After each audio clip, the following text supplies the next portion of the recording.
Babbar tambaya, jama'a masu kallon mu a wannan gidan talabijin na P&B da ke zuwa mu kai tsaye zuwa duk inda kuke a faɗin duniyan nan, muna gabatar da wannan shiri ne daga nan babban birnin tarayyar Abuja. Kuma a yau za mu tattauna ne akan wasu harkokin da suka shafi siyasa. Kun dai san yadda jam'iyya mai riƙe da ƙwallon mangwara take taka rawa wanda a lokacin da ta gudanar da zaben share fage har ya zo ga sauran jam'iyyu ma sun suka gudanar da tarukansu na zaben share fage da tsare ga 'yan takara waɗanda suka tsayar a jam'iyyunsu. Babu abin da ba a yi ba, babu abin da ba a ce ba, babu abin da bai faru ba, walau na kumbiya-kumbiyan siyasa ko cuku-cukun siyasa, duk da yake cewa daga baya ita jam'iyya mai ragama mulki ta riga ta yi abin da za ta yi, kuma kamar yadda su wasu 'yan majalisu a cikin jam'iyyar suka nemi a ba su automatic ticket, amma kuma shi shugaba Ahmed Bola Tinubu ya ce a'a san ba za ta samu ba, su je su sadu da gwamnoninsu. Wannan abu ya tayar da hankalinsu, kuma shi ya sanya ma da ƙarshe wajen mutane 70 suka rasa kujeransu na tsayawa takara a ƙarƙashin wannan jam'iyya mai tsintsiya. Don haka sauran jam'iyyu suka biyo baya. Jam'iyyar ADC wanda ake ganin cewa kamar ita ce ta maye gurbin jam'iyyar PDP a matsayinta na biyu a matsayin 'yar adawa, ita ma ta gudanar da nata zaɓuɓɓukan tun daga zaɓen tsayar da 'yan takara a jihohi daban-daban. Aka rika samun matsala, baya ga matsalar da aka samu a uwar kungiyar, wannan ya je kotu, wancan ya tafi kaza, wannan kuma aka dai ta haɗa gemu har kafin abubuwa su lafa a zuwa yanzu. Sannan kuma sai jam'iyyar da ake ganin kamar za a ce ita ce ta uku, wato NDC, ita ma haka ta fuskanci wa'annan matsalar, musamman ma a tsakanin jam'iyyar na ainihin wanda suka fara zama a jam'iyyar a jihar Kano da kuma madugun jam'iyyar Kwankwasiya, Dr. Rabi'u Musa Kwankwaso. Yayin da aka yi daidaiya za a bada kaso, ya ce lambaran bai yadda ba sai an bashi kason da aka yi alkawari. Kuma nan take su kuma waɗanda suke rike da ragaman jam'iyyar NDC din a jihar Kano suka fito suka ce a'a ba za ta samu ba, domin su ne ya za a yi kura da shan bugu gari da kwashe kuɗi. Su suka sha wuyan jam'iyya, su suka rene ta har lokacin da shi Rabi Musa Kwankwaso da Peter Obi suka yi sha'awa suka shigo jam'iyyar. Don haka suka ce da sake wai an bayawa mai kaza kafa. To akan haka sauran jam'iyyu ma ba sai an bi ta tasu ba. Sauran jam'iyyu, akwai jam'iyyu da dama waɗanda suka fito, kun san yadda abubuwa suke, wasu sun tafi kotu, wasu batun na kotu, wasu kuma ana ƙoƙarin haɗa gemu da gemu a cikin gida domin a sulhunta. To yau za mu yi wannan, za mu taɓa waɗannan matsaloli da jam'iyyun adawa suke fuskanta wajen gudanar da ayyukansu na jam'iyya. Kwanan nan ma muka ji cewa wai an soke rijistan jam'iyyar NDC, bayan dama akwai jam'iyyu 5 da aka ce an soke musu rajista, sai kuma kwatsam daga baya-bayan nan muka ji an soke na NDC. Amma kuma daga baya-bayan nan din da muke magana, bayan muna nazarin abubuwan da suke faruwa a jam'iyyar, sai kwatsam muka ji an ce a'a an dawo mata da rajistar da domin an shiga cikin abin nan da ake cewa kundin ita wannan hukuma ta hukumar zaɓe mai zaman kanta, cewa an ga sunan NDC kuma a jam'iyyar ADC da shi madugun jam'iyyar wato mai ɗan takarar shugaban ƙasa Atiku Abubakar da ya dawo ya ce yana tsoron lallai akwai magu-magu, akwai cuku-cuku, akwai ciwa-ciwa da ke faruwa a jam'iyyarsu, da yana jin ƙarshenta ita ma jam'iyyar ADC ɗin a yi mata a soke rijistanta. Don haka wasu ke fassara wannan da cewa kila ya yi riga malam masallaci, amma kuma wasu suna ganin cewa ya yi daidai, domin an karar da cewa hukumomin masu rike da mukamin iko a jam'iyyar mai rike da maragaman mulkin kasar nan a yanzu APC kenan, su san da cewa wai kifi na ganin ka mai jan koma. Shi yasa yayi wannan kore a wannan bigire. Muna tare da wasu waɗanda suka shigo kuma za su yi fassara, dama masu fassarar ne, za su yi fashin baki, dama masu fashin bakin ne, za su faɗa ra'ayoyinsu saboda dama suna da yanci a matsayin su 'yan Najeriya su faɗa ra'ayoyinsu da yadda suke fuskantar al'amura. Da farko dai bari mu soma da comrade. In an ce comrade ko da yake kila sai an ce Imrana Wadanas, an can cewa abin ba za mu iya cewa gado ne ko koya ne baki abin magana kowa dai sanar da marigayi wadanas ya taka rawar gani a a siyasance har ma a mulkin sojin ya taka rawar gani don har minista ya rike a wannan zamani don haka muna maka marhabin lale. Assalamu alaikum wa rahmatullah. Imrana Wadana shi ma mai fashin baki ne, dan siyasa ne kuma dan jam'iyyar ADC, kuma za a ce dan jam'iyyar adawa wanda suke kokarin yadda wa'ancan ke addu'a kuma ina jin kuma kuke addu'a kuma ba addu'a ma ba addu'o'i to yawa to sai kuma dan takarar jam'iyyar NDC a jam'iyyar a jihar Jigawa kila in yana bayani zai ga mana cikakken inda yake wakilta yake so ya wakilta dan majalisar tarayya a wannan jiha ta Jigawa. Muna fatan dama dan Abuja ne, dan haka in ya zo ya ci gaba da rike wannan mukami ina ga ya zo gida ne. Shine honorable Sa'id Hassan, muna maka marhabin lale. To shi ma Sa'id Hassan wani gogagge ne a fagen fashin baki da musamman ma a harkar siyasa, don ita ya sani ita yake yi, kuma yanzu haka ma dan takara ne na majalisar wakilai na tarayya. Muna maka fatan alheri. Sai kuma dan autan 'yan siyasan sabon yankan rake a cikin fagen siyasa, sake bayan yake a jin fashin baki kuma amma Allah Kabiru Umar Kano to kada ta zama gumama.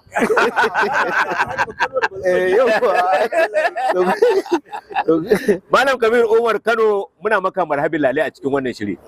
Assalamu alaikum warahmatullahi wa alaikum salam. Barkanmu da sake saduwa. To amin barkanmu da warhaka.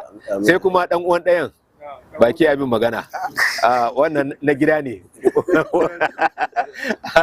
amma shi ma gwani ne wajen fashin baki da fassara da kuma faɗin ra'ayoyi, musamman wani lokaci mukan dan ja da shi saboda zaka ji ya kaifi ɗaya ne kau shi ya miƙe sun ba ka waiwaye ba wai ga wai ga dan haka ne aka san kaifi, amma kuma kai ya dage kai ya miƙe din nan ai ita gaskiya dama da rashin gaskiya da rashin guda ai ba ta neman ado, ba ta neman ado ai to ba so sai ka tambaye to alhamdulillah. Malam Ibrahim Shaibu Gada Gayan, muna maka marhabin lale. Barka da yarda. To madalli. To jama'a masu kallon mu da sauraron mu, kun dai ji waɗanda bakin da zamu tattauna da su a wannan zaure a daidai wannan lokaci a cikin wannan shiri na babbar tambaya. Kun sani dai yanzu kuna son kallon mu, kuna iya kallon mu kai tsaye a tashoshin mu da suke kan na concert, free to air, free TV da dai sauran wasu fannoni ko kuma shafukanmu na sada zumunta, wato YouTube, Facebook, TikTok da dai sauransu, domin kallon wannan tasha mai gabatar da shirye-shirye iri daban-daban, ciki kuwa har da wannan shiri na babban magana da ke zuwa daga wannan gidan talabijin na PMB. To ba ta bata lokaci ba, tunda kun ji maudu'in da zamu tattauna, bari mu fara da kai Kwamarar Imrana Wadana, ganin cewa kai ba bakon adawa bane a fagen siyasa, don haka abubuwan da ke faruwa ba zai zo maka da mamaki ba, sai dai abin da ya dan faru kwanan nan na ganin cewa an soke rijistan wasu jam'iyyu sun je kotu, kuma sai daga baya aka soke wata jam'iyya ita ma a jam'iyyar NDC, kuma daga baya aka ce an ganta ita kuma a cikin portal, wato cikin kundin shafin ita wannan hukuma ta mai zaɓe mai zaman kanta wato INEC ta dawo da ita. To sai a rasa wanne ne ba. Ka san a jam'iyyar ADC kuma sai aka ga cewa ai shi ma Alhaji Abubakar Atiku da dan takararsa Amechi an ga su ma cikin portal din an ga sunayensu a ciki. To sai ka ga cewa menene kotuna ne suke yawo da hankali, koko 'yan siyasa ne suke yawo da hankali, koko ita jam'iyya mai rike da kwallon mangwaro ne take yawo da hankalin al'umma. Sai mu rasa inda zamu raka abin nan goran mu domin dan ji sanyi. Ban sani ba kai ina ne zaka raka gorar taka akan gwamnatin tarayya. To mai rike da gwamnatin ita ke da iko. To ita ke cewa ayi, ita ke cewa a bari. To dalili kuwa shine ai tun yadda suka kama komi suka rike, suka kama al'amura suka yi musu kwasar karan mahaukaciya aka rike, aka ɗauko shari'a abinda ake kira judiciary ko fannin shari'a aka sa cikin ajihu, aka ɗauko majalisar ƙasa aka sa a cikin ajihu. To kaga tunda turaku ne guda uku na gwamnati da ita fa da shugaban ƙasa da shari'a da majalisar ƙasa waɗanda kowanne zaman kanshi yake. Idan ana da matsala tsakanin fada shugaban ƙasa da majalisar ƙasa, ita shari'a ke zuwa ta fashin baki ta ce a'a fada shugaban ƙasa ke da gaskiya ko kuma majalisa ke da gaskiya, domin a warware dan azan na lafiya, don saboda kowa yana cin gashin kanshi. Kowa amanar da aka bashi tana na akan kanshi. To sai aka waye gari cewa ba a taɓa samun majalisar da ta zama abin da ta zama ba kamar majalisar bana, an kwasa an tattara an sa cikin aji, shari'ar ma an tasa an tusa. To da haka da aka baje kolin sai aka yi ramu irin na 'yan siyasa. Sai aka fahimci cewa waɗancan mutanen ko waɗancan jam'iyyun a kyalin suka zana lahiya, to kafin karfe 12 ranar zaɓe labarin ba irin wanda ake zato ba ne. Inda aka taso. Ko kai ma za ka yi na gwalolono ya ce kafin 12 da yau. Ai duk wanda ke maka ramun siyasa zai tabbatar ma kafin wannan lokacin to labarin da ake tunani ba haka. Sannan mu abin da muka tsarka shi mai girma shugaban ƙasa, ina ganin masu bayan shahara ko masu yi mashi ramin siyasa sun ce mashi in aka kuskura aka yi takara da wani to akwai damu. To don haka shi za kake ganin duk hanyar da za a bi duk inda za a tafi. Kaga ayin ka lura jam'iyyar PDP da a matsayin ta na jam'iyyar adawa ta farko wadda aka yi zaɓe da ta 2023 sai da aka tabbatar da an sumar da ita har yanzu me take. Bata ma mutu ba? Bata mutu ba. Su take. Da saura. Amma su nan irin wanda akan dade ba a tashi bane. Sannan sai aka zo aka waye gari cewa sai jama'a suka yanke hukuncin cewa to mu yan jam'iyyar PDP da muka taho bari mu dungo mu kama hanya mu tafi SDP.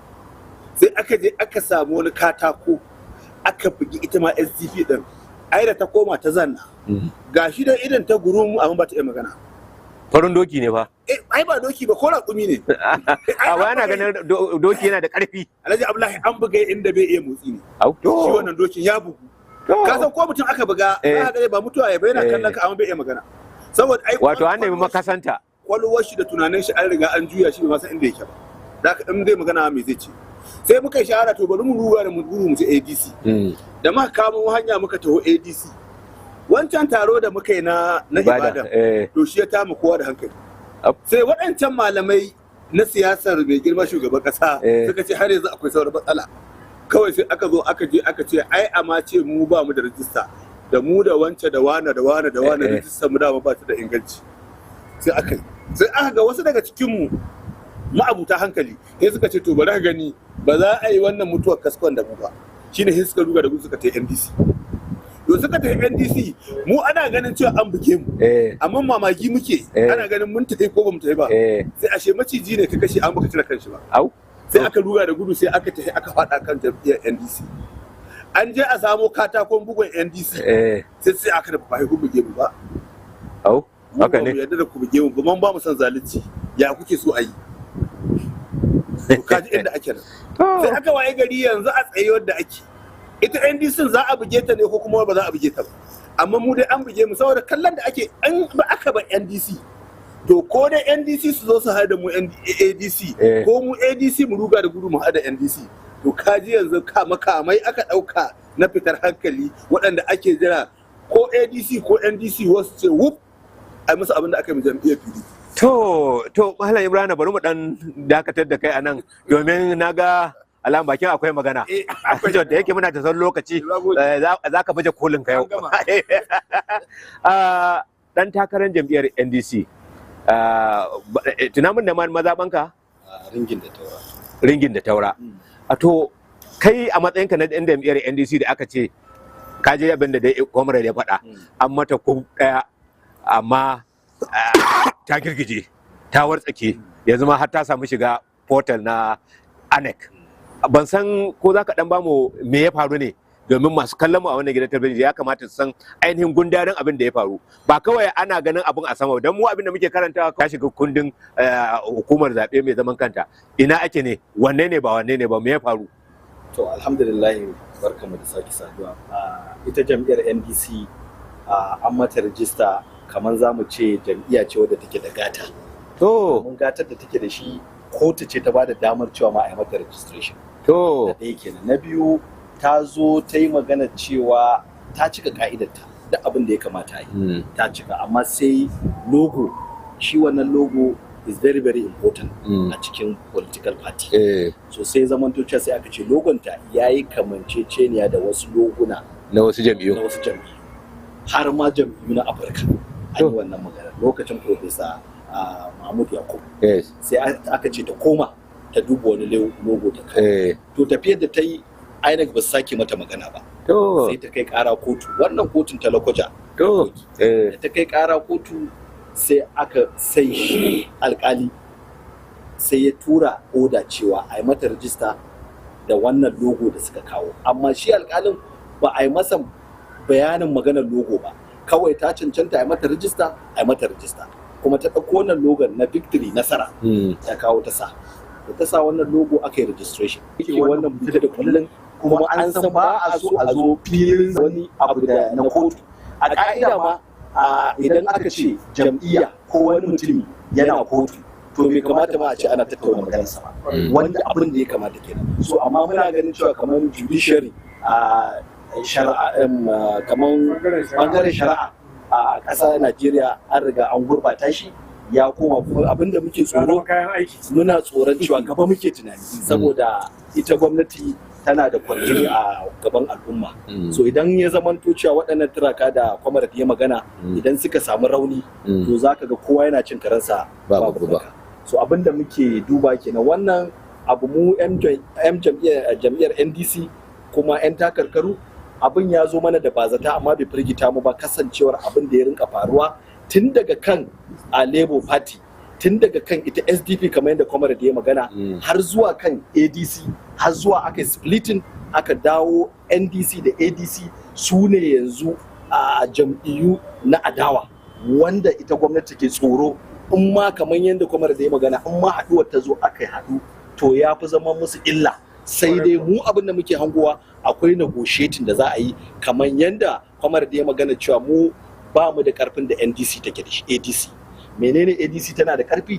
Idan ka duba ADC shi kanta shugaban jam'iyyar ADC ka san cewa tsohon gwamna ne, tsohon sanata ne shekara 8, kuma abokin shugabannin ƙasa ne, wanda tsohon general wanda in ka ɗauke shi kansa a wannan fannin ka san ba karamin mutum bane. Idan ka ɗauko ɗan takararta na shugaban ƙasa zaka ga cewa tsohon mataimakin shugaban ƙasa ne, ya rike fanni daban-daban kuma grassroots politician ne wanda dole a jinjina masa. Idan za a kawo tarihi na siyasa a Najeriya dole za a sa sunan Alhaji Atiku Abubakar a cikin wannan tafiya. To dole ita jam'iyyar ta gwamnati wato APC ba za ta iya negotiating da ADC ba, amma sub-landing ɗinta za ta iya samu shine ta negotiating da NDC na cewa menene zaki bamu, menene zamu baka, ba ni gishiri baka manda. Wannan ra'ayina ne nake faɗa, ba wai ra'ayin shugabannin jam'iyya ba. Ni a matsayina na mai hangen nesa abin da nake gani kenan. Shi yasa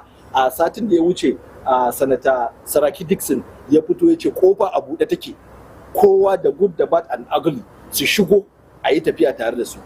Wannan ba wani abin damuwa da ita kanta jam'iyyar mai mulki za ta iya shigowa in duk wanda yake so ya shiga, amma da sharadi daya, mu 'yan takarkarmu da muka tsaftace jam'iyyar mu ba abin da zaka taba sai dai ka zama stockholder ko kuma ka zama mai bada shawara ko kuma ka zama mai bi.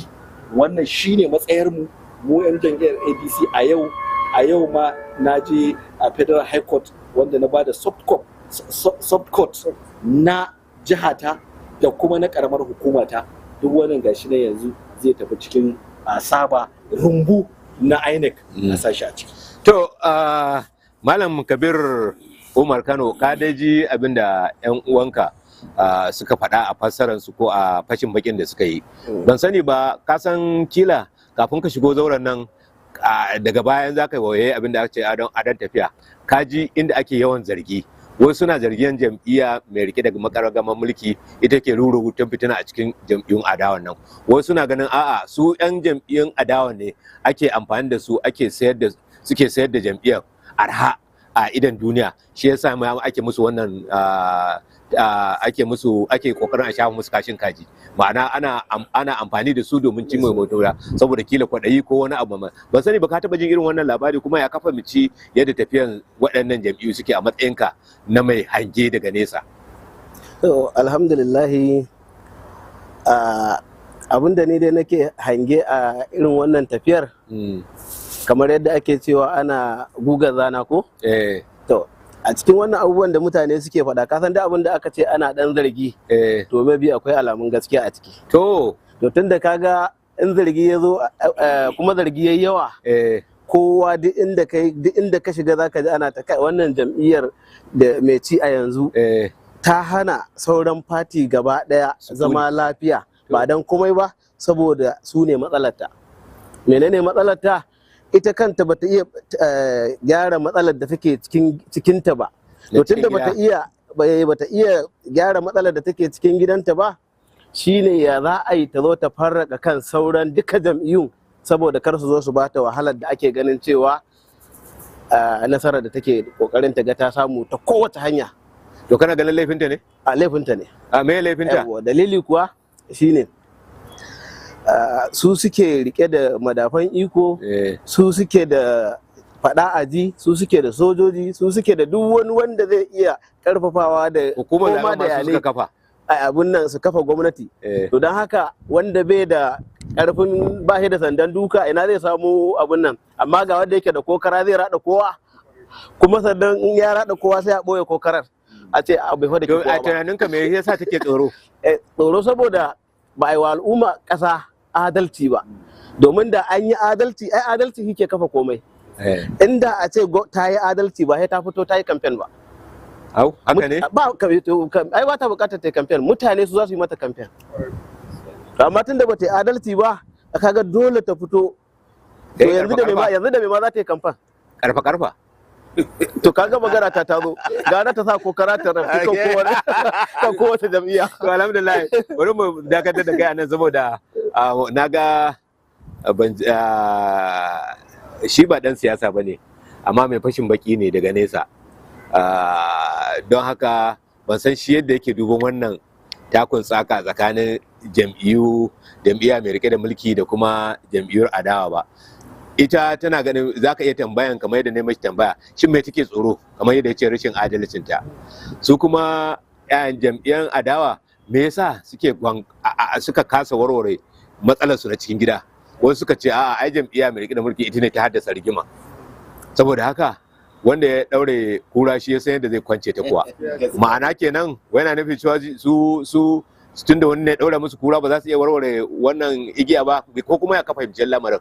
To, magana gaskiya dai, wato ita siyasa ba ta taɓa yin armashi, ba ta taɓa ma'ana idan babu adawa cikin ta.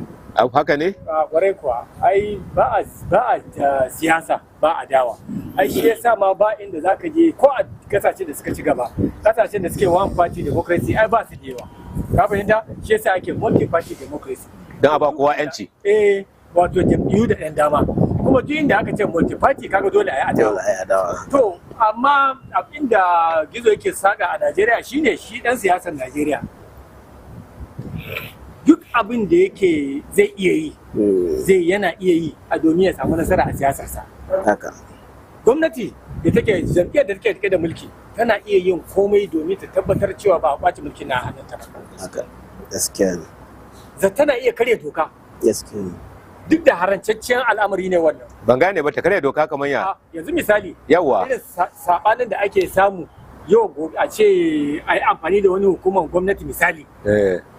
Ko da yake bai fito a bayyane ba, amma dai amfani da ita ta rinka kawo wasu matsaloli, ta rinka sa hurdles me ake cewa ne? Wasu tarnaki a gaban da baibayi sauran kananan siyasa. Ka fahimta ko? Dan ko mahaukaci ko karamin yaro da bai da wayo idan ya ga abin da ke faruwa a siyasar Najeriya yau, ya san wayannan hukumomin zaɓe da kotuna da shoran ma'aikatan gwamnati da suke amfani da su a harkar zaben nan ba yin kansu ba zai sa su ake su. Tun daga wajen zaben shugabannin da suke tafiya da hukumomi zaka gane. Yanzu misali, ni dai a sani na a ƙasar nan ba taɓa ɗaukar wanda aka san yana da ra'ayin wata jam'iyya. Bayanai sun nuna a sarari cewa yana da ra'ayin wata jam'iyya, sannan ɗauke shi a ce an ba shi hukumar zaɓe na ƙasa ba sai a wannan gwamnati. To. Yan clearly ya fito. An je tun da yanzu a zamanin da baka wa mutane babu rodo saboda me ake cewa ne information technology social media duk yanda kai akwai karamin yaro ɗan shekara 15 sai ya fito ma komai. Amma dai ba wai yana da dajin jam'iyyar bane ko? Kana yana aka cicire aka nuna ga su abin da ya rajista tun yana jami'an Jos. Ka fahimta ga bayanan da ya tun kafin wannan gwamnati ta kafa mulki cewa yana da ra'ayin kaza yana da ra'ayin kaza rubutun da ya a baya da ya nuna a sarari cewa shi fa ga aƙidarsa. Ka fahimta yi. To tun daga farko tun daga wajen da irin wa'annan mutane da take irin wa'annan hukumomin gwamnati. To tun daga nan ka san akwai abin da aka shirya a ƙasa. Sannan su kuma jam'iyyun adawa. Ka yi tambaya ka ce me yasa ba su iya haɗa kansu ba. Aiko sun fi kowa son su haɗa kansu saboda sun san abu yakin da yake gaban su. Ka fahimta ko? Okay, to ba mu bayani. Yawwa ita wanda take rike da ragaman mulki a hannu. Na gaya maka duk abin da za ta yi domin ta tabbatar da cewa ta rike mulkin ta hannu. To ta yi laifi? Idan ba ta karya doka ba, ba ta yi laifi ba, shi yasa na ce ba dama gudu ta siyasa ya ci nasara. Inda take laifin shine idan har 'yan Najeriya suka gane cewa ana saba wasu ƙa'idoji. Ana karya doka. Ana karya doka. Ana ma doka karan tsaye. Yawwa ana kakkarya dokoki. Wai tun farko misali. To. Ka fahimta ko? Idan har daga baya za a zo a ce a yi da rijistarin fati kaza. Da wani hukumar ne ta yi mata rijista. Da ta san cewa bata cika ka'idoji ba. Ta san bata cika ka'ida ba kai masa rijista. Kaga tun da farko an sa san zuciya. Electoral law shi ne kamar Bible ko Qur'anin hukumar zaɓe. Haka ne. Ko ba haka bane ba? Haka ne. To tun farko da muka zo muka ce ki mana rijista kike mana rijista baki karanta dokokin zaben ba baki san cewa ban cancanta ba. Sai yanzu saboda an baka umarni sai ka fito ka ce a'a an kawo da kaza an kawo da kuma duka dalilan da ake kawo ba dalilai bane da suka taka kara suka karya. Idan ka ce kamar yadda Malam Said ya faɗa Honorable Said ya faɗa bari mu fara ka Honorable insha Allah kamar yadda Honorable ya faɗa ya ce matsalan logo cin wancan karan da aka kawo matsalar logo in ka san akwai podcast me yasa ka register kawai inda ko? Idan kuma ka san a'a ba ma court case amma ka san wannan tun da aka yi rajista kaga dai a takaice dai babu matsalan logo ke. Ba ma matsala. Akwai jam'iyya yake da su lokacin da aka ce a yi rejistarin ADC jam'iyyar su a soke rajista na ADC. Ka fahimta ko? A kundin tsarin zaɓe electoral law da akwai inda aka ce ana iya disqualifying part jam'iyya ne kadai idan ba ta da wani zaɓe ne cikin Najeriya. Kawai ta yi sannan kuma ba ta da at least 20% a kowane jiha a wani zaben da aka yi na baya irin wayan abubuwan aka kawo amma lokacin an manta cewa a jihar Kogi akwai yan majalisu biyu na jam'iyyar ADC sannan akwai gwamna wanda dan jam'iyyar ADC ne wane ne sunan shi ne Adeleke ai dan ADC ba ADC bane Accord Party ita kuma Accord Party aka ce ita ma a sata mutum zai zama gwamna ba da kashi 20 jama'a kai ka ce wai sai dole mutum a kalle samu kashi 20 haka kundi ya faɗa ba kalle yadda tsarin CAC yake na'am in ka tuna na'am idan ka zo kai apply na suna za su ce ka ba da sunaye guda 3 na'am a cikin sunayen nan guda 3 sai a duba a ga cewa wani suna ne wasu kamfani ko ba ta da shi kwarai kuwa sai an yi wannan tantancewai sannan a zo a ce maka a ga sunan da za a yi in kuma ma akwai duka sai a ce aka canza su guda 3 kwarai kuwa in kuma an samu ɗaya wanda wannan tun daga CAC kenan kuma a zo a yi ba sai a zo a yi idan aka zo aka yi wannan kuma sai a taho a ce sai ka je ka samu jaridu ka je ka yi advertising kuma a ce an ɗauki kuma sati 3 in wasu suna da korafi shi da objection shi ne sai a zo a ce akwai korafi amma aka zo aka yi wannan sati ba wanda ya ce akwai korafi wani bala'i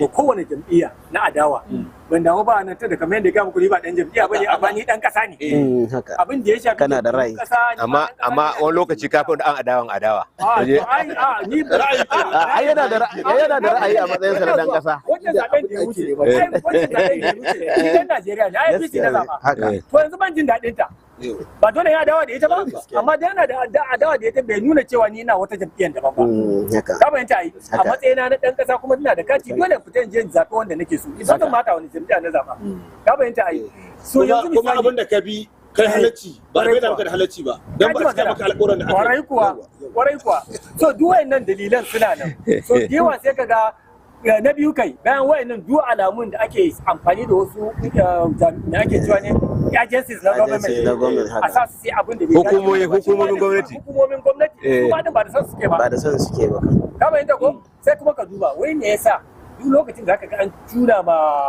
wani jam'iyyar adawa wuta ko an kunno mata wani bala'in sai kaga akwai wani time factor akwai time frame akwai lokaci da ake dubawa yanzu lokacin da aka ce a yi da rejistarin wayannan jam'iyyun ana dab da aka yi June 11 lokacin da za a saki court da za a yi rajistar jam'iyyu ita ainihin za ta saki court ta ba jam'iyyu court wannan court din da shi za a yi amfani ko yan jam'iyya zai ku tura sunayen ana tsora kwana 8 ko 7 kawai sai suka ce a yanzu ana ganin akwai bukatar a dakatar da NDC da sauran waje kafin su yi furfurfur su ga shawo kan abin bakon yayi sai a ce ai ba su kwata ina jin jaridun shekaran jiya ma ni na karanta an ce ba a ba mai ADC ko akwai jam'iyyar da ba su ADC a kwana 4 ko 5 ɗin da ya wuce ba me yasa sai ana dab da za a shiga wani kafa sai wani bala'i ya kunno ma wani tafiya to duk wannan ga mai hankali idan ya duba zai sa ko wani hannu da bai bayyana salari ba shi yake ka abu kan shi ke lauje cikin akwai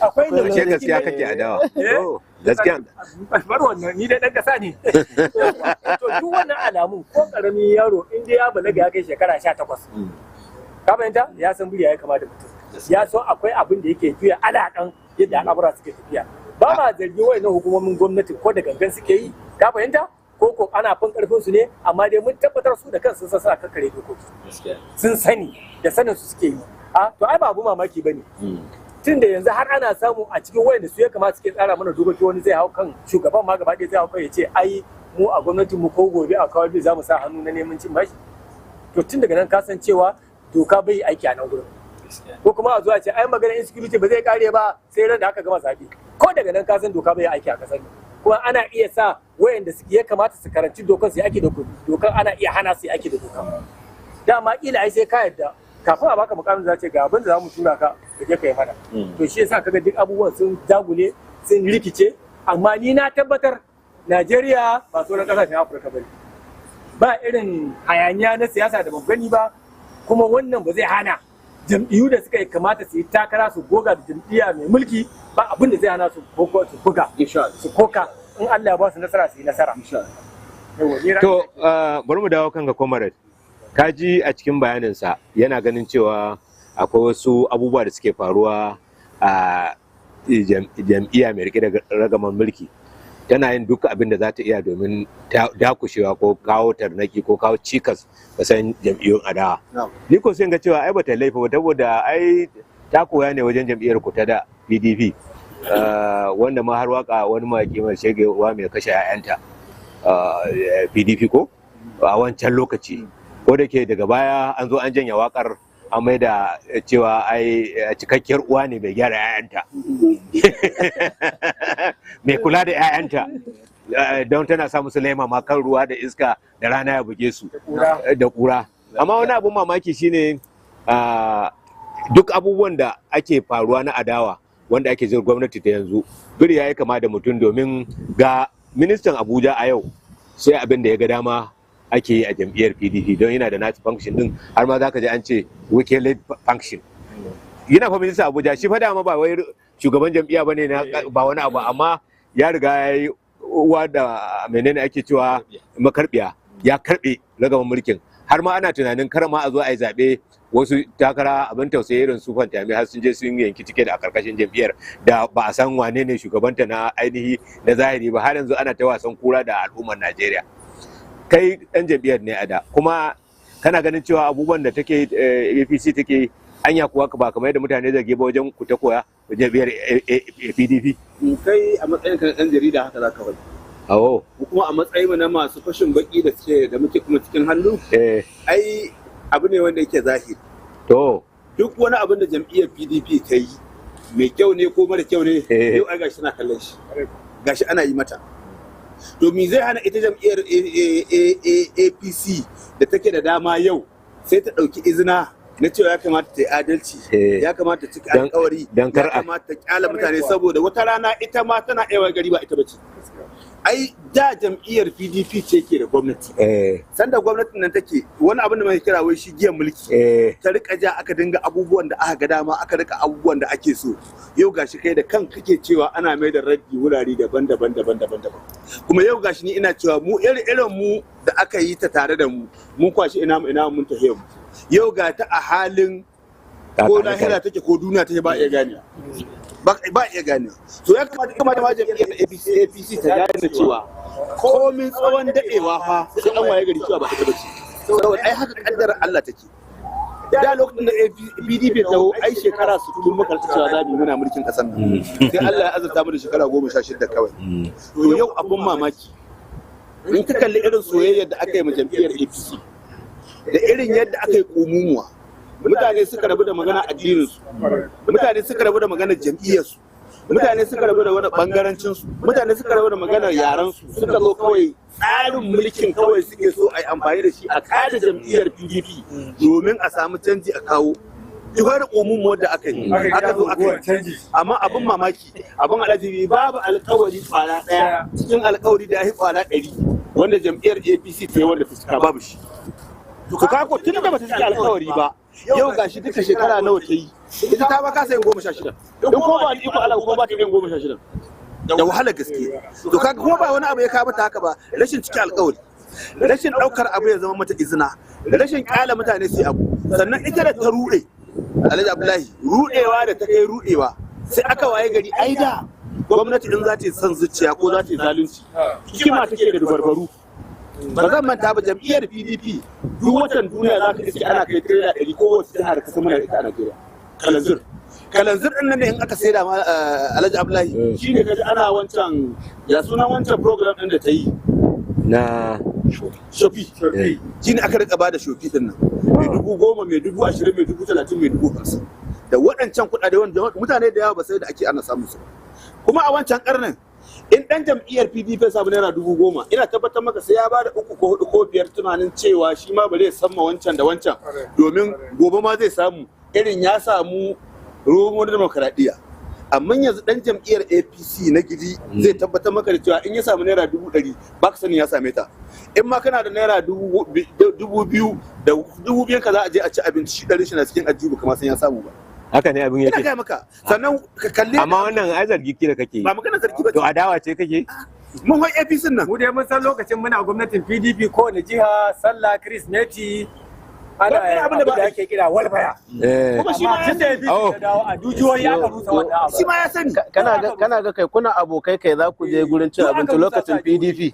Ba kwa tunanin bari a tuntubi kai akwai kuɗi gurin ka kawai an je duka mutum ɗaya ne zai biya duka abin amma an zo lokacin APC mutum in za a je sai ka kai gurin. To ai saboda halin da ake ciki na tattalin da kuɗi kai da wani a gurin ka wai kyauta haka ke amma ma sabanin baya maka wata tambaya Allah ko sai na dawo ne kai bari maka mata yanzu wai tsaya ni ga man bambancin PDP da APC bambancin su suna kawai ya raba su amma duk shege ɗari ce a'a ai za a zo nan gurin amma mutanen PDP da suke PDP in sun yi alkawari 10 suna cika 4 ko 5 ko 6 a to amma ina zuwa a yanzu din ma a lokacin da suke PDP a yanzu fa tunda kalli a lokacin PDP ai za ka ana yin gine-gine a ƙauyuka ana yin gine-gine a garuruwa yanzu shugaba lokacin PDP ne aka yi waɗannan sababbin university da mu mutanen jihar Katsina ba mu da university sai mun je university Sokoto ba mu da university sai mun je Kano university Bayero ba mu da university sai mun je Ahmadu Bello university Zaria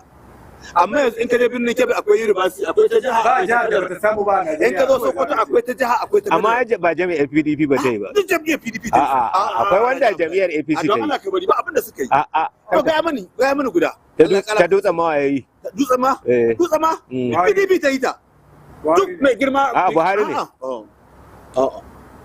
ba kusan lokaci ɗaya aka yi ni ma aka ce university ne to lokaci ɗaya aka yi Lokoja da dutsen ma da Kashare Gombe ke nan Kashare gaskiya ne gwamnatin dai mafi yawan jami'o'i tunanin ta waccan ta Yobe baya sunan wancan jihar Adamawa da University Dutse ta bara University Dutse Federal University Dutsen ma, Federal University Lokoja, Federal University Kashare Gombe, Federal University ni na so ciyama ne ni shugaban ma'aikata ne university ba university ne ba sani ba Alhaji Abdullahi. To amma kuma kana ce to amma to ga mana wanda APC ta yi.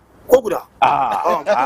To rashin adalci ne ke. Sai rashin adalci. Na Allah shiga ta. Ina na mata ko ba sani ba to ga dan jami'ar APC bari mu. Ya ce ita ya zaba. Dan na zaba. Albishirinka. Duk wanda ke nan gurin. Ina wannan ne 2015 ni ma na zabe. Ai ni Buhari na zaba.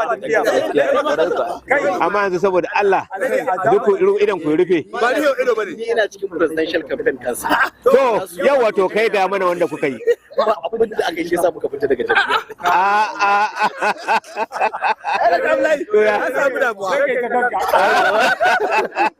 Ai muna so a rika balansin ne.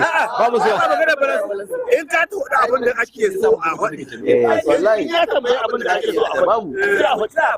Yanzu misali in ka tambaye ni cewa ya labarin gyaran hanya daga Abuja zuwa Kano sai ce jam'iyyar APC ta yi kokari duk da ta iske ana abin nan kilomita kusan 350 sai da ta kai naira biliyan 1 a kuma cikin shekara 10 ba ma shekara 8 ba har yanzu ba a gama wannan aikin ba wanda wata gwamnati cikin shekara 3 ta yi wannan amma ba an yi anko borowas ko manoma shinkafa sannan an zo an yi manoman shinkafa ka fahimta sannan aka zo kuma aka yi na masara ka gane sannan aka zo kuma aka kasa yin maganin rashin tsaro wanda aka ba waɗannan ma bashin yanzu suna hannun EFCC duk abin da kake da kamfanin kan gabaki daya a cikin 100% bai fi 30% bane suke roni duk waɗanda aka ba su bashin nan manya-manyan kuɗaɗe lokacin Muhammadu Buhari duk suna na hannun hukumar EFCC. To ya ba za shi kai hukumar saboda wannan gwamnati yanzu duk shinkafan shigowa da shi ake yi. Kamfanonin shinkafan da aka ba lokacin Buhari aka kafa zo da mutu. Sannan kuma an hana ba wutar lantarki da za su yi a tafiye da su. Ya za a ce ka cire subsidy.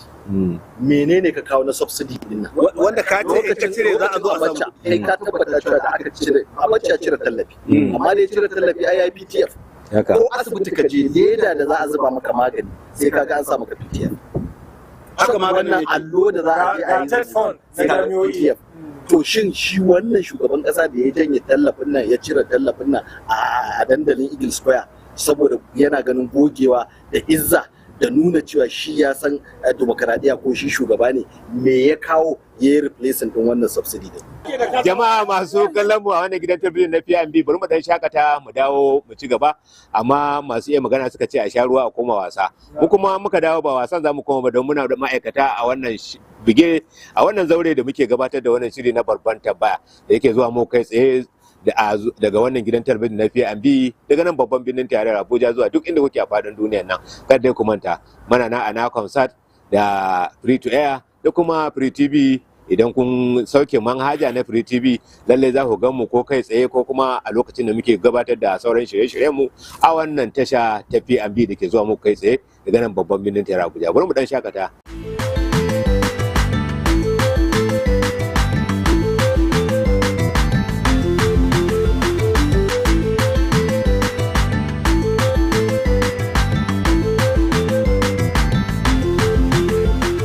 Jama'a barkanmu da dawowa kamar yadda muka bayyana mun dawo za mu ci gaba da aiki ne domin ba wasa muka yi ba mun dai dan shakata ne mun sha ruwa za mu koma aiki a wannan shiri na babbar tambaya Najeriya idan muka dosa a cikin wannan gidan talabijin na PMB da ke yaɗo muku shirye-shiryen su zuwa duk inda kuke a faɗin duniyar nan muna da gabatar da wannan shiri a tashar mu ta da ake iya kama mu a free to air da kuma Free TV inda kun sauke manhajan lallai za ku iya gama koda cikin wato wayoyinku na hannu ne wato wayan salula wanda yake za ku iya samun wannan tasha na PMB TV a waɗannan wayoyi. To kamar yadda muka bayyana muku yanzu za mu ɗan leƙa kamar yadda kun ku da biye da mu a makon jiya mun soma magana ne akan batun nan abin da ya faru na kisan gilla na kisan kai da wasu al'umma na garin Mararaban Jos suka yi akan wata mata Ummul Hairi malaman makaranta wanda muke ganin cewa an ci zarafin wannan mata an keta haddinta an ɗauki wasu dokoki a hannu wanda kuma wannan abin da yake kowa yana ta Allah wadai duk wani ɗan ƙasa na gari da ya Allah wadai musamman ma matan da ta yi kuwa ta fara nuna ta a matsayin kidnapper ko kuma mai sace yara na kuma san cewa wannan matsala ta sace-sacen yara ta yi kamari musamman ma a arewacin Najeriya.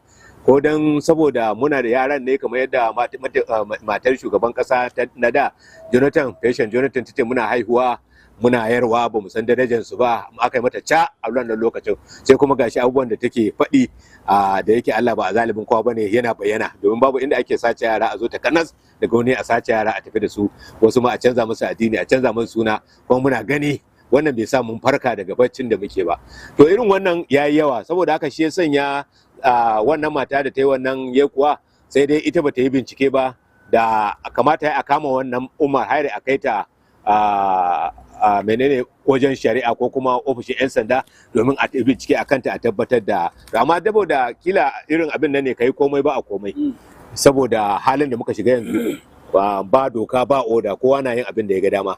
Kila shi ya sanya wannan mata ta shiga. Na san cewa daga wancan lokaci zuwa yanzu na san mutane suna ta magana, shi kan gwamnan jihar Kaduna Obasani ya yi tattaki har zuwa gidan wannan mata, kuma na ji labarin cewa akwai wasu kungiyoyi da wasu hukumi da wasu hukumi da suka dauki al'ummi da suka dauki nauyin iyalan wannan mata da mijinta wanda aka jefa cikin wani halin kakanika yi.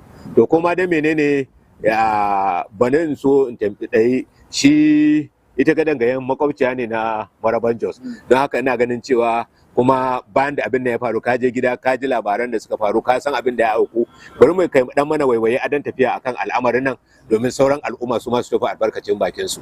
To alhamdulillah, inna lillahi wa inna ilaihi raji'un. A zamani irin wannan a ce har yanzu kan mutane bai waye ba, musamman mu da muka tashi da aka san mutanen mu da tarbiyya. Matafa. Yawwa irin su tafa irin wayannan garin ne. To kuma kaga irin wannan gari ba a rasa su da wasu irin mutane. Ni na yi manajan gidan mai na sama da shekara 5 a Maraban Jos. Gidan mai ne sane da ake kira Hali Brothers, yana kan titi zaka je Zaria. Ok, gidan mai ba bumburutun mai ba kai. Gidan mai. Oho to. Gidan mai. Ba black market ba. Gidan mai na ce ba. Na shekara 5 na san yanayin Maraban Jos. Ko a zamanin nan Maraban Jos wani irin kitaccen gari ne. Tun a zamanin an sha yin kashe-kashe irin mai kama da wannan, saboda gari ne da ba mamaki ka samu miyagun da ake cewa miyagun mutane su yan garin, sanannun yan garin. To daga baya bayan nan kai ya waye gari ya samu lafiya saboda mutane sun zo suna settlement, ya zama na gari yadda ka san kowane gari. To matan nan insha Allahu sananniya ce, an santa a cikin Maraba sosai, amma wannan anguwa da aka gayyace ta je karatun nan ba anguwan da ta saba zuwa bane, saboda kamar yadda na gaya mana ba da tarihin Maraban saboda da karamin gari ne. To yanzu ya zama babban gari, mutane suna zuwa su yi filaye, suna gina gidan mai, ya zama gari da ke kasan birane suna girma, ya zama kusa da Kaduna, kamar yadda muke da satellite towns yanzu a nan su ma sun zama satellite town, so ba ta san anguwan ba. Aka gayyace ta ta halarci muhadara, to a nan ne wannan ikilayi ya faru da ita. Abin damuwa a nan shine lokacin da ta fara ihu ana cewa kidnapper, tana ce ita ba yar kidnapper bane, a dan labarin da nake samu kenan. An samu wani bawan Allah da ya kalle ta ya gane cewa wannan matan wannan abin da shari aka yi mata, to da shi ya fara janta suna gudu har suka kai police station. Wannan bawan Allah ana bin su har yayi kokari ya kai ta police station. To dama mu ai a Najeriya an ce mana mu ma ake cewa police is a friend, police is a friend. Duk rashin gaskiyanka ko ma da gaske dan kidnapper dan sanda abu tunda da ya samu ya shiga police station to ai an gama. Yanzu ya kamata doka ta yi aiki ka. Wanda ya shiga da wannan mata sannan ta ce mutane kuwa da mu za mu yi bincike. In mu ya tabbata cewa wannan mata kidnapper ne, to doka za ta yi aiki a kanta. Ka fahimta ai, amma ya za a ce wai mutanen gari sun yi overshadowing police station. Na ce ma na san garin nan police station ba da za a ce ba walkie talkie, kuma ba walkie talkie a zamanin nan akwai waya. Daga Maraban Jos inda ainihin police headquarter na Igabi local government yake zuwa Maraban Jos gaba, kuma ba wani zuwa jaji zuwa Maraban Jos nake magana. Ai police headquarter din yana na local government ai na daga cikin ne, riga cikin yake, daga riga cikin zuwa Maraban Jos akalla minti 10 ya kai ka. Gaskiya minti 10 ya kai ka. Wai ana nufin A riga cikin ne aka kai ta koko a Maraban Jos? A Maraban Jos ne. Ai ka san shi su yan sanda sun ce wai ai an yi overpowering din su ne saboda ba su da yawa a wannan police station na Maraban Jos.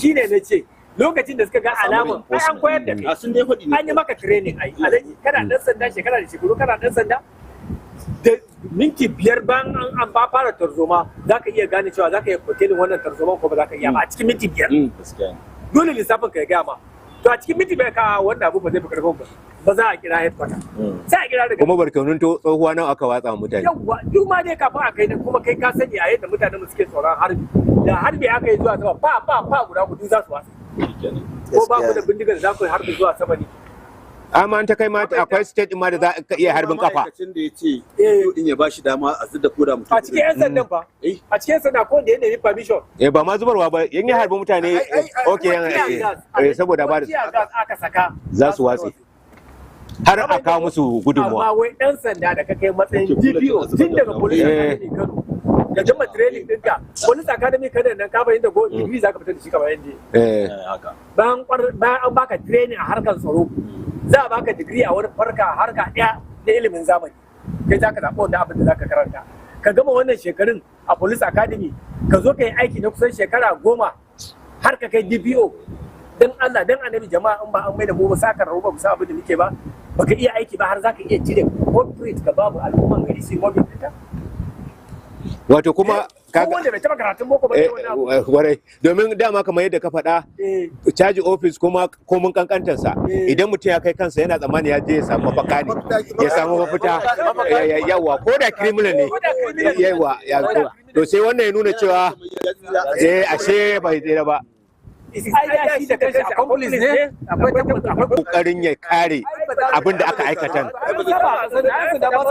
wanda ya kai kwamishina jama'a ba an karin mukami bane fa irin gwagwarmayan da ya sha ya kai wannan mukami bakar wahala ne ya sha ba yasa da ce muku na san Maraban Jos duk dai saboda rusa duka hujjojin da yasa suka bada ina ce muku na san Maraban Jos police ka ɗaya daga cikin da shine wasu sun ce wai an kai wa police station akwai jakin ba akwai bidiyo ne da nuna cewa sun kewaye ba sun biyo ma daga wancan bangaren ne har aka tsallakar da ita lokacin ba su tsallake nan ba kuma police station nan bayan da za a aikwatar a kewaye tana wannan bangaren ne kamar saka tashi daga Kaduna za ka je Zaria mob din suna wancan bangaren wanda sai ka tsallaka wannan dokin baban gidan ka hau dan Allah at what time har suka iya tsallakawa har suka yi rounding din wannan police bayan bai da katanga ta ba sai wai an yi wai an kewaya su ne shi yasa rashin da iya aiki ne dai DPO ya nuna da rashin tausayi da rashin imani duk ya nuna su wani kalma har da wawanci gaskiya dan kasa ka je kai training shekara 5 a police academy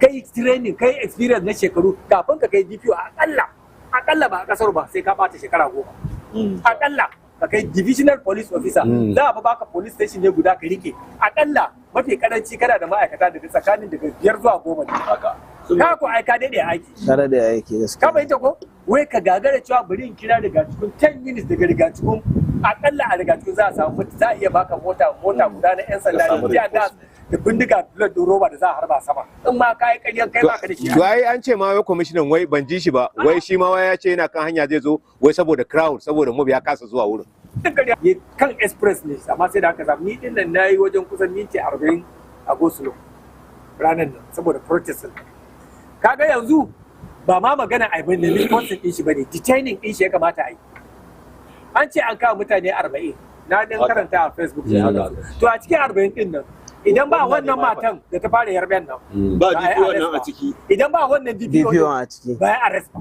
haka wannan ya nuna ma kenan duk wani dan sandan da aka bashi ko kwamishina ne aka bashi wannan aikin in dai ba wayannan guda biyun to shi ma din kamar wancan DPO ne bai ma san me ake yan sanda ba kuma abun kunya ne a kasar a ce yau mun waye gari mun samu kama wani hali da wai DPO da wanda ke sama da shi bai san kan aikin dan sanda ba da har za a ɗauki wai mutum ya zo neman mafaka a matsayinsa ɗan ƙasa ba tabbatar ta ba ta hijabinta wannan kunya ne to jama'a to ban san kuma da ban san abin da zaka faɗa akan wannan al'amarin ba ni zan raba maganganu ne kamar kashi 2 ko kashi 3 to na farko zan fara da su al'ummar wannan yanki ta yadda suka fito suka nuna rashin lissafi rashin hankali rashin tausayi kiyayya ga junansu to in ba kiyayya ba ai kowane irin laifi mutum yayi tunda akwai shari'a kuma har an kawo shi inda hukuma take ya kamata a bari hukuma ta aiki shi kenan matan nan koda tana wannan abin da ake zarginta da shi koda ba ta yi shari'a za ta gano tana yi ko ba ta yi sannan in ka bibiyo tun daga wajen mai unguwa abin ya ga ya fi karfin shi suka dungumo suka rugo da zuwa wajen 'yan sanda inda suke ganin za su iya samun mafaka sai mafakan nan ta kasa samuwa sai ɗan sanda ya yi wauta wanda wauta ta kai wauta ka ɗauko mai laifi ka miƙa ma al'umma wanda ake zargi ma da laifi ko da ma ya aikata laifin ko da ya kuskure wannan kuskure ne da sanin ya kamata gaskiya ni irin wannan ya taɓa faruwa da ni a Gombe zaben 2003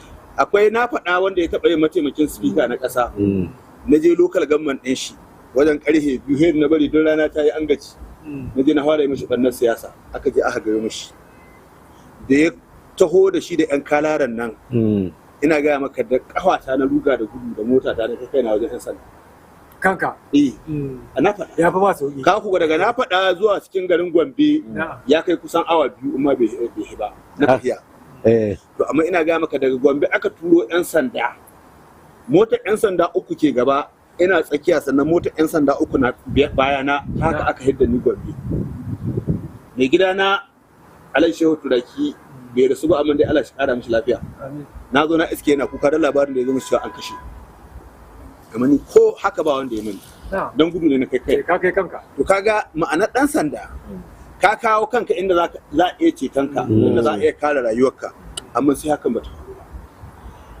sai shi dan sanda in har zai kasa kare mutumin da ke hannun shi to kaga aikin dan sanda ma bai zama ya dace a wurin ma'ana mutane da yawa aikin dan sanda suke ba san ma'anar police wayannan kalmomi kowace kalma tana da ma'anarta kuma ma'anar ita ke inganta aikin P din nan ta police P tana nufin peace or polite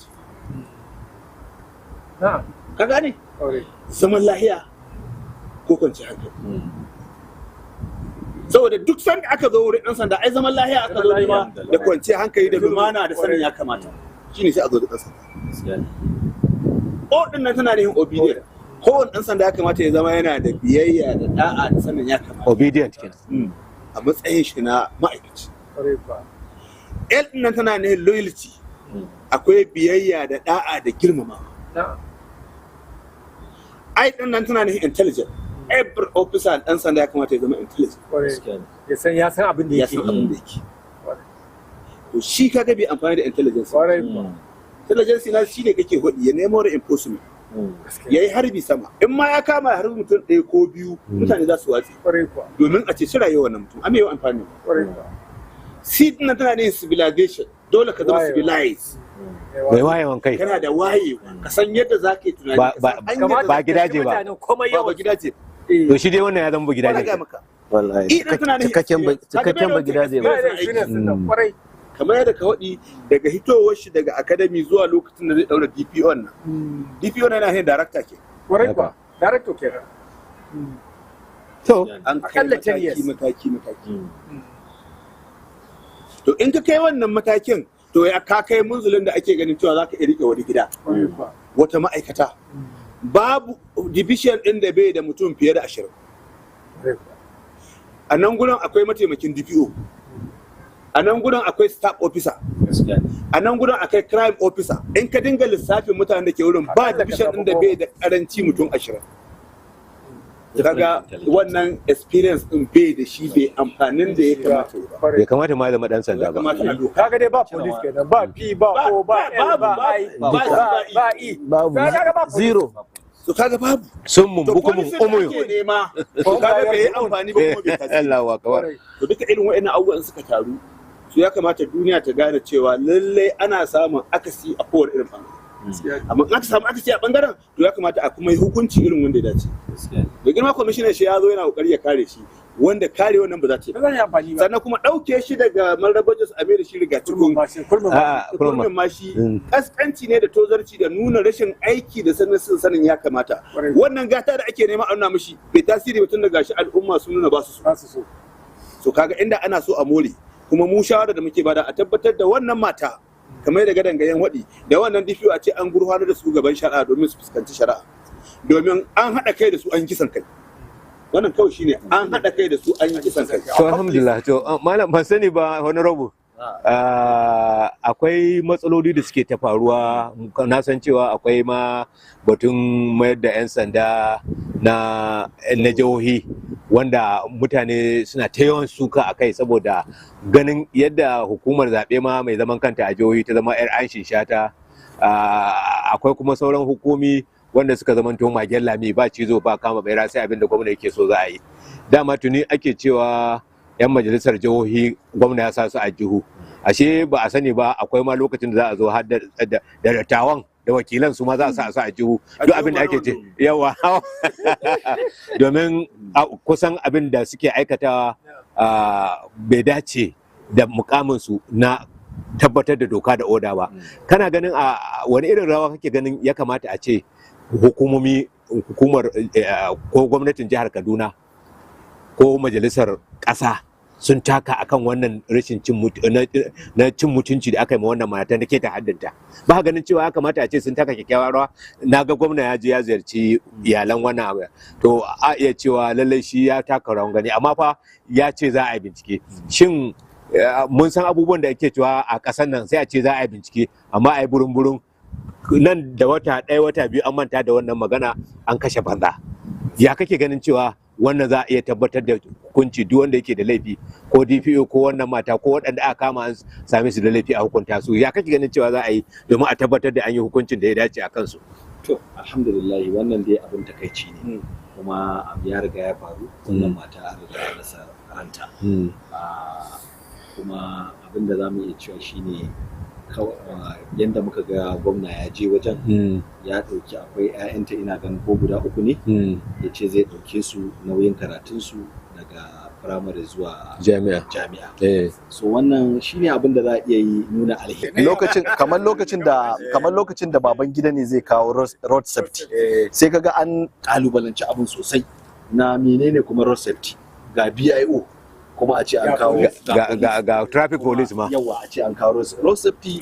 Sun sha maganar ma cewa sun sha kawo jadawalin cewa a majalisa a ba su damar su rike bindigogi wanda an ta dakile waɗannan abubuwan, kuma za ka ga yawanci su ma suna ɗan validating ɗin rules and regulation ɗinsu tunda aka ce road safety, kuma federal road safety ne ba Nigerian road safety ba. So suna so a mazaga bai kamata su rinka hawa kan tituna na cikin birane ba, sai dai inda federal road safety highway. Har an je kotu ma akan al'amarin. Abubuwa ina ganin wani ci gaba ne a Najeriya idan har muka kawo state policing, saboda zaka ga cewa ko a Saudi Arabia in ka je askar zaka ga sun fi kaman al'umman ma da suke dawafi yawa, saboda rate of crime da muke da shi.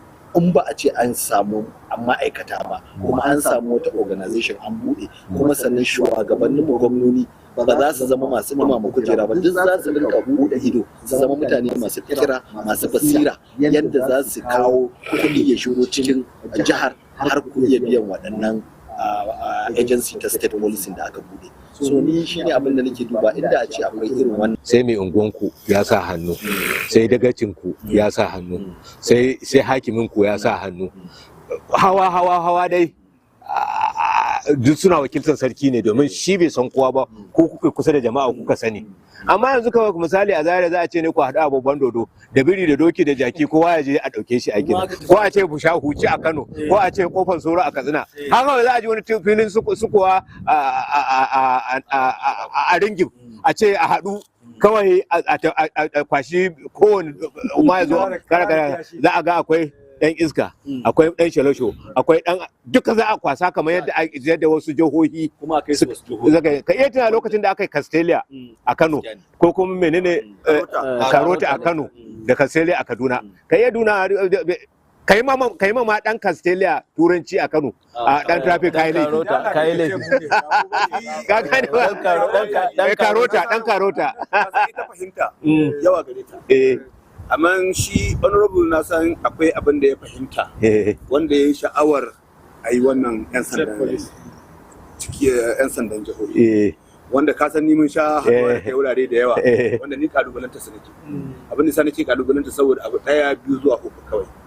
Abu na farko, gwamnatocin da muke da su wasu jihohin ma ba su rike kansu, in ba an kawo musu kuɗin da ake bada na duk wata ba sai ka iske albashi na ma gagara. To in ka zo kai waɗancan 'yan sandan ta za a ka biya su. Abu na biyu, an wayi gari cewa yau mun ga irin bala'i da state annex take yi mana a ƙasar nan. State annex ta koma za ka iske in akwai abin da bai kai kansila ba in aka zo zaɓe duk sai an kwashe. Wannan jam'iyyar da take rike da gwamnati. Saboda an ba mu jiha iko da wannan haka. Sannan abu na uku shine ina tabbatarwa cewa idan har Allah ya kaddara aka zo aka yi wannan abin da kuma abin da al'umma suka waye gari ba su so amma aka dage aka cije dole sai an yi saboda wasu dalilai, ina tabbatar maka za a yi wannan abin kuma ba zai haifi da mai ido. Dalili kuwa shine wancan abin da 'yan sa da hukuma INEC take yi shi zai kasance. Sannan su kuma wayanda suka matsa sai an yi, ai za su waye gari ne cewa yau kana kan madahon iko ka matsa sai an yi 'yan sanda cikin gida, ran da ba ka wurin yadda zai musguna mani a matsayin dan adawa ya musguna maka a matsayin dan ADC, to haka kai ma zai musguna maka tunda ba kai ke kan mulki a wannan lokacin ba. Sannan duk in ka kalli al'amarin yadda yake, in aka tashi kamar magana da Malam Abdullahi ba za a tantance ba. Sanda ake tantancewa za ka iske ana samun sauki na wajen ɗaukar jami'an tsaro, amma yanzu da yawa shugabanninmu in suka tashi kawai suna ɗauko 'yan baran su ne, karnukan siyasar su ne, ƙannan su ne, ƙannan matan su ne, yaran su ne, waɗanda magana karatu ma dama ba ta so ba, kawai magana ce kawai ta yana tare da ni ko kuma yana mana amfani kawai a zo a sashi. Yanzu duk waɗannan abubuwan da ka ɗauko guda uku da su Karota da Kano, Karota sun waye gari cewa yanzu sun koma ta ina za su iya samun gwamnatin jihar Kano kuɗi kawai. Ko me za a yi? Ko me za a yi? Haka in ka zo ka waye gari ka ɗauki Karota Castelia ta Kaduna, su ma sun koma magana ce ta kuɗi tun da su suke riƙe da kansu. Gwamnatocin nan ba su rike su. In ka ruga da gudu ka tafi jihar Katsina inda aka yi waɗannan 'yan sa kai, an waye gari 'yan sa kai, 'yan bijilanti kenan, 'yan bijilanti za ka da su kato da gora tsakanin su da 'yan keke na fiyar ne da kuma masu mashin. Ba ma security ba tsaron ba? Ba abin da suke tsarewa. Labarin da nake baka yanzu in ka je karamar hukumar Dan Musa, banda 'yan tumaki da Dan Musa da mai dabino ba inda za ka ga ɗan Castelia. Ɗan Castelia in ainihin ɗan garin ɗan tsamiya ne, to bai isa ya sa kayan shi a ɗan tsamiya ba, sai dai ya sa su a leda ya zo in ya zo cikin headquarter karamar hukumar shi sannan ya sa. Sai in lissafa maka gari fiye da 100 irin su mara gabas, mara kudu, mara tsakiya, mara ina ne, ɗan tsamiya waye babu inda za ka iya samun jami'in tsaro guda ɗaya. Duk irin bala'in da ake, haka in kama haya ka tafi ba tsari, haka in kama haya ka tafi safana, haka in kama haya ka tafi dutsen ma, babu wani jami'in ba tsaro sai tsoro. In ko ana so a yi abu na hankali ya ɗauka, to shine a ce gwamnatin tarayya ta kawo nata ta gwamashin, gwamnatocin jiha su kawo gudunmuwa, gwamnatocin ƙananan hukuma su kawo a zuwa ɗauki 'yan sanda yadda ake ɗaukar 'yan sanda. Kuma gwamnatin tarayya ta biya. Kuma gwamnatin tarayya ta biya. Ai abin da aka tattara sai a koma kamar yadda gwamnatin tarayya take haɗawa haka take.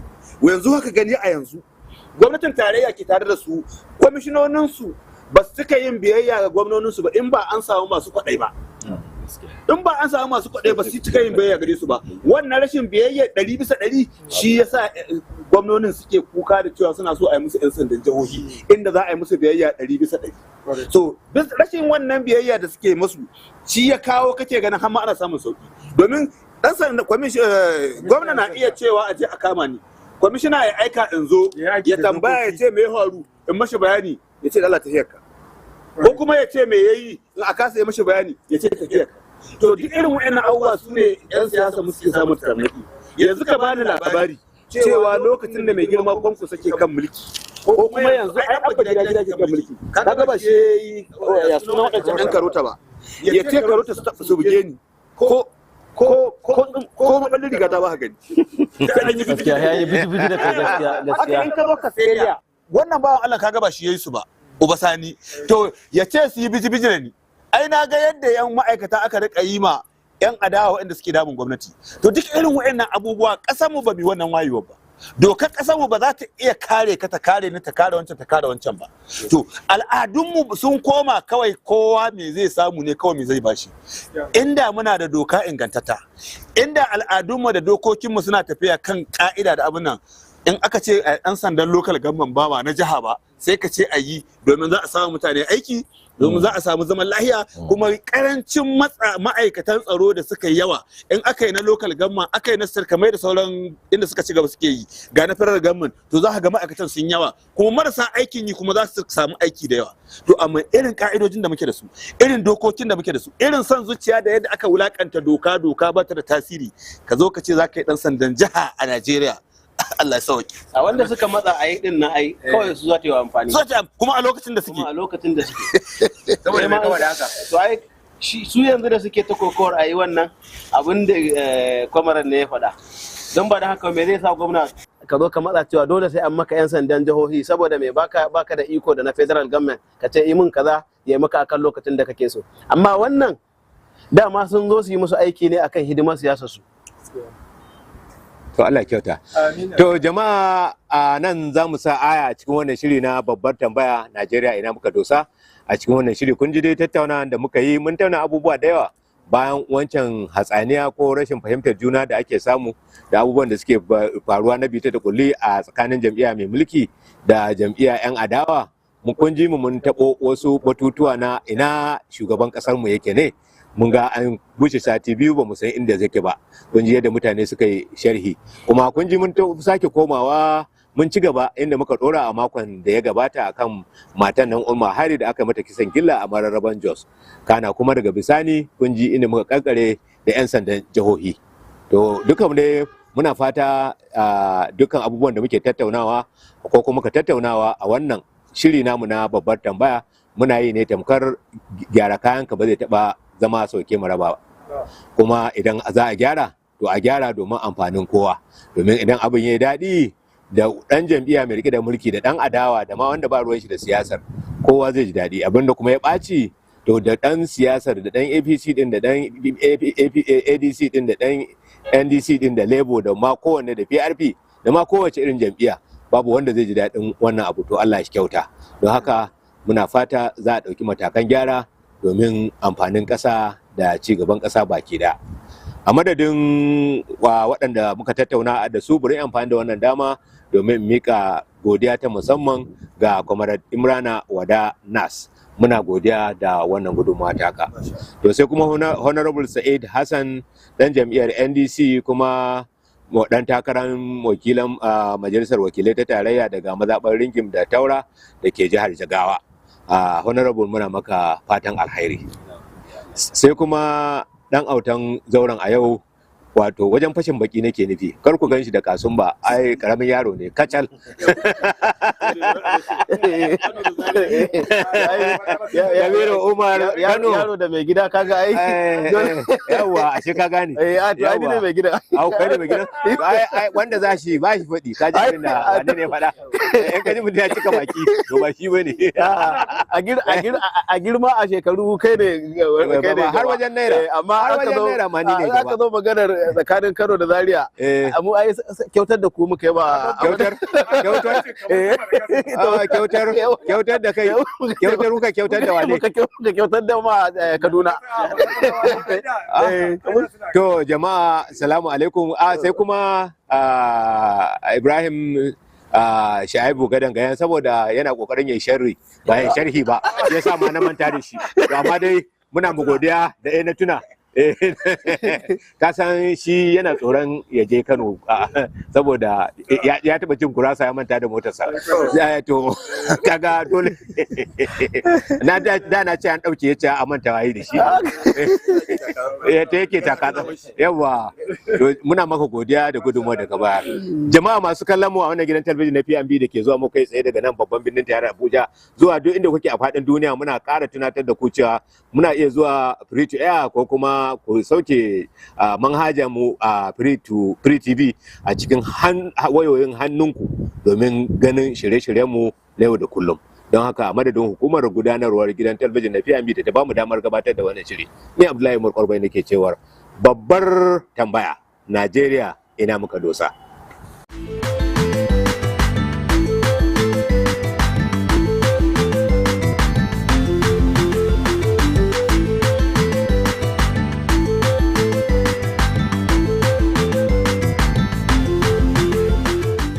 Imagine say television, movies, news and entertainment dey your pocket just like that. Welcome to Free TV app. Now the #1 digital TV app for Nigeria. Free TV app get over 100 live TV channels, breaking news, sports, Nollywood movies, small pikin shows and plenty more inside one app. No decoder wahala, no plenty setup. Just download, open, begin the watch. To get the app, just search Free TV for Google Play Store or Free TV NG for Apple App Store, or scan the QR code for your screen. Registration will take you seconds. You fit use phone number, email, WhatsApp, Google or Apple ID. OTP even dey, so make your account stay safe. For inside the app, the live TV section get over 100 licensed channels with program guide, pause, rewind and catch up. Free TV no be ordinary app. Na digital revolution. Download Free TV today. Imagine having the power of television, movies, news, and entertainment right in your pocket. Welcome to Free TV app, Nigeria's all-in-one digital TV experience. With Free TV app, you get access to over 100 live TV channels, breaking news, sports, movies, kids shows, and more, all from a single mobile app. No decoder stress, no complicated setup, just download, open, and start watching. Free TV is television reimagined for the digital age. To get started, simply search Free TV on the Google Play Store or Free TV NG on the Apple App Store, or scan the QR code on your screen. Once installed, register in seconds using your phone number, email, WhatsApp, Google ID, or Apple ID. Secure OTP verification ensures safe and seamless access. Inside the app, explore content directly from the home screen or navigate easily using the various tabs. The live TV section gives you access to over 100 licensed channels, complete with an electronic program guide, EPG, pause, rewind, and catch-up features. The video on-demand library offers up to 500 hours of curated content, including Nollywood movies, drama series, documentaries, kids and educational programs. You can resume playback, save favorites, and download content to watch offline. The News tab delivers real-time updates across breaking. Free TV is more than an app. It's a digital revolution in broadcasting. Download the Free TV app today.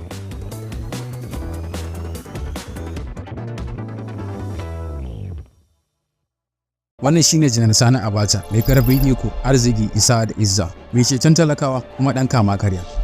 Dangane da wanda ka tambaya. Amma a watan Yunin 1998, wannan mutumin da ya mulki Najeriya tamkar a tafin hannunsa ya mutu kwasam, yana tare da wasu mata Indiya guda 3 da kuma faranti guda na tufa daga kasar waje. Amma dai wasu sun ce bugun zuciya ne ya kashe shi, wasu kuma sun ce guba ce. Al-Mustapha tsohon shugaban tsaronsa ya ce harin kasashen waje ne. Amma wace ƙasa ce za ta iya aikata wannan katobara kuma ta kwana lafiya? Ya kuma yi waɗannan ƙasashe da suke son kashe shi. A ƙarshe dai ba zan tare likitansa domin samun amsar yadda ya mutu. Gubar ce ko kuma akasin haka. Wannan ba kawai labarin mutuwar wani shugaba ba ne. Wannan labari ne na game da yadda mulki ke aiki, yadda tsarin duniya ke shigewa gida, kuma yadda tufa na iya zama makami. Idan muna son sanin gaskiya yadda aka kashe Abacha da wanda ya kashe shi, ba za mu iya tsalle kai tsaye ba, sai mun koma baya mun yi waiwaye a rayuwarsa tun daga farko. Mun ga salon mulkinsa, mun ga irin makiyan da ya tara, domin a cikin wannan tarihi akwai makullin sirrin mutuwarsa. Daga Kano zuwa ɗaukaka. Baya yin harbin fur, amma koyaushe shi ke kammala wasan a matsayin mai nasara. Kafin mulkin, kafin ɗaukakar, kafin cece kucan, kafin gwanancewar Sani Abacha wani yaro ne daga Kano. Ba hayaniya da rikici, amma koyaushe cikin nazari yake. Yaron da baya cewa komai, sai dai kullum shi ke cin nasara. An haife shi a unguwar Sabon Garin da ke Kano a 1943. Mahaifinsa wani hamshakin attajiri ne dan asalin Maiduguri. Daga baya kuma suka koma Fage, yau bayan rikicin 1953 tsakanin 'yan kudu da 'yan arewa kan rashin yadda 'yan arewa a karbi 'yanci daga hannun Turawa saboda ba su shirya ba. Abacha ya halarci makarantar gidan makama da ke birnin Kano, daga bisani kuma ya karasa karatunsa a Rumfa College Kano.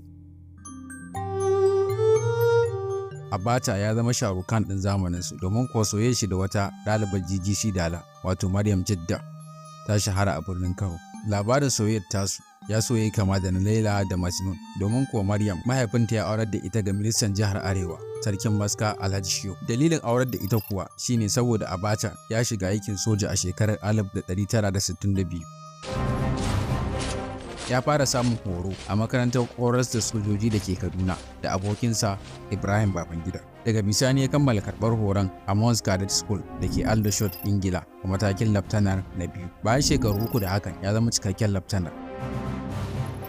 1966 shekarar jini ya kwarara a Arewa, kuma Sani Abacha ya fara tafiya da ta kai shi zuwa kujera mafi girma.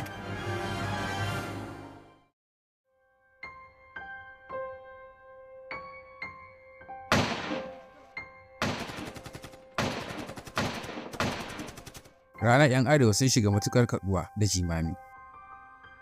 Kafitanin yankin da ya kasance cikin baƙin ciki, domin ko wasu matasan sojoji ne, yawancinsu Inyamurai, suka kida juyin mulki na farko a ƙasar da ya yi sanadiyar salwantar da rayukan manyan shugabannin Arewa.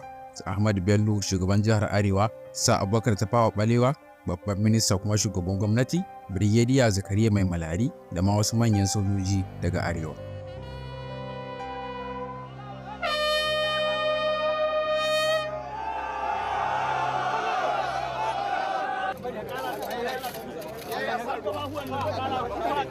Juyin mulkin dai bai nasara ba a hukumance, amma dai a zukatan 'yan Arewa tamkar ya yi nasarar ne, domin kuwa an kashe musu jagororinsu, masu kishinsu da kuma kawo musu ci gaba.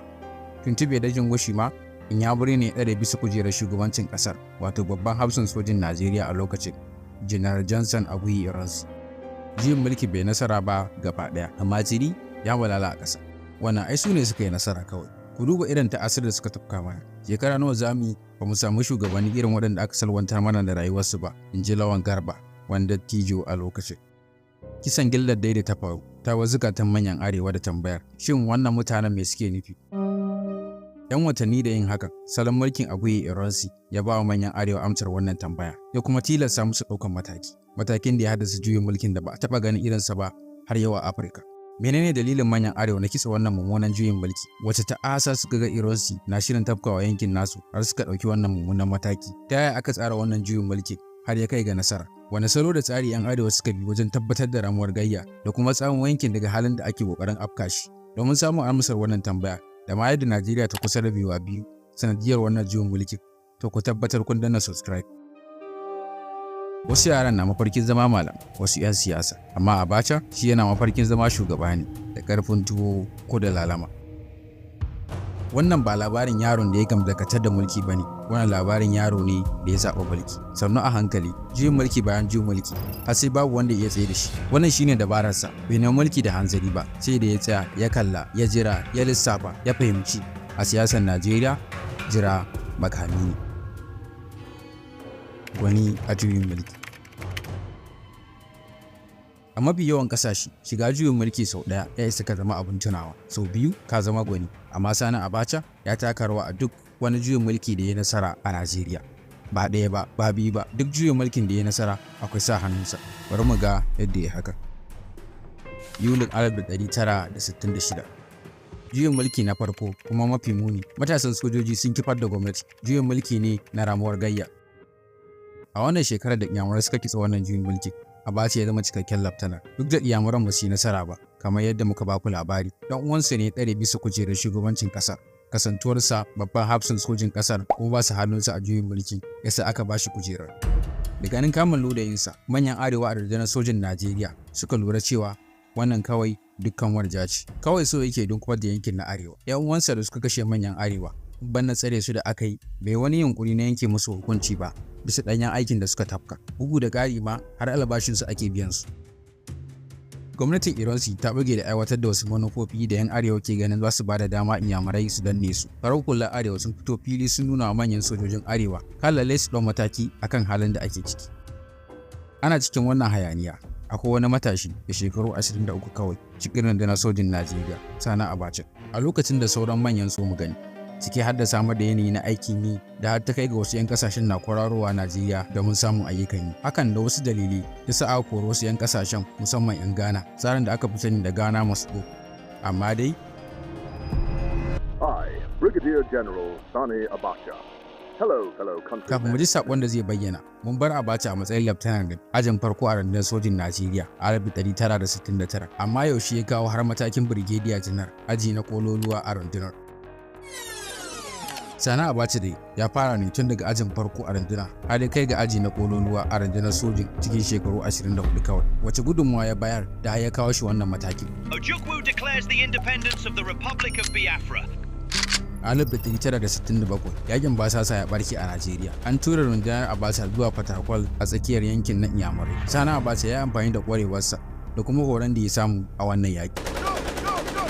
A yayin yakin basasar ne Abacha ya ta samun karin girma a ya kai ga matakin manjo. Bayan yakin a 1981 ne kuma shugaban farar hula Shehu Shagari ya daga likafarsa zuwa matakin Brigadier General. I referred to what had become obvious to every concerned Nigerian. Wannan shine da ya karo na farko da 'yan Najeriya suka san da zaman Abacha. A wannan jawabin, bayan gabatar da kansa, Sani Abacha ya ayyana tumfuke gwamnatin Shehu Shagari, yana bayyana ta da gwamnatin da rashawa ta yi makatu, kuma taron yuyu da suka gaza wani katabus, suka kuma tsunduma 'yan Najeriya cikin wani matsanancin hali. A takaice dai Abacha ya sanar da kifar da gwamnatin farar hula ta Shagari, dakatar da kundin tsarin mulkin 1979, sannan da haramta dukkan jam'iyyun siyasa. Ya kuma rufe jawabin da cewa ya ku 'yan uwa 'yan Najeriya, wannan juyin mulkin ya yi nasara ba tare da zub da jini ba, amma duk wanda ya yi yunkurin tayar da rikici to tabbas zai ɗanɗana kudarsa. Muhammadu Buhari ne da ya mai gurbin Shagari a matsayin shugaban ƙasa, kasancewarsa babba a rundunar sojin ta Najeriya, kuma ya ba da gudunmawa wajen nasarar juyin mulki ta hanyar yin gum da bakinsa kan batun juyin mulki, kuma har Shagari ya tambaye shi akan yiwuwar hakan, amma ya ce sam bai san da maganar. Kawarsa biyar ta ɗore, amma 1985 dangantakar da ya tsami tsakanin Muhammadu Buhari da Abacha. Abacha ya yi ma Buhari juyin mulki, inda kuma ya ɗora Janar Ibrahim Babangida akan mulki. Abacha da shi kaka gida a mulkin na Babangida, kuma ya dinga kare gwamnatin daga dukkan masu sukarta.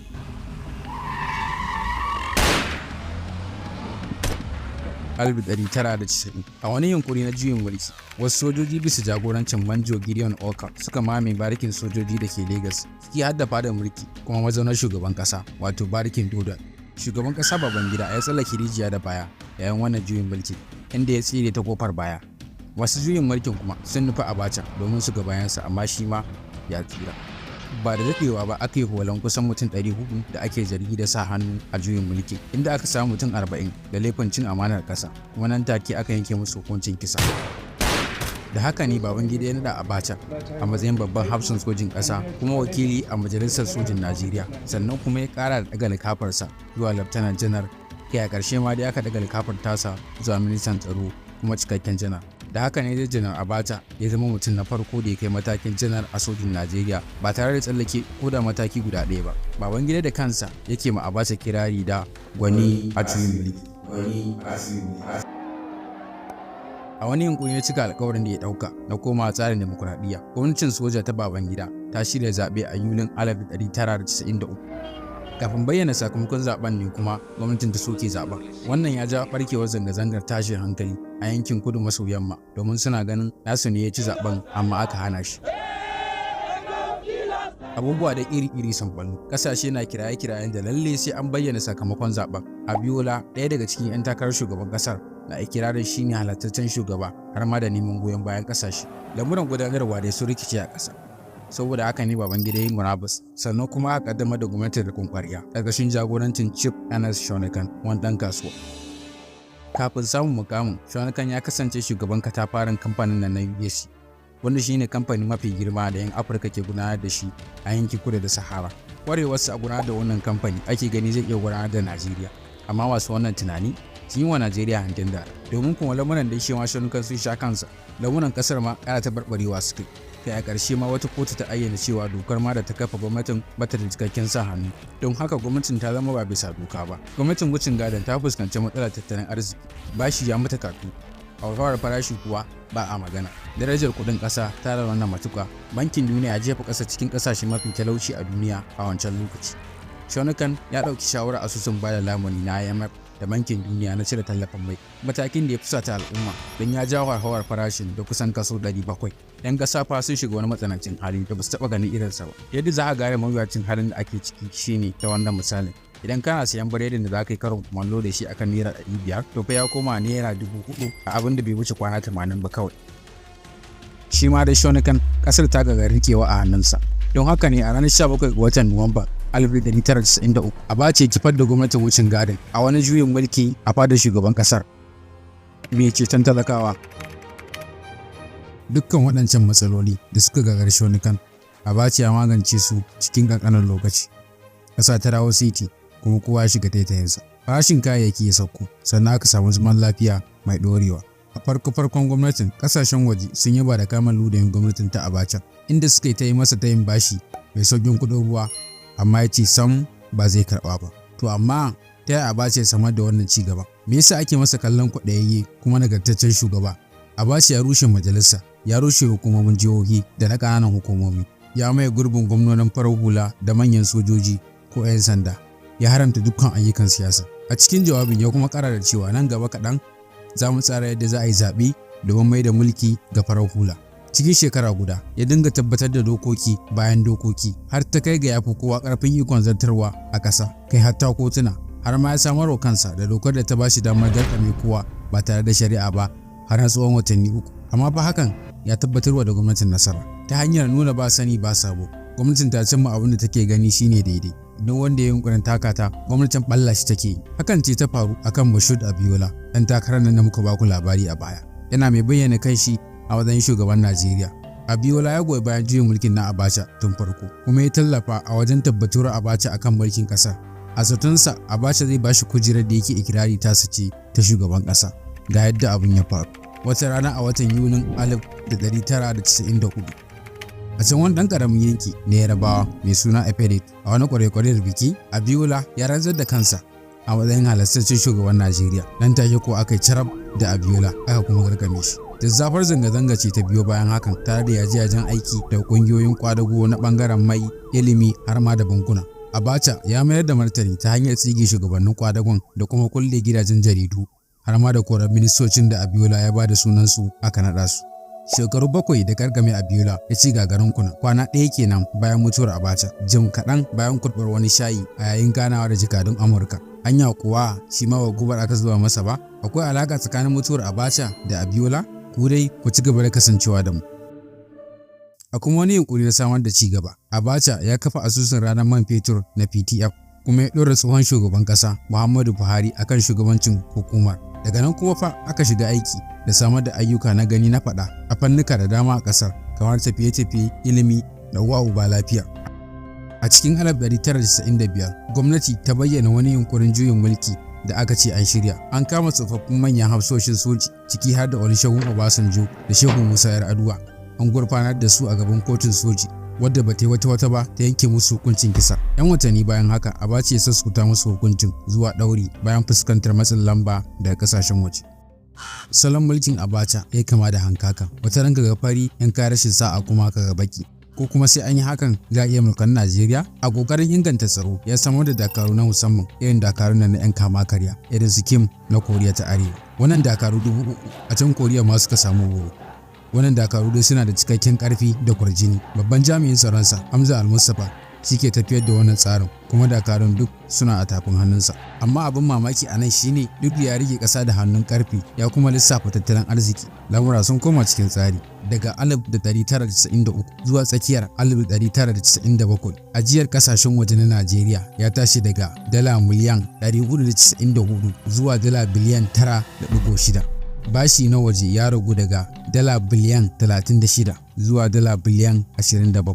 Sannan kuma farashin kayayyaki ya ci da ƙasa inda ya sauko daga kaso 54 zuwa kaso 8.5. Haka zalika Muhammadu Buhari ta hanyar hukumarsa ta PTF sun zuba wa talakawa aiki da gina tituna, asibitoci da makarantu.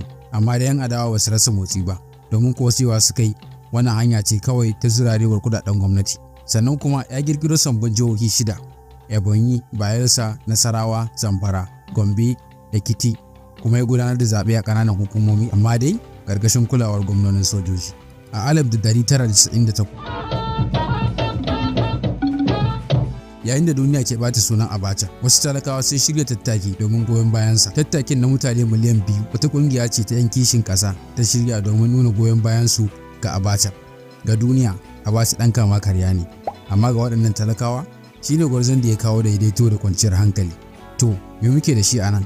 Wani mutum da ya murkushe yancin magana, ya kore masu suka, har ya kashe masu adawa, amma kuma shine ya daidaita tattalin arzikin da ya shiga masassara a baya, ya gina hanyoyi, ya rage bashi da hauhawar farashi, sannan ya samu goyon bayan talakawa.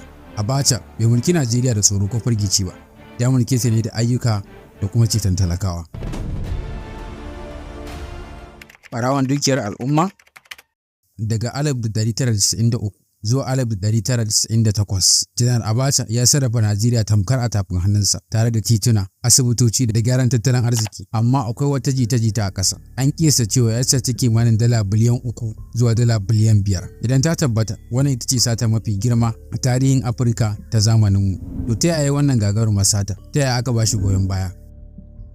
Idan zarge-zargen sace dukiyar ƙasa ya tabbata akan Abacha, to tabbas abin da ya kamata ya fi bawa kariya su ne rijiyoyin man ƙasar da hada-hadar man gaba ɗaya, domin su ne suka fi kawo wa Najeriya kuɗaɗen shiga. Abacha da mukarabansa sun kafa fannin man Najeriya ƙahon zuƙa. Da taimakon wani ƙwara, Gilbert Rames Shagori, Abacha ya ƙirƙiri wata dabara wadda ta haɗa da fitar da mai da dangoginsa a zuzutaccen farashi da aka ƙara sosai, da kuma tilastawa kamfanonin ƙasashen waje su biya ƙarin kuɗi kafin su fara aiki a Najeriya. Wasu ƙarin hanyoyin kuma sun haɗa da kirkiro bukatun kuɗin tsaro na bogi. Babban bankin Najeriya na aika kuɗi da takardun cek na matafiya ga mai bada shawara akan tsaro na ƙasa, Ismaila Gwarzo. Gwarzo zai kai su sau da yawa a cikin jakunkuna, an ce har sukan kai dala biliyan 1.4 zuwa gidan Abacha, inda ɗansa Muhammad kan shirya yadda za a wanke su a ƙasashen waje. Badagalar da ta kara da tsuga kuɗi akan asalin darajar kwangiloli, karkatar da yarjejeniyar mai har ma da tsari na buga kuɗi. A rana ɗaya kawai, tawagar ta Abacha na iya cire kimanin dala miliyan 37.6 daga CBN. Ba nan labarin ya kare ba. Bayan rasuwar Abacha, ƙasashe da yawa sun fara mayar da waɗannan kuɗaɗe. Switzerland, Jersey, Amurka, jimilla dai sai da aka dawo da kuɗin da ya kai kimanin dala biliyan 3.6. Jadawalin dawo da kuɗaɗen. Wani babban abin lura a nan shine duk da biliyoyin dalolin da aka dawo da su, yawancin kuɗin bai isa ga talakawa. Ja ya ɗauka, an sace biliyoyi, an dawo da su, amma wasu sun sace. A 2020, Serap ta ba wa gwamnati kwana 7 domin ta fayyace yadda aka kashe magudan daloli da aka dawo da su, da suka kai dala biliyan 5. Kun tuna wannan?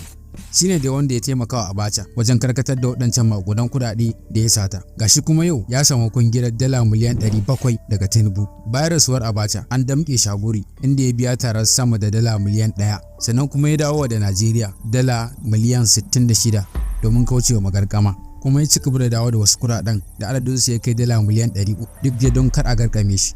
Anya ko kungilolin da yake karɓa da gwamnatin Tinubu babu wata a ƙasa? Da farko dai Shaguri shararren ɗan wankar kuɗi ne. Dan Tinubu shayi na a kwamitin gudanarwar Hightech, ɗaya daga cikin rukunin kamfanonin Shaguri. Ta yaya wanda ake zargi da wanke kuɗin tsohon shugaba zai zama mai karɓar kwangila da gwamnatin demokuraɗiyya? Za mu yi cikakken bincike akan alaƙa da take tsakanin Tinubu da Shaguri. Kai dai ka tabbatar ka daina subscribe don kar wannan bidiyon ya wuce ka. Idan hagu taki, sai a koma dama. Yayin da kasashen yamma suka juya Najeriya baya, Abacha bai roƙe su ba don ƙawancen nasu ya ci gaba, sai ma watsa musu ƙasa a ido da ya yi. Amma dai matakin da ya ɗauka shi ya fi ba su mamaki. A tunaninsu, shugabannin Afirka ba su da zarar da su iya ɗaukan wannan mataki. Abacha ya wawaya dama, ya ga kawaye iri-iri, wanda a shirye suke su yi ƙawance da Najeriya, ƙawance mai amfani da juna kuma mai ɗorewa. Wani laifi Najeriya ta yi, ƙasashen yamma suka juya mata baya. Su wane waɗannan ƙawayen da Abacha ya hango, kuma ya alaƙar ta kasance? Ta yaya suka kauce wa takunkuman da ƙasashen yamma suka ɗora musu bayan yin fatali da su?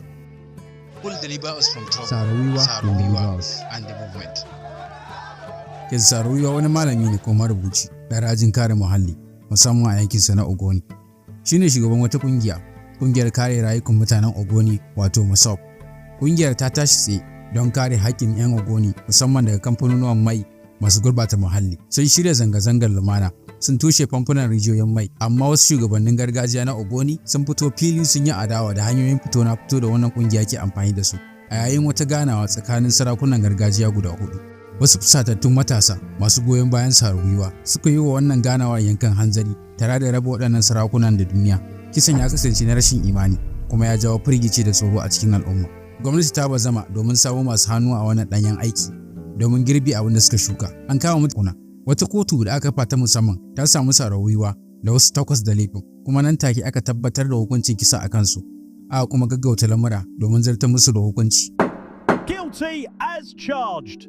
An tanadi dandali na rataya, an ɗauko hauni daga Sokoto, an kuma haka kabarurruka. Kiraye-kirayen neman sassauci da roƙon jin kai da ko'ina sun yawaita. 'Yan diflomasiya ba su yi ƙasa a gwiwa ba, ƙungiyoyin kare haƙƙin ɗan adam sun yi kira. Commonwealth, Majalisar Ɗinkin Duniya, Amnesty da gwamnatoci da dama sun yi tir da hukuncin, amma tir da hakan bai hana gwamnatin zartar da hukuncin ba. Ya Ubangiji karɓi raina, amma ka tabbatar gwagwarmaya ba ta tsaya a nan ba sai ta kai ga nasara. Amma ka tabbatar gwagwarmaya ba ta tsaya a nan ba sai ta kai ga nasara. Kalaman ƙarshe kenan da Sarawiwa ya fartar. Ranar da 'yan Ogoni 8 da jagoransu suka bakwanci Barzau, aka rataye su a Fatakwal. Cikin gaggawa duniya ta mayar da martani. Ƙungiyar Commonwealth ta dakatar da Najeriya, kuma manyan ƙasashen yamma suka ɗora takunkumai, haramcin sayan makamai, hana biza da barazanar ƙauracewa sayan mai. Amurka da ƙungiyar tarayyar Turai sun yanke tallafin soja, kuma suka yi barazanar fitar da Najeriya daga muhimman tarukan ƙasa da ƙasa. Amma Abacha ya ƙi yin ƙasa a gwiwa saboda matsin lamba. Maimakon haka ya kaddamar da sabon tsari a hulɗar diflomasiyyar Najeriya, inda ya gina sabon ƙawance da abokan ciniki da kasuwanci a wajen da'irar yammacin duniya. Abacha hannu da yake karɓar sauran shugabannin duniya da ƙasashen yamma suka matofin alatsi ne. Mafi shahara ya faru ne a watan Mayun 1997, lokacin da Kanar Muammar Gaddafi na Libya ya sauka a Kano, daga nan ya wuce Abuja domin ziyarar ƙasa. A wani biki mai ƙayatarwa da aka yi Abuja, Abacha ya ba Gaddafi lambar yabo mafi girma ta Najeriya, GCFR, lamarin da bai yi wa Washington daɗi ba. A wannan ziyara, Najeriya ta kuma girmama shugaban ƙasar Nijar mai makwabtaka, Kanar Ba'are mai nasara. Gaddafi da mai nasara duk sun samu lambar GCFR a wannan ziyara. Wannan ya nuna wani nau'in ƙawance na masu kishin Afirka, mai ra'ayin Afirka ɗaya. Najeriya ta Abacha ba kawai da lambobin karamawa ta tsaya ba, ta zurfafa dangantakar a aikaci. A 1996, Abacha ya halarci taron ƙasashe renon Faransa a Burkina Faso, inda ya ayyana Faransanci a matsayin harshen hukuma na biyu a Najeriya, abin da ya nuna karkata zuwa ƙasashen Faransanci na Afirka. A gefe guda kuma, Abacha ya bayyana a fili cewa Najeriya ta koma ga sabbin abokai don yamma ba za ta haɗa kai ba. A Mayun 1997, ministan bayanai Walter Oponagoro ya ce Najeriya tana koma wajen China da sauran ƙasashe domin samun goyon baya, inda ya zargi ƙasashen yamma da cewa cin zarafin launin fata ne suke nuna wa Najeriya. Ai kuwa Abacha ya tabbatar da wannan magana. Daga 1995 zuwa 1997, jakadun Najeriya da China sun rattaba hannu kan yarjejeniyoyi da dama. Filayen mai da masana'antu sun samu tallafin fasaha, kuma China ta fara gyara layukan dogo na Najeriya. A wata ziyara, shugaban rundunar tsaro Abdulsalami Abubakar ya je China da Koriya ta Arewa domin tattauna haɗin kan soja da sayan makamai. Abacha ya shimfida kokarinsa har zuwa ƙasashen musulmai da masu tasowa. A watan Yunin 1997, Najeriya ta shiga kungiyar kasashen musulmi da ke tasowa, wanda ya hada da Turkiya, Iran, Malaysia da Pakistan. Wannan yunkuri ne na karfafa tattalin arziki ba tare da dogaro da yamma ba. A wurin taron, Firaministan Turkiya ya yaba da rawar da Najeriya ke takawa, kuma jakadan Iran a Abuja ya buƙaci Najeriya kada ta lamunce da matsin lamba da barazanar mulkin mallakar yamma. Waɗannan sabbin kawanci sun haifar da kyakkyawan sakamako. Zuwa tsakiyar 1997, bankunan China sun fara yin tayin kudaden ayyuka a Najeriya. Masu horar da soja daga Koriya ta Arewa sun iso, kuma 'yan kasuwa daga gabas ta tsakiya sun shirya tsaf don zuba jari a kasuwannin Najeriya. Haɗin gwiwar China ya taimaka wa Najeriya wajen ci gaba da haɓaka sashen mai duk da barazanar yamma. Masu lura da al'amura a lokacin sun ce duk wani takunkumi zai kasa yin tasiri, saboda Najeriya za ta iya a cikin ɗan lokaci samun sabbin kasuwanni a Asiya don maye gurbin asarar Amurka da Turai. A hakikanin gaskiya, man Najeriya ya fara ratsa kasashen Asiya da gabas ta tsakiya, abin da ya rage wa tattalin arzikin kasar illa, duk da cewa kiyayya da adawa a gida suna karuwa. A yankin Afirka, gwamnatoci da dama sun ki yanke hulɗa da Najeriya. Makota na yammacin Afirka, ko da kuwa ba su gamsu da tsoma bakin sojin Najeriya a Saliyo ba, su zaɓi shiru maimakon goyon bayan Turawan yamma. Ƙungiyar Tarayyar Afirka ta yi kira da ai taka tsantsan. A watan Oktoban 1996, wani mai magana da yawun Ƙungiyar Tarayyar Afirka ya gargaɗi cewa dole ne mu taka tsantsan kamar China sun shigo da rancen kuɗi da kwangilolin gina manyan ayyuka, hanyoyin mota, layukan dogo da sadarwa sun samu taimakon China. Yayin da masana'antar mai ta kulla yarjejeniyoyi da dama da kamfanonin Asiya. A gida kuma, gwamnati ta tara ɗan kuɗi ta hanyar waɗannan sabbin kawanci. Zuwa can da aka gina suka tabbatar da ruwan kuɗi na ci gaba da shigowa. Ribar soyayya? Hausawa sun ce ribar soyayya a wuri. Abacha ya sake cin karo da masoyiyarsa, kuma bai yi wata ba ya yi da ita. Allah ya albarkaci auren nasu da 'ya'ya 10 da kuma gwamman jikoki daga baya. Maryam ba kawai uwar gida bace ta al'ada, ta kafa cibiyoyin jin kai ciki har da wadda daga baya ta zama asibitin ƙasa na Abuja. Soyayyar Abacha da matarsa ta shahara kuma ta zama abun koyi a tsakanin magidanta da dama. Yayin da wannan iyali ke rayuwarsu ta farin ciki, kwatsam sai wani ibtila'i ya auku. Alo, me ke faruwa? Inna lillahi wa inna ilaihi raji'un. Wani hatsarin jirgin sama a Kano ya yi sanadiyar mutuwar Ibrahim Abacha, ɗan Abacha na fari tare da wasu mutane. Iyalan su rasa ɗa, kuma ƙasa ta shiga alhini. Maryam, mahaifiyar Ibrahim, ta shiga cikin tsananin damuwa da kaɗuwa. Ba a samu kanta ba har sai da ta je Makka ta yi waɗannan ta addu'a. Bincike dai bai tabbatar da sanadiyar hatsarin jirgin ba, amma wata ƙungiya ta yi ikirarin lahanta jirgin kafin ya tashi, amma dai ba a tabbatar da hakan ba. Wannan ibtila'i mai sauƙi ne akan abin da ya tunkaro iyalin na Abacha. Wa ya kashe Abacha? Kwatsam ranar 8 ga watan Yunin 1998, 'yan Najeriya suka waye gari da mutuwar Abacha. Wasu suna tantamar Abachan da muka sani ko wani daban. Anya ko wannan ba jita-jita ba ce? Duk da ƙarfin ikon da izzar, amma a ce yau babu? Ya kasance gwani a juyin mulki. To waye sai masa juyin mulki? Wasu koko a jikinsu, sai dai ma ƙara imani da suka yi sakamakon tabbatar faɗin nan na Allah. Dukkan mai rai mamaci ne, amma dai akwai sababi. To menene ya sanadiyar mutuwar tasa? Guba ce, karuwai ko kuma bugun zuciya? To amma likitansa ya tabbatar da cewa kalau yake. To a ina bugun zuciyar ya samu? Ranar ta fara ne kamar yadda aka saba, girmamawa, fitowa da faretin soja da kuma ziyara ta siyasa. Dan gwagwarmayan nan kuma shugaban kungiyar 'yantar da Falasɗinu ta PLO, wato Yasir Arafat ne zai ratso Najeriya akan hanyarsa ta zuwa Morocco domin tattauna da Janar Abacha. Tawagar ta Abacha ta nufi filin jirgin sama na Nnamdi Azikiwe International Airport da ke Lagos. Kaico da Abacha ya san me zai faru da bai tafiyar nan ba. Yasir Arafat ya sauka a Abuja, fuskarsa cike da jarumtar gwagwarmaya. Sojoji uku sun tsaya a layi, tamkar ruwatsu suna jiran babban bako. Janar Sani Abacha ya tsaya cikin shiga ta soja, fuskar da bata saba murmushi ba. An shirya gaisuwa cikin tsari na girmamawa. Cikin kwanan gwiwa da kurjini, Abacha ya mika hannu ya gaisa da Arafat da kuma sauran jami'an tsaronsa. Jim kaɗan bayan kammala gaisawar, yanayin Abacha ya sauya, in ji Hamza Al-Mustapha, wanda yana kallon yadda gaisuwar ke wakana. Yana wani bayan haka da misalin karfe 6 na yamma, jikin Abacha ya matsa har sai da aka kira likitansa ya zo ya duba shi, ya masa allura sannan kuma ya ba shi shawarar ya dan samu hutu. Bayan haka Abacha kuzarinsa ya dawo, ya kuma ci gaba da aiki kamar yadda ya saba. Kamar komai ya wuce, amma da asubashin washe garin ranar sai masu tsaron shugaban kasa suka buga asukwane zuwa gidan Hamza Al-Mustapha. Suna cikin ɗimuwa da firgici. Abokai yana cikin halin rashin lafiya mai tsanani, suka ce. Al-Mustapha ya ɗanyi jim yana tantama, kuma yana jinjina maganar tasu. A lokaci irin wannan ba kuma bane abin yarda. A zuciyarsa ya ce, wannan fa na iya zama yunkurin juyin mulki. Da gaggawa ya ɗauki mataki, ya shirya kansa tamkar mai tunkarar yaƙi. Ya umarci matarsa da ta ci gaba da tattauna da sojojin a bakin kofa don ta ja hankalinsu. Yayin da shi kuma cikin sanda a ɓoye ya bi wata hanya daban zuwa fadar shugaban ƙasar. A lokacin da ya isa fadar, ya tarar da Abacha a kwance bagashiya, yana numfashi da ƙyar. Da kuma wata kumfa da take fitowa daga bakinsa, idanunsa a rufe, fuskarsa ta yi sanyi. Al-Mustapha ya tsaya da girmamawa. Ba zai yi taɓa shi ba, a aikinsu ba a yarda da haka ba, amma wannan lokaci ne na daban ba kamar sauran lokuta ba. Al-Mustapha ya durƙusa dab da Abacin ya ce da ƙarfi, bai girma Janar Sani Abacha, don Allah ba ni izini in taɓa ka, in ɗauke ka. Shiru, sai ya ƙara buga wani mazauni da ke kusa, yana ƙoƙarin tada shi. Har yanzu dai babu wata amsa. Numfashinsa ya yi rauni. Daga nan na gane hatsarin da mai gidan nawa ke ciki ya wuce da nake tunani. Al-Mustapha ya faɗa a zuciyarsa. Nan take ya yanke shawarar kira likitansa, Dr. Wali, wanda cikin mintuna 8 ya ƙaraso wurin. Cikin gaggawa likitan ya daba wa Abacha allura a kirji, kuma ya ƙara masa wata a wuya, amma shiru, babu wani sauyi. Jikin Abacha ya riga ya yi sanyi. Dr. Wali ya kalli Al-Mustapha cikin nutsuwa yana faɗin, Janar babu, Janar ya mutu, ba abin da za mu iya yi. Al-Mustapha ya tsaya cak, ya dubi likitan ya ce, ka tsaya a nan tare da gawar, bari na koma gida don in shirya wa rikicin da zai taso. Bayan tabbatar da tsaron gidansa, ya dawo fadar shugaban ƙasa cikin gaggawa. Sai ya kira manyan amsoshin tsaro, gwamnonin soja da wasu sabbin shugabanni da cewa shugaban ƙasa na so ku haɗu da shi da karfe 9 na safe.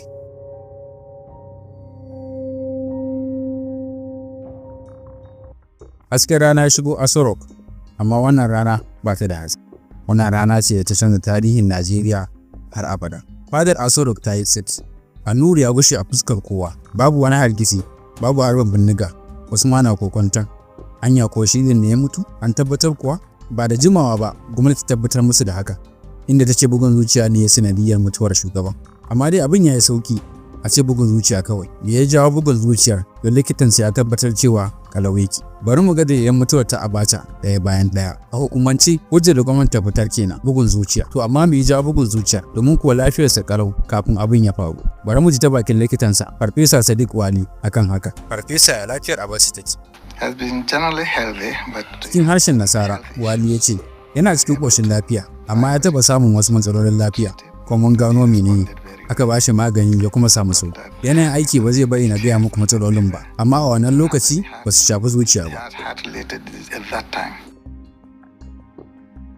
An ce da ya raba dare da mata Indiyawa guda 3. Tufa ce aka saka mata guba kuma ya ci daga wannan tufar. Jakadun Amurka da Irish Times sun rawaito labarin, amma babu wata cikakkiyar shaida. Al-Mustapha da Dr. Wali, farfesa a yanzu su gano ne a yadda Abacha ya rasu, kuma dukkansu sun tabbatar ba su ga mata a tare da shi ba a san da ya mutu. Hamza Al-Mustapha ya tabbatar da cewa guba ce aka saka masa ta hanyar gaisawa da yi da bakin sanatawagar Yasir Arafat. To amma ya dan fafutukar kwatar 'yancin Falasɗinawa zai so kashe Abacha. Yasir Arafat shugaba ne na kungiyar 'yantar da Falasɗinawa daga 1969 kuma ya zama shugaban yankin Falasɗinu bayan haka. Ya kasance fitaccen dan siyasa a wajen kasashen Larabawa da duniya baki daya. Yana da tasiri sosai a harkar kasashen waje da rikicin gabas ta tsakiya. Amma ba shi bane Al-Mustapha ke zargi da kashe Sani Abacha. Wani jami'in tsaro ne a tawagar ta Arafat wanda ya gaisa da Abacha daga nan da ya shafa masa guba. Tun daga wannan gaisawar yanayin Abacha ya sauya, in ji Hamza Al-Mustapha.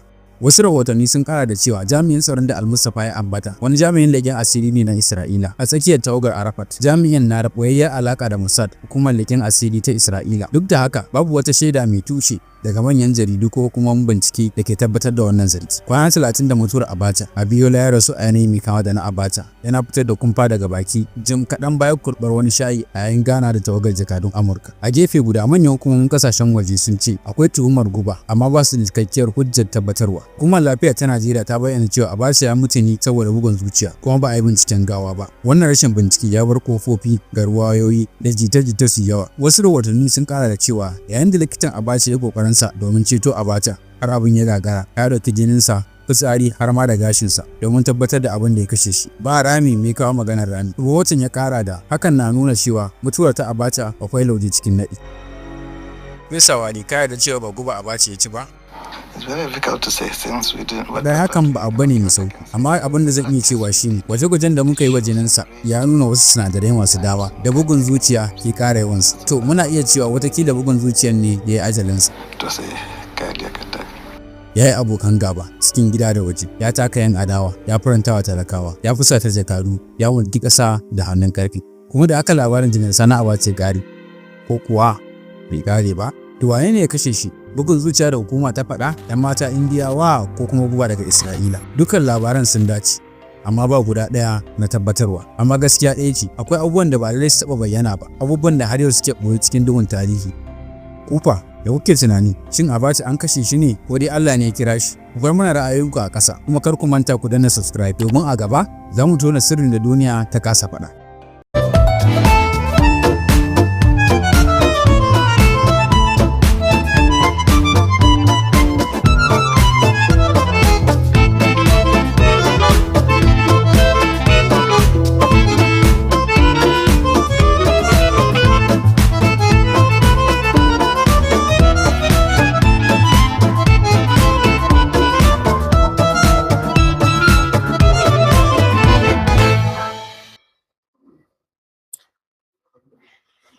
Bonjour la classe et bonjour mes élèves. Comme d'habitude, on est là ici aujourd'hui pour apprendre les choses comme d'habitude.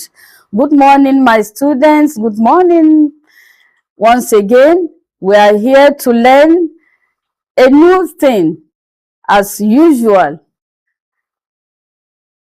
But before we start, I want to ask us, how was the weekend? That was last week.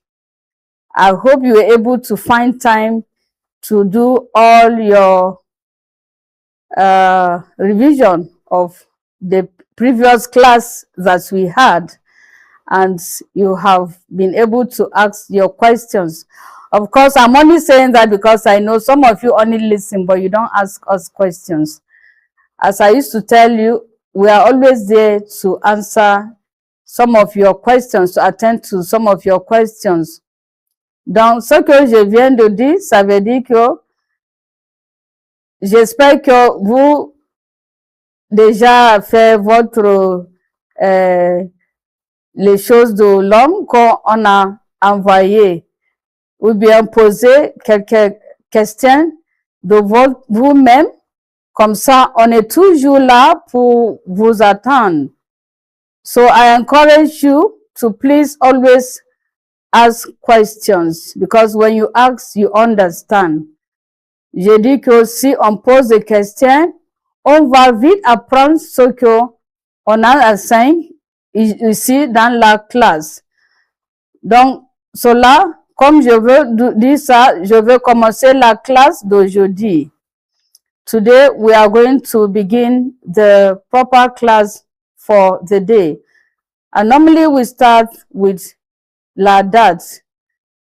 La date, just ignore that. Of course, the subject we all know. The items found and used in the kitchen. The item found and used in the kitchen. That's today's topic. In French, we say utensiles de cuisine. Utensiles de cuisine, as you can see on the blackboard, on the tableau noir. That's the board.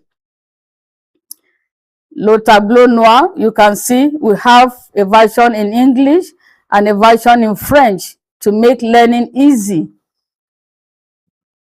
We have, for example, spoon. Spoon is pronounced in French as cuillère.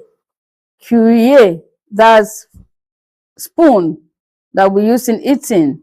Cuillère, cuillère.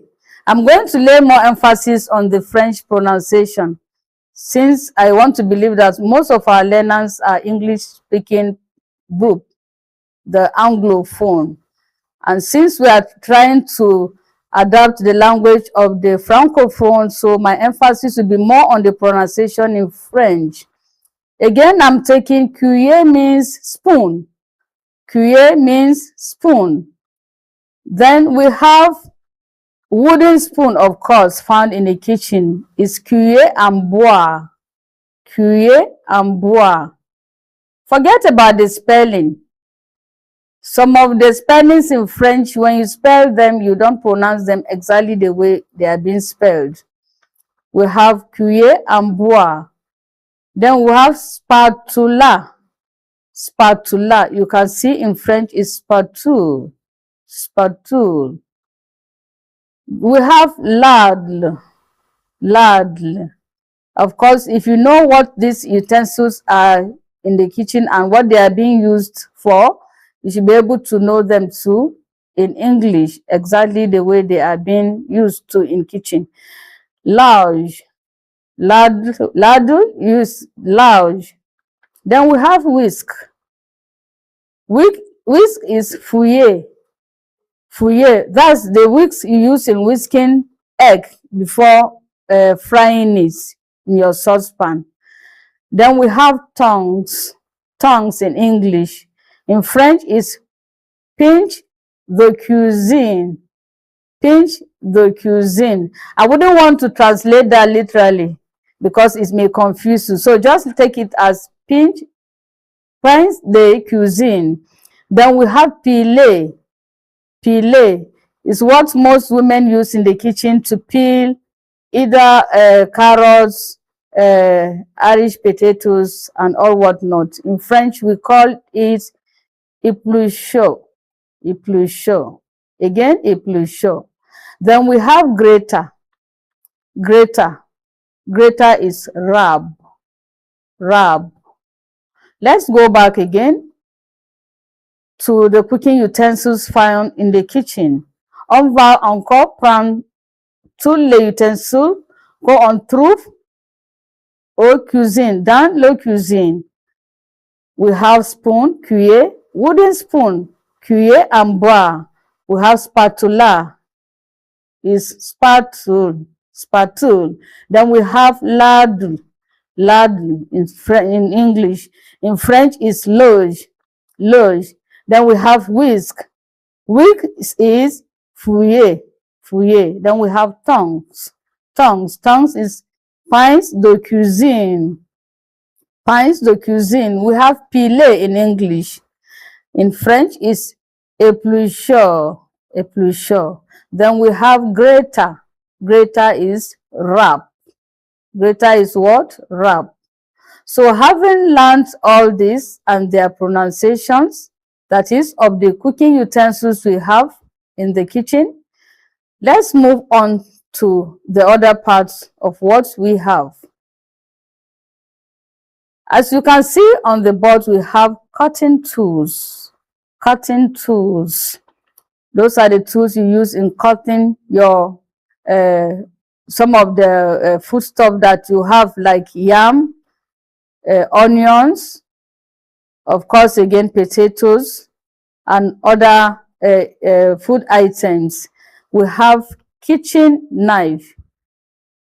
Kitchen knife. Oui, j'ai dit qu'on va encore regarder ou bien apprendre les utiles de cours. Utiles de cours, ça veut dire cutting tools en anglais. Donc, en français, on va apprendre tous les outils de cours. In English, we have kitchen knife. Kitchen knife. Kitchen knife is in French, couteau de cuisine. Couteau means knife. De cuisine, that means knife for the kitchen. Then we have paring knife. Paring knife. Paring knife in French is couteau d'office. Couteau d'office. That's the knife you use while eating. If you are sitting at table eating in the dining room, you use what? Couteau d'office. Then we have clever. Clever. In French is couperet. Without the pronunciation of the T is silenced.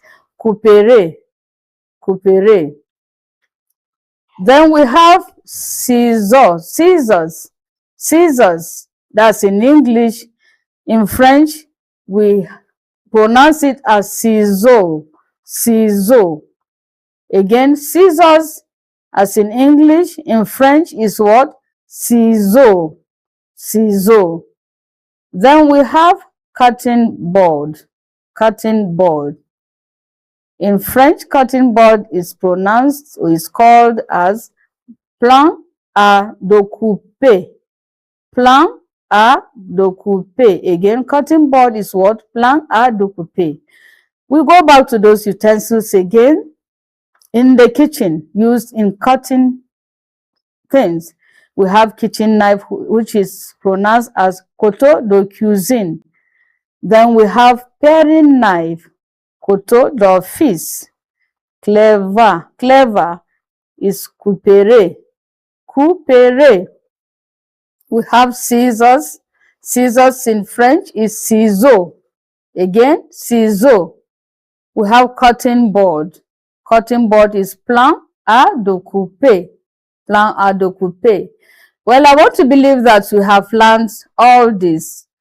Since you have this, as you are following us on your YouTube, you'll be learning more. So keep repeating what you are seeing.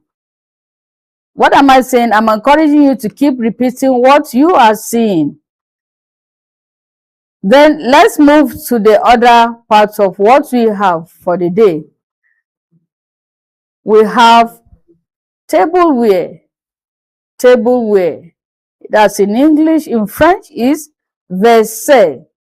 Vaisselle is what? Tableware is vaisselle in French. You can see again the English version and the French version. Plates in French. What is plates? Is assiette. Assiette. That means what? Plates. Assiette. We have bowl. Bowl is what? It's the same pronunciation as in English. Bowl. Without the W. So that is very simple. Then we have cup. Cup. That's the cup we use in drinking water. We call it what? Tas. Tas. Then we have mug. Mug. Mug means in French, the same you can see spelling and the same pronunciation. Mug, again in French, is what? Mug. Mug is what we use in drinking our tea. It's bigger than the taz. Then we have glass. Glass, of course, glass is mostly used in drinking water. It's more transparent. It makes you see what you are drinking. The glass in French is verre. Verre. Encore, verre. Then we have saucer. Saucer. Saucer is what? Suku. Suku. That's in French, saucer. So let's take that again. As I said, we have tableware. That means in French, vaisselle. Vaisselle. Then we have plates. Plate is what in French? Assiette. Assiette. Then we have bowl. Bowl, you can see the spelling is, it's only the W that is out from the French spelling, but the pronunciation is the same, bowl. We have cup. Cup. Cup in French is tasse. Then we have mug. Mug. It's the same pronunciation as in French, mug. Then we have glass. Glass is what? Verre. Is what? Verre. Saucer. Saucer is suku. Suku. So having learned this part of what we have of some of the vessel, the table where we have in the kitchen, we now go back to the next thing we are to take. Again, in the kitchen, we have appliances. Appliances in the kitchen. And what are those appliances? In French, appliances are appareil électroménager. Appareil électroménager. That's appliances. Also, those are the appliances we have in the kitchen. We have refrigerator. Refrigerator in French, you can see, is differently spelled, but the pronunciation is the same. Refrigerator. Refrigerator. Refrigerator. Then we have freezer. Of course, freezer in French is what? Congélateur. Congélateur. Freezer is what? Congélateur. Then we have microwave. Microwave. Microwave is four à micro-ondes. Four à micro-ondes. You see, it's a little bit longer. Microwave is what? Four à micro-ondes. Then we have oven. Oven is what? Four. Four. Then we have blender. Blender is mixture. Mixture. Then we have toaster. Toaster is grill pan. Grill pan. Again, this one has its own literal translation. Grill means what? The bread. As if for the French people, you know, they are lovers of bread. That they are long bread. So they always enjoy toasting it. So immediately they attach the name toaster to what? To pan. Grill pan. Then we have electric kettle. Electric kettle is what in French? Bouillon électrique. Bouillon électrique. Électrique. Let's repeat those again. On va apprendre les appareils qu'on envoie aux cuisines, dans la cuisine. So we are going to take those appliances again. We have refrigerator. Refrigerator means what? Refrigerator. We have freezer. Freezer is congélateur. Then we have microwave. Microwave is four à micro-ondes. Then we have oven. Oven is what? Four. Four. We have blender. Blender is what? Mixture. Mixture. Then we have toaster. Toaster is what? Grill pan. Grill pan. Then we have electric kettle. Electric kettle is bouillon électrique. Bouillon électrique. I hope we are learning, we are following gradually what I'm teaching us in the class. J'espère qu'on me suivait avec les choses qu'on apprend aujourd'hui là. Comme toutes les appareils électroménagers ou bien toutes les appareils qu'on envoie, les choses qu'on envoie aux cuisines, dans notre cuisine. So I hope we are learning and we are dropping our questions as usual and as my good students in the class. Let's move on quickly. Then we have some containers in the kitchen that we store our foodstuff. Those containers, but they are very, very useful. They are meant for putting some of our foodstuff so that we don't have rats eating them or other insects in them. We have them as named as tagged as storage items. Storage items, as you can see on the board. They are in French called storage items. Article d'arrangement. Article d'arrangement. In English, we have food containers. Food containers in generally in French, they are called récipients alimentaires. Récipients alimentaires. Then we have jar. Jar is what? Bocal. Jar is what? Bocal. Then we have canister. Canister. Canister is bois de conversation. Bois de conservation. That's bottle for what? Conservation. Bois de conservation. I have to take it a little bit slowly because we are learning. Plastic wrap. Plastic wrap is what? Film plastic. Film plastic. Encore film plastic. Then we have aluminium foil. Aluminium foil. Papier aluminium. Papier aluminium means what? Aluminium foil. That's what women use to put their chickens, wrap the chicken inside and put in the oven. So it's called what? Papier aluminium. Of course, film plastic, as we all know, is what we use to cover our salad or even coleslaw after preparing it. Again, I hope we are following what we are learning and getting our questions ready to post on our YouTube as usual. So let's move on. Having learned all these items found in the kitchen. With this, we have come to the end of today's class.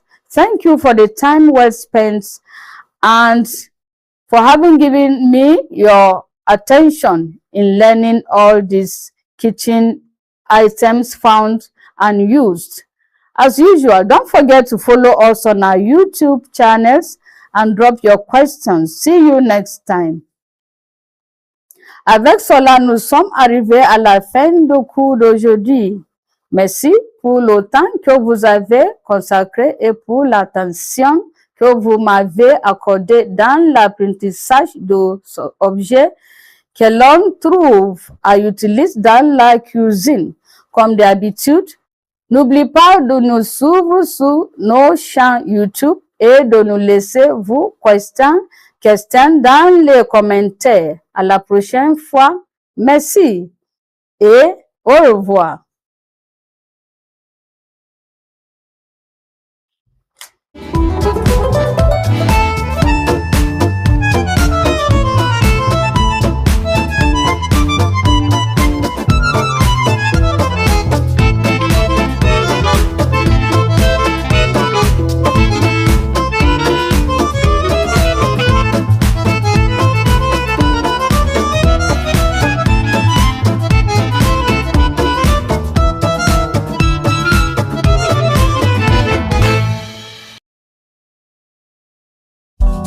Tired of the snow?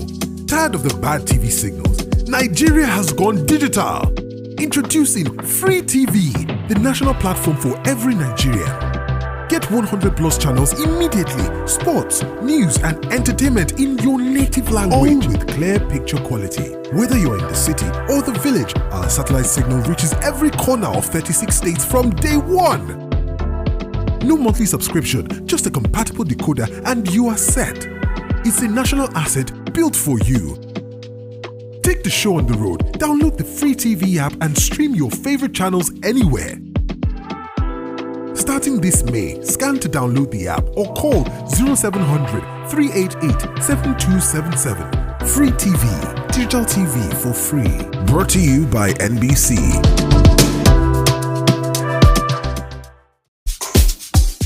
don't tire for this picture. Oh yeah, make you follow Unorodo. Nigeria don't go digital with free TV. Over 100 channels they wait you. Sport, news, and better entertainment for your own language. No matter where you dey, whether for city or whether for village, the satellite signal they reach every corner of Nigeria from day one. No monthly payment again. Once you get Ogbonge free to air decoder, you don't win. This one, now our own national asset. Even from your phone, you feel watch out. Just download the free TV app and carry your TV go anywhere you dey go. Scan that code now or call 0700-388-7277. Free TV, digital TV for free. Brought to you by MBC.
The FIFA World Cup is heating up and the road to glory is getting even tougher. Spain edged past Portugal in a training contest. Belgium sent a strong message with a commanding 4-1 victory over the United States, and now all eyes turn to a blockbuster round of 16 clash as Argentina face Egypt for a place in the quarterfinals. Hello and welcome to the P&B World Cup show, where we break down the biggest stories, tactical breakdown, and bold opinions from football's greatest stage. I'm your host, Abel Sunday. And of course, joining me in the studio today is media sport marketing professional Josiah Delight Amedu from the ancient city of Benin, the abracadabra of sport erosion, and from Port Harcourt, the ever insightful Jackson Caleb. Stay with us as the P&B World Cup show starts now.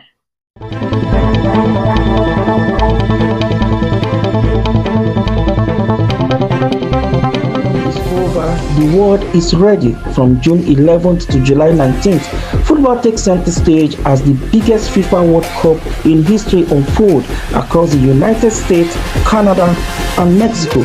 48 nations, 104 matches, countless moments of drama, passion, and glory.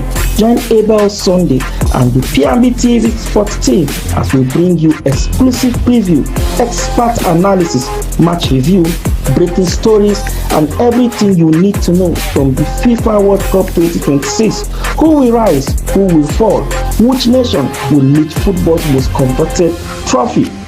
From the group stage battle to the grand finale, P&B TV is your home for the road to World Cup glory.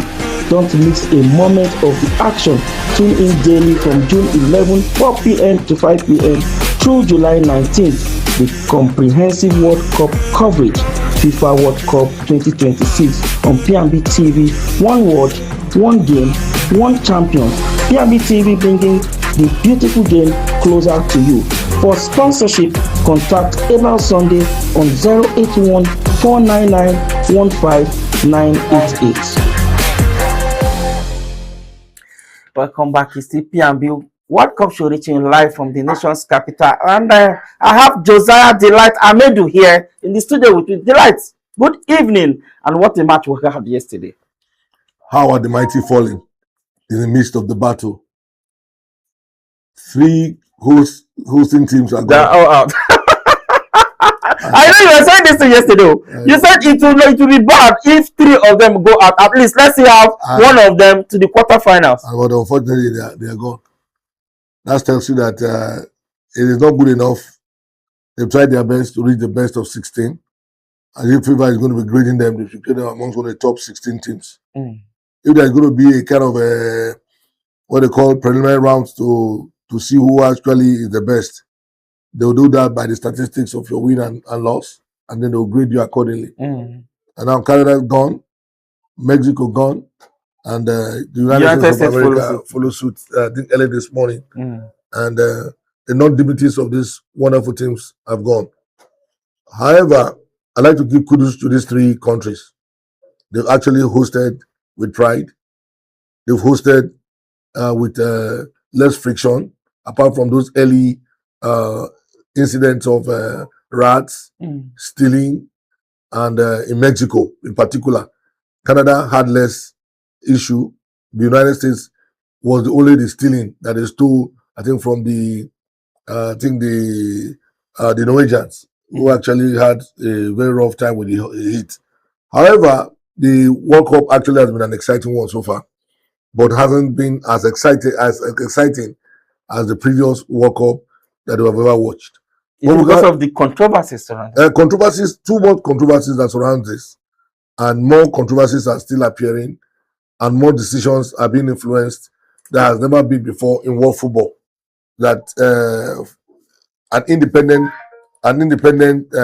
agency or let me say organization like FIFA will be influenced and boxed into the corner to take certain decisions that favor some certain people. Well, I don't want to mention here names here for want of my security and my person. That was alleged. Yes, but at the same time, we also want to say that every team that I've hosted have done their best. And let's see how they carry it on, whether they will still improve on it based on the fact that they are out, or based on the fact that this is the standard and the quality that FIFA wants to achieve and maintain ahead. All right, all the way from the ancient city of Benin, the Abakababa sport, we call him that because he brings magic to sport analysis. Eru John, good evening. Edo is shining. Yeah, good evening, Mr. Abel, Mr. Desire. Edo is shining. The weather is very okay, so yes, Edo is shining. Eru, let me start with you. Looking at what happened yesterday, early this morning, Portugal out. For my own end, I think both teams, I don't know, they were just trying to be very careful, because I did not see any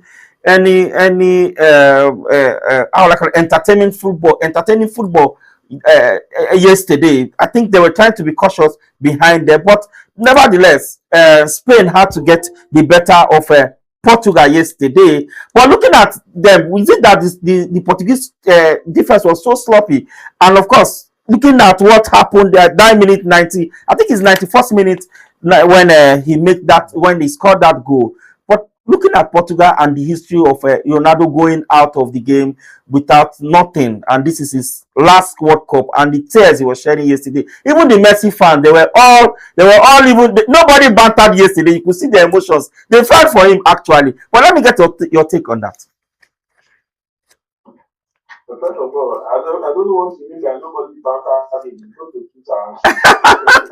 Actually, when I saw, I don't think I've not seen any banter so far to Ronaldo. I've not seen any banter. Yeah. The truth is, Portugal in this tournament was just the ticking time bomb waiting to happen. Yeah, when I say ticking time bomb, again, they were a disaster that was waiting to explode.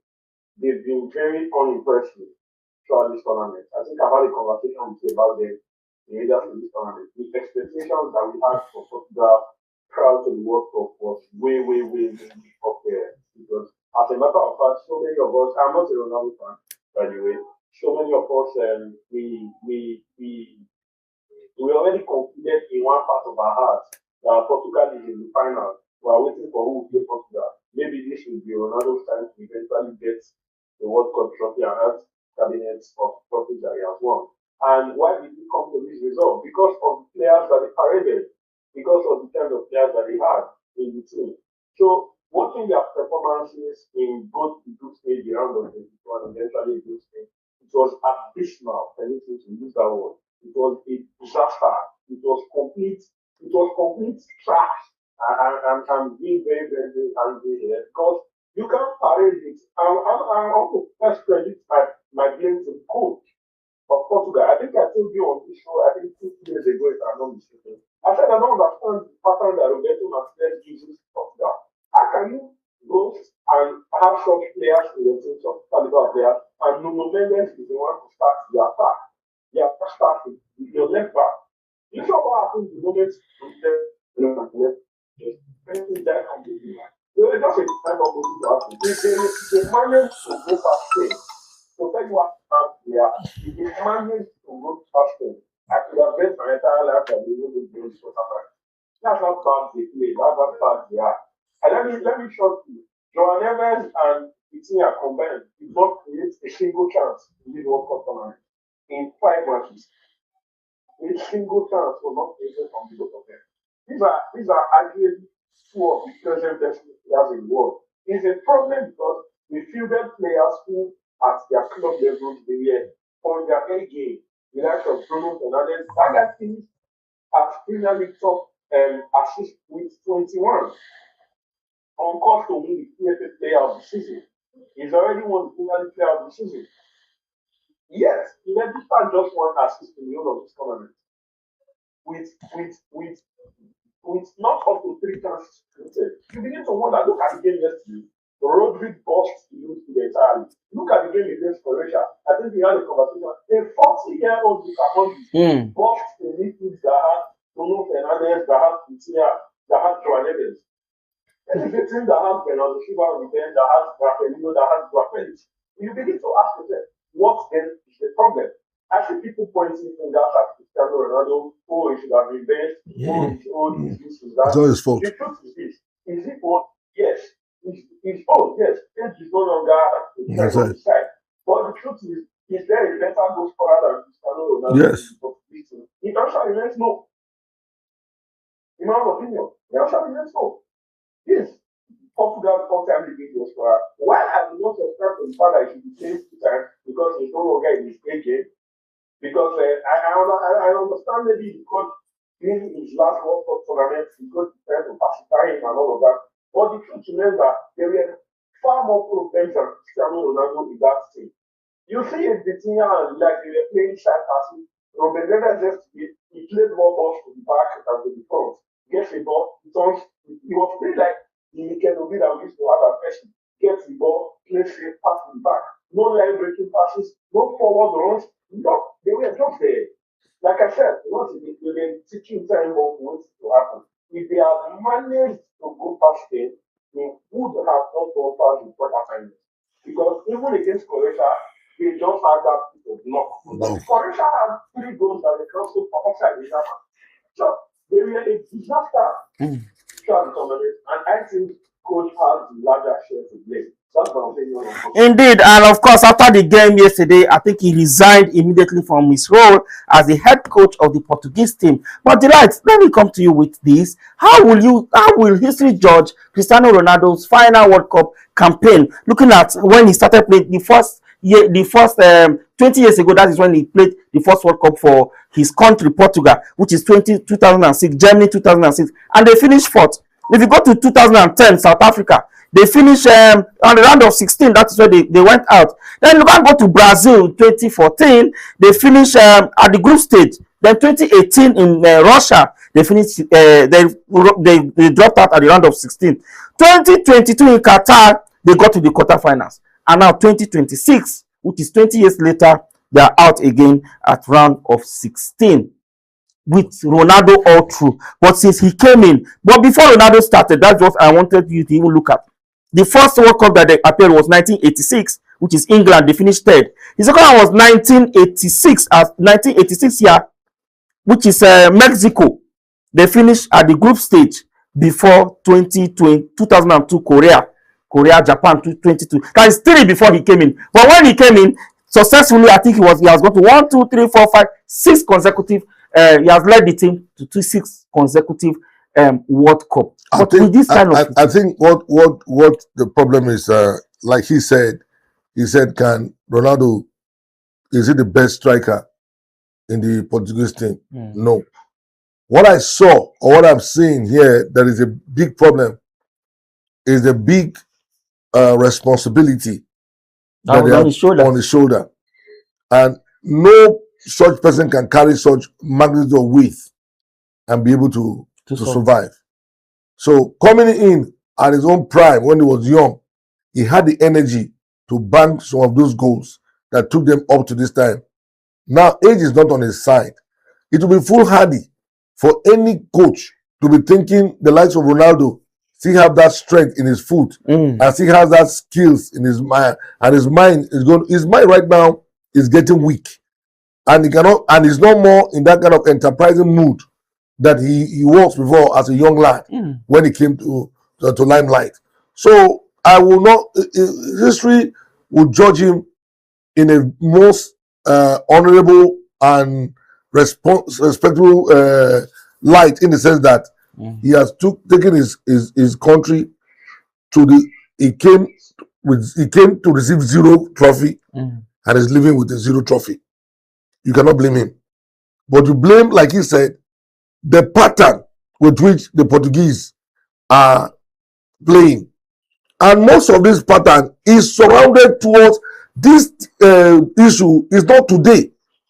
20 years ago, before Ronaldo came, there were controversies, and I told you that was one of the reasons why Mourinho did not want to go into coaching the Portuguese team, because Mourinho was given a condition, and he also told them that if he comes, and I think that Ronaldo was involved in that crisis, that he was also giving his own opinion that it doesn't somehow like Mourinho, and unfortunately at that time he played with Mourinho. At Real Madrid. Yeah. But even in that Real Madrid, you were still having problem with Mourinho. Now, just opposite to what is happening on the field of play, the young man has done his best. Is he Portugal? Does Ronaldo have like an octopus, has about 6 legs that he will use it to just score goals? What are the rest people doing?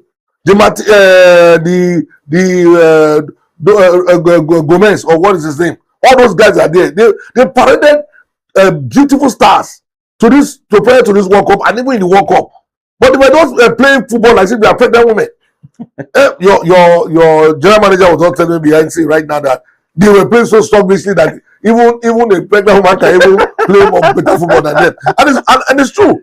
Yesterday's game was actually bizarre. For the fact that gave the match to Spain, Spain also disappointed me. They also were just like a Jessica. But I want to believe that the heat of the game is telling more on the players right now. It is now that we know whether you have the ability for survival in terms of stamina, in terms of strength, in terms of absorbing all those pressure. Now, for Ronaldo, honestly, I don't want anybody to put the blame on him. What do you think? He has had a fantastic. He has, honestly, for him to have come at 41 to retire at 41 at a Mundial that took him to the top at the best top 16 and bring his country to top 16. And from your statistics and history, it has shown that they have not gone past the quarterfinals. Yes. Round of 16. Round of 16, they have not gone past that. And if they still maintain the round of 16, won't you be happier that he brought them to every World Cup and put their football in the limelight? That people are still acknowledging that Portugal still have one of the best footballing nations. So he has done his best, carrying the flags of the nation, carrying the responsibility, and also let other people who are coming behind him that should do so. His son is also coming. His son is coming speedily, so his son can also take over. Is it a father child? But it doesn't matter. What if the son have the potential? Most of these children that come after their fathers have been a disaster. But we have to give it a try. Let's try. Maybe the boy will not make some money to survive. But I think the boy can also. Though the shoe might be too big for him. It will be too big for that boy to maintain. Any small mistake, the pressure of, like he said, yes. Look at it. Go and see how they are wiring Ronaldo on the banter will be too much. The banter is so much. But Eru, let's cross over to Benin. Eru, looking at 6 straight clean sheets. From the Spanish side, rather 5 straight clean sheet from the Spanish side. Got 3 group stage game, 1 round of 32, and this is on a round of 16. All they've not conceded in this tournament. How can you classify the defense of the Spanish side? I didn't do that, sorry. Okay, I'm talking. I was asking if the Spanish team now they've not conceded in any of their games, their World Cup game 2026, right from the group stage to the round of 16. That is 5 games so far. They've not conceded. Do you think any defense can hurt that? Any attack can hurt that defense? Of course, of course. The attacks are constant. I strongly think they are. I don't think, like I said, people are not convinced, so I'm not surprised that people don't get scored again. People are not convinced. People are not convinced to not finish for that. You don't call the game against the start. Nigeria, everybody can be to the start. So I don't have that as conviction. But I think, in my opinion, the Spanish thing, I have said a little before, they depend on experience and young players. We have some players who are well experienced and skilled, and we have the blend of young players in the room from Nigeria, the likes of Pedri, the likes of Gabi, the likes of but you have the likes of Rodri who are quite older than the others. You have the likes of the goalkeeper Nassano, you have the likes of Zabal, and Marco Corella. This is a blend. And I think this is going so well in the Spanish team.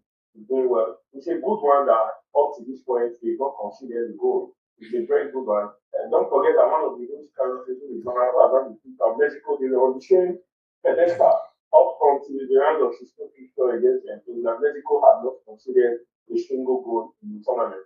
So, but then again, on the day they considered 2.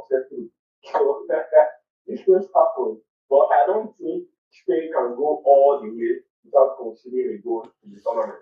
Their next opponents, I think, should be Morocco in the quarterfinal. Morocco is a very dangerous team. Morocco is position is Belgium. Oh, sorry, they were playing against Belgium. Belgium has in short game against USA in the early hours of today. I did not expect such a performance from Belgium. If I was to predict before that game, I would have predicted that USA in Belgium. Because Belgium is one team that is talking of very, very convincing in the tournament. Opposed to the Belgium that we know before now. So I think going against Belgium will be another place to counter for Spain. And then Belgium has gathered momentum. They defeated one of the host countries. And I think there's enough momentum to go. And they have what it takes to match Spain.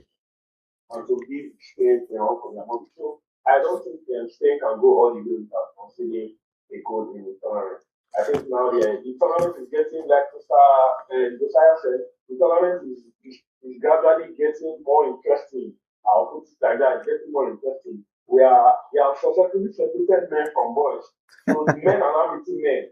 And it's going to even get more interesting as the day goes by. We have successfully separated the prefect from the ordinary students. So we have the senior prefect and the punctuality from the from the ordinary students. Those ones that are just in school. But we've been joined by the insightful Caleb Jackson, all the way from the oil city, Port Harcourt. Jackson, good evening. How are you doing? I'm very well, and I'm trying to be back on this show. It's quite unfortunate. I know you couldn't sleep last. I was seeing your post all through. Ronaldo is out. I know you're a Ronaldo fan, but unfortunately for you, we have a Messi fan also. At the Abokai of sport, Eru is a Messi fan. I will also have Caleb Jackson that is a Ronaldo fan. But Caleb, looking at Martinez failed tactically, and he resigned after that game yesterday. But if you look at the record of Martinez, he was with, I don't even analyze Martinez very well on this show when he took the golden generation of the Belgian team, and when they were even ranked, I think top FIFA ranking top for 3 years. They were number 1 for 3 years, but Martinez wasn't able to do anything meaningful with that team. And now looking at them with Portugal also have decent squad, but still yet he failed to deliver. But looking at the record of Martinez, what can you tell about this Martinez guy? Sorry to use the guy, Martinez coach, Roberto Martinez. I have actually taken time yesterday to do some background research about him, and before he even rise to Belgium, so can you hear me? Yeah, go ahead. We can hear you. Before he became the Belgium head coach, remember he was head coach of Everton, and Everton suffered greatly that season. They had some I'm trying to use a nice word. They had some cross results that if they were to go back, they would like to wipe away from their history. And then moving forward, he was also able to cleanse his sins by going to Birmingham City and also achieving a good result, which again put him on the spotlight. Now, Robert Martinez is a coach who likes to move with a mentality of the group is to play, the group is to calm. They don't rush the ball, but calm. Let's see what the opposition has for us, and then we hit them at their weakness.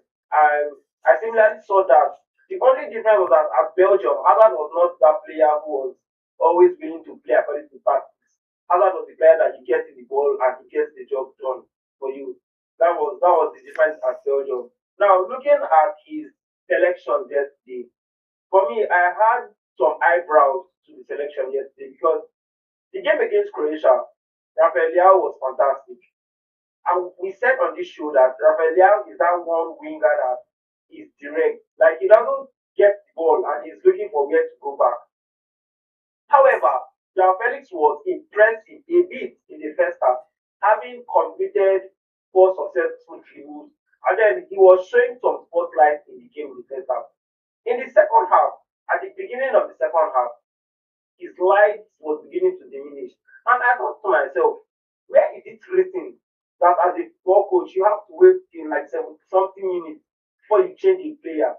I have seen managers do substitutions in the first half, like in the first 20 minutes. We saw that in the game against Brazil versus Japan. A sub was made in the first half.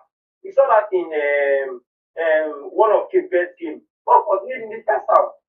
So if the player is not playing fluidly or he's not giving you that same energy, there's nothing wrong in taking him out. And then again, I've also said that when you are playing a 4-2-3-1, football is not always built around one lineup. Football is not always built around one particular tactic. You can diversify your style of play.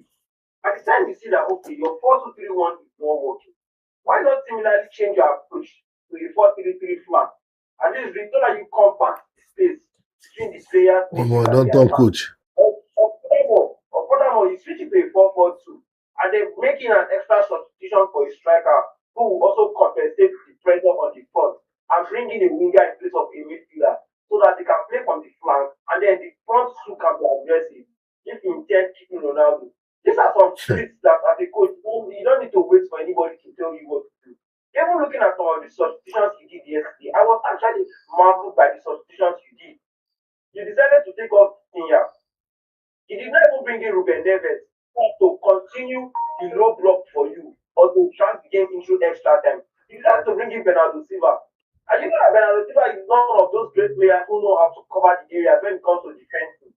When it comes to running, he knows how to run, how to move the ball. When it comes to tactical defending, you cannot expect that from Bernardo Silva, which is something that I was very angry when I saw the substitution. Okay, imagine having come on. The first thing you did was to commit a foul that gave you a yellow card. And the winner committed 0 fouls. You committed 1 and then you had a yellow card. Which shows that the tactical risk you took was more of a failure. You know, decided to bring in Rafael Leao late. I don't even have a problem that he decided to take off Cancelo. He decided to take off Cancelo. Why not drag João Neves to the right back so that you can bring in Gonzalo Ramos? These are some things that you could have easily flipped the page on the other side. Okay. Against us, you just make a comment. You make some kind of substitutions that people begin to look at. Indeed, yesterday, Roberto Martinez have failed woefully tactically. But let me ask you, Delight, looking at Roberto Martinez resigning on his spot, can any Nigerian coach do that? Number one, Caleb, I want to make you understand that you are not the coach of. No, it's a fact. No. It's analyzing from his own. It's his own opinion. It's your opinion. Yeah. So you cannot tell the coach what to do. You don't have the total concept of the strategy of a coach. If you're a better coach, you should be coaching. But I think he has the right to scrutinize. You have the right to analyze. And to scrutinize as well. You have to analyze. You cannot determine if that what they call that strategy has worked for him now. You shut up your mouth. That is the problem I have with analysis. You only just identify the strength and the weakness of the team. But analyzing to say you should change this and change that You are not to tell the coach what to do. But he analyzed and he get the solution. No, you have not. Ever since I see a lot of people analyze, you can only predict that this can work, but not that you are factually saying this should happen. If you say this should happen, then you should have won more games. Because we've been seeing a lot of people who predict. The retirement is not because they couldn't play. Something just didn't go wrong. Strategies don't work. When we're not the one talking about England here, that the strategy wasn't working in the early in some part of this tournament. What has happened? It's just that when things don't work for you, it doesn't work for you. It doesn't mean that you have not really studied your opponent very well, and your strategy didn't work for you for that night. That match that looks drab between Portugal and Spain, the match could have gone either way yesterday. So I wouldn't want to go and say that the coach didn't bring his best, or the coach didn't put the right person. It's just that his chemistry and his game plan didn't work. If he was not qualified to coach the team, he would have been hired. That's my own argument. But for the players, every player that comes to play is as equally good. What I like about his analysis is that you need to observe. I agree with him totally on this, that when things are not working for you, you need to quickly identify. If that's the word you are talking about, no problem. But say you should have brought this, brought that. That sometimes you go and bring so many things and then it spoils the brute. Too many advices distorts the minds of most coaches. So you need the coach to do his strategy. But for quick changes and quick strategy rotation, I can agree with that one in any given time in sports. But I think it took a lot of time yes, before he now makes that's what I'm telling you. Now, for most analysts, we are quick to want to tell the coach what to do. And sometimes when the coach now disappoints us, we don't have anything to say. So I would rather we be on the safe side and be on the equilibrium of equity of analysis. So I don't get ourselves short on the board. All right. Well, you asked a question. The question I asked, I was saying, if he's a Nigerian coach, will he have retired just the way Roberto Martinez did? Well, if he's a black Nigerian coach, why do you have to use black? I'm talking about the homegrown. That's racism. The local coach, like Siasia or this one that you sacked. Feeding the judge. They want to leave. But Feeding the judge actually left because he has been in Europe. He has seen what it is for your honor. If you're a coach of honor and you didn't do well, you need to leave.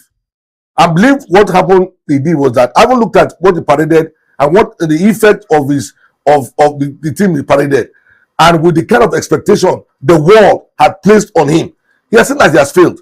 He has not used enough of the talent that he has to use his strategy to win the championship. So the best thing to do, I better resign.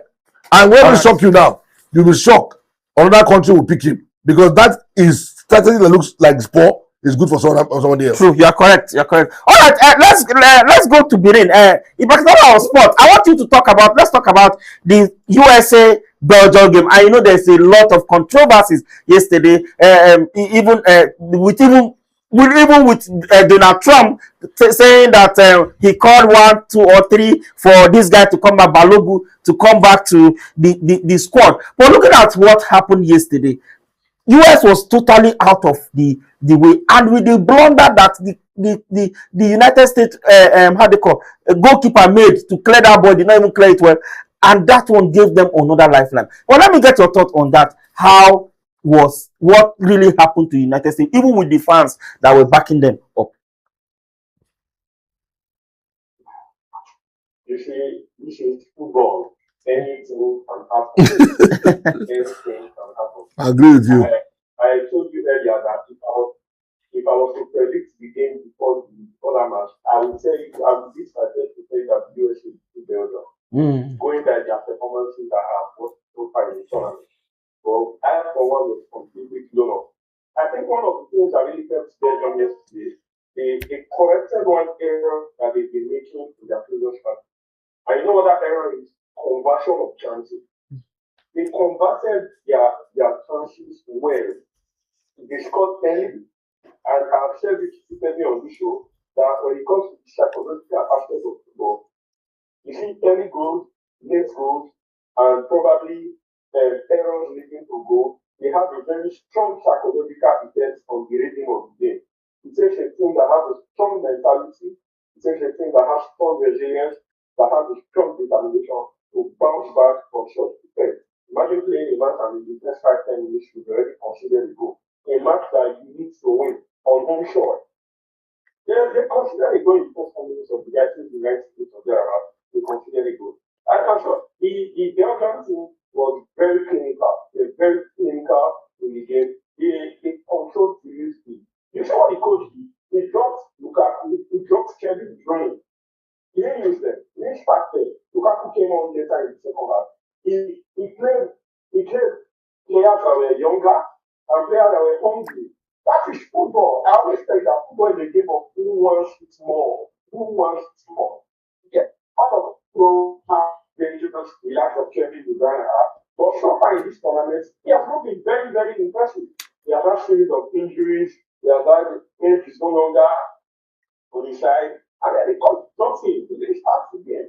Even Jeremy Doku did not start the game. I was very surprised. When I saw the lineup, in my head, I'm like, what is the plan? What does this guy plan to do? There's no Jeremy Doku in the lineup, in the starting lineup. There's no Romelu Lukaku. There's no Kevin De Bruyne in the starting lineup.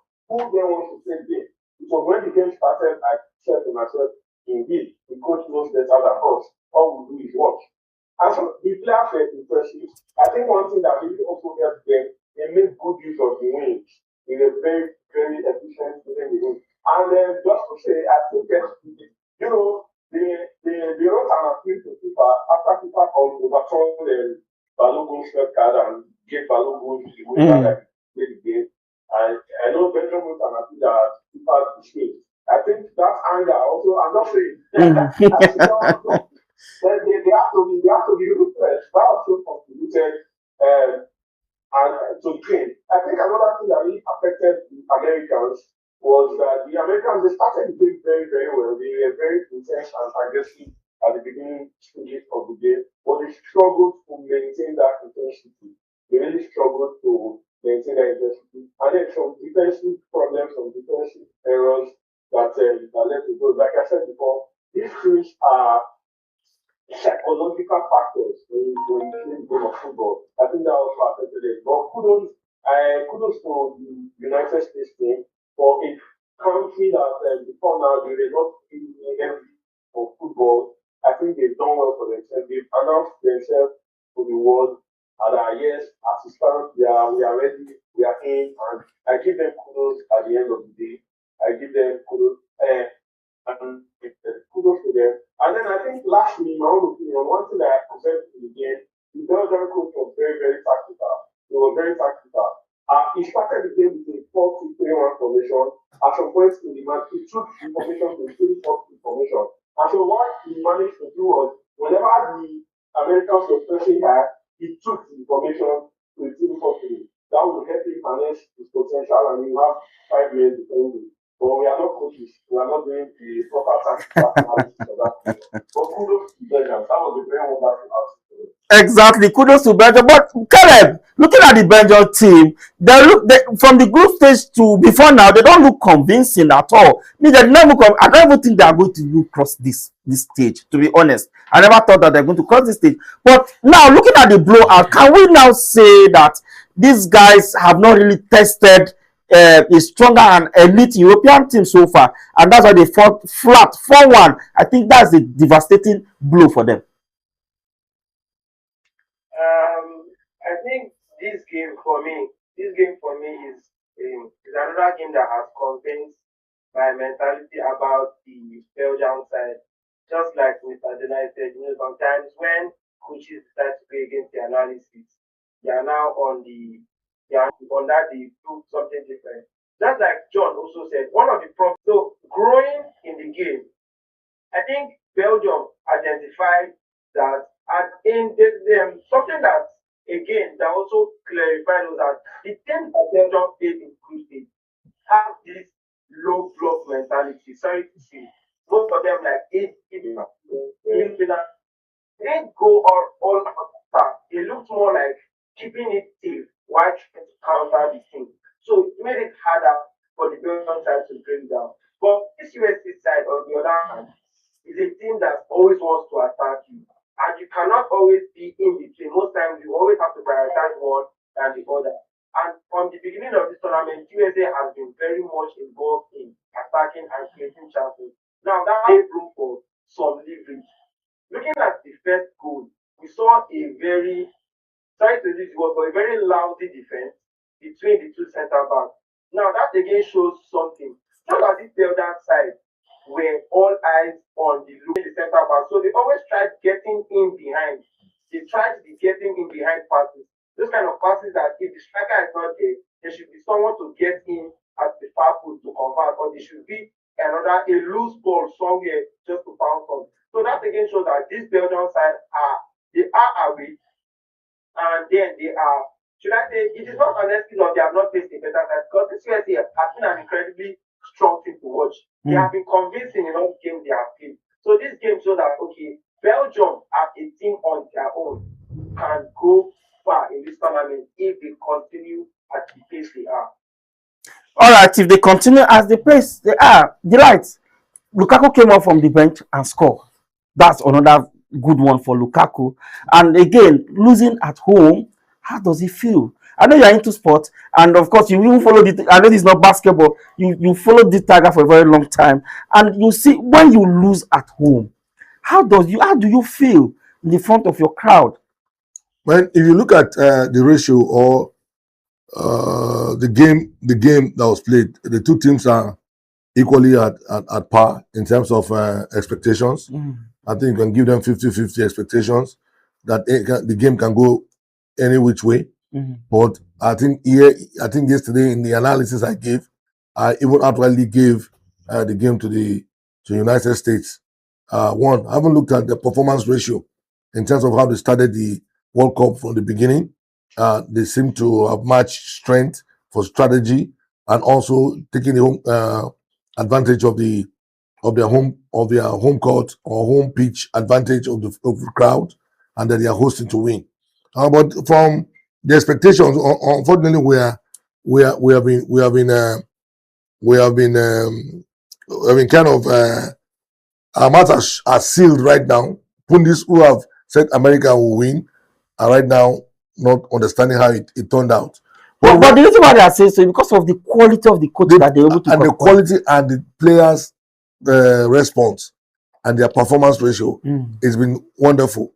But the only thing I would say is that the Belgian team, not much persons or analysts have given them the opportunity to excel in this manner. They've been gradually just taking their games as it comes, and they're moving slowly like a snail. They are getting to their target. Now they passed the best of 16. Now they're going to the quarterfinals.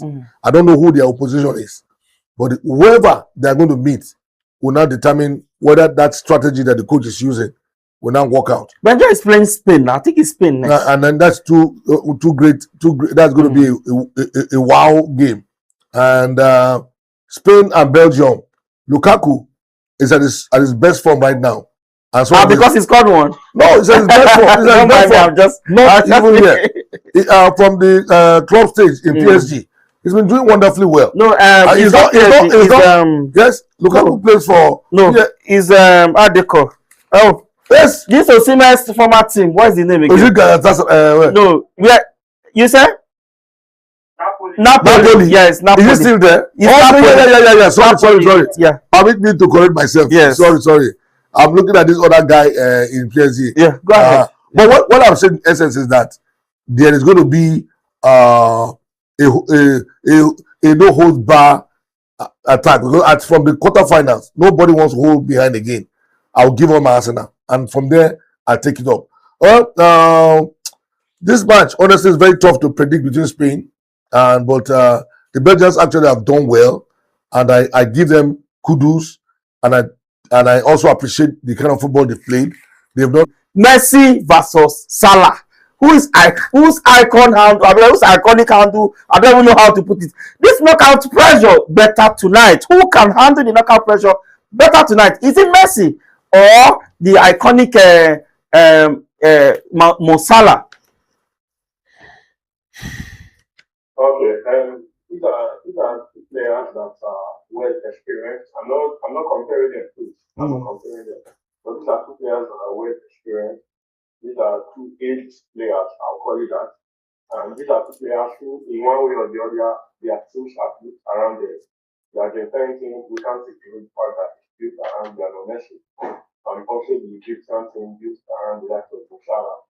In the sense that when they are not on their A game, the team may not be on their A game also.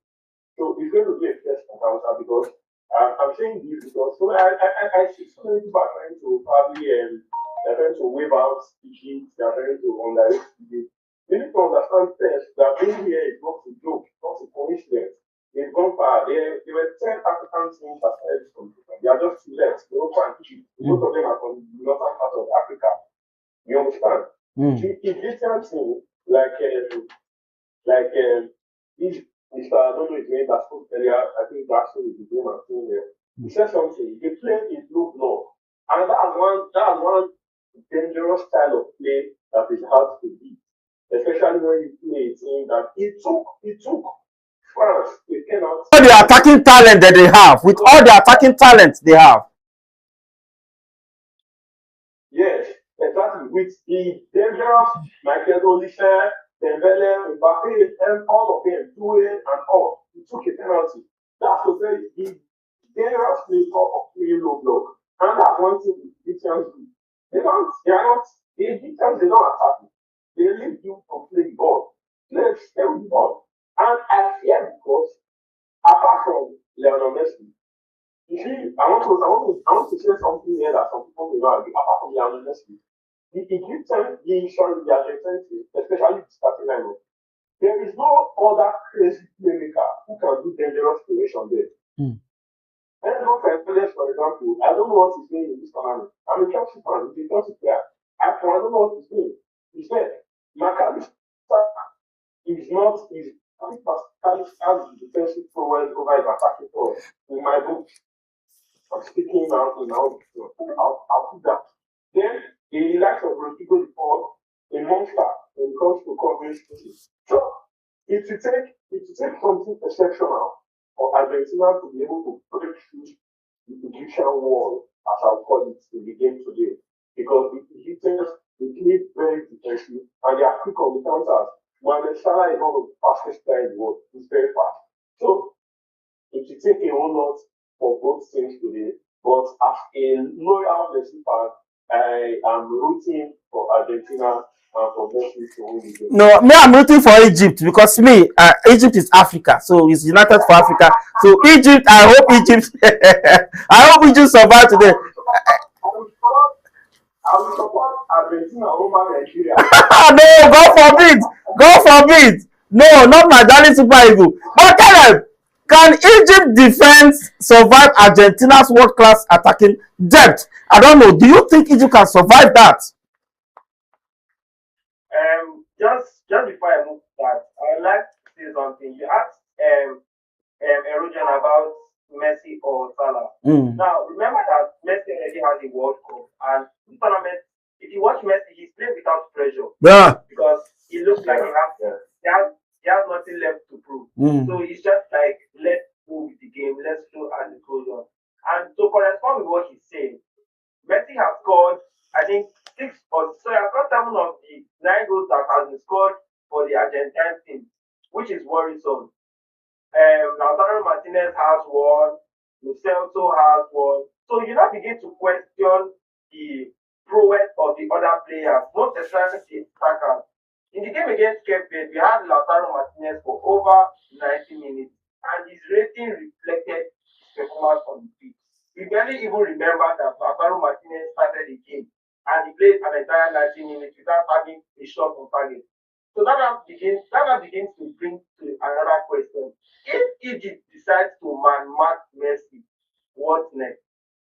What next is that Argentina will not decide to take on? Because that's something for me, I feel make to an extent players. In as much as they try to do low block, in those center places, they might try to make Messi uncomfortable, make those tactical fouls to those players again. So that's something that how do the Argentines now respond. And then talking about the Argentine way of attack, if you watch Argentina again against Cape Verde, they really struggled mostly in final third. So when it came to conversion, like creating chances in final third, they really struggled at some point. Except those goals from at some point I began to ask myself, so this Cape Verde, I think that's fantastic. Because they created an atmosphere where Argentina found it so hard to play against a team with still good. Even in the game against Austria, after Argentina scored the first, it's as if they all forget what they know how to play best. They all forget that they know how to shoot, they forget that they know how to come to shoot. So I think they need to actually, if they are to go past this game, I think they need to go crazy. That's the right word for me to use. Sorry, I used the word crazy. Because they need to go extra. They need to go all out. They need to forget that Messi is here. So even perplex to you, I want to even tell you how much more that Argentina is worrying me. I'm not an Argentine fan, but something gives me concern. Most of the plays that Messi has scored has come more from the back. Like it has come within from Lisandro Martinez, Molina, those defenders, you just raise your head and you just throw one long pass. Like these people that Bozina said against Messi, the 1v1 score that I said against Messi, it was Molina that gave that pass. So I'm wondering how defenders now have more eyesight than the midfielders are going to be creating more chances. But looking at this game, I think this is another game that Argentina may have a different approach to the game because Cape Verde opened Aloni's eyes, made him understand the different complexities to this game. So it looks more like the Argentines might go aggressive on their press. We are looking at Argentines going more aggressive on their press. However, they may not go all out because of the defensive lapses that were exposed in the last game. So we might try to see some balance of play between their pressing and their recovery of the ball. Even Egypt, I don't think Egypt is going to split the entire 90 minutes back because they also have attacking prowess. Remember, we have Omar, we have Osho, we have Ashore. So imagine having a player like Ashore but we'll be willing to give the ball more.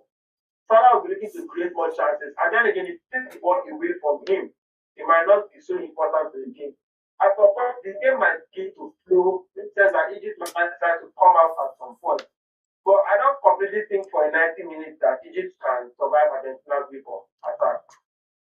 Okay, as we try to wrap up, Josiah, looking at Argentina, Egypt today, who do you think, or what do you think would have the chance to go through? Do you think Egypt might cause an upset? Do you think they have the quality to do that against Argentina? But if a certain Cape Verde can hold Argentina to ransom until they narrowly escape that, don't you think Egypt can do better? Well, if the Egyptians are not as arrogant as the Moroccans that say that they're not Africans to get the support, because one of the things the Moroccans don't understand is that the backup of the African fans are also contributing to their success. The Egyptians are not arrogant, and the Egyptians also do what is necessary with Mo Salah playing the kind of football that he knows. But unfortunately, Mo Salah's percentage, optimal playing level has gone down. So he will need the support of his other attacking midfielders and also those to support him. Well, for the Argentines, I think one of these, I think either Eru or this guy said something that is very fundamental, that Messi doesn't have anything to prove again. But there's also, he has one thing that he wants to show, that national colors, when you put it on, you have that pride to play for your country. If it's that one, I think it's showing that he's truly a captain and mobilizing the players to ensure that they go beyond the level of the quarterfinals. This should be his last World Cup. I want to believe it might not just be. For some, they will tell you this is after 4 years, if he's still playing, going to MLS. Also for me, after 4 years, he will be 43. After MLS, some people still want to play. Even not for the fact that Ronaldo is not playing too well, you will still have that appetite and that conviction that he can still play at 45. Well, for the match between Egypt and Argentina, Argentina is the defending champions. They have everything going for them as at now. They've been winning and they've been going. For the Egyptian African team, everybody look at the African team as a monkey that cannot, that only eat banana. But eventually, if they toast a defense or a weak attacking whatever to the Egyptians and they score, I want to see that this game might end 2-1 against. Okay, 2-1 your final prediction. Your prediction for Egypt, Argentina.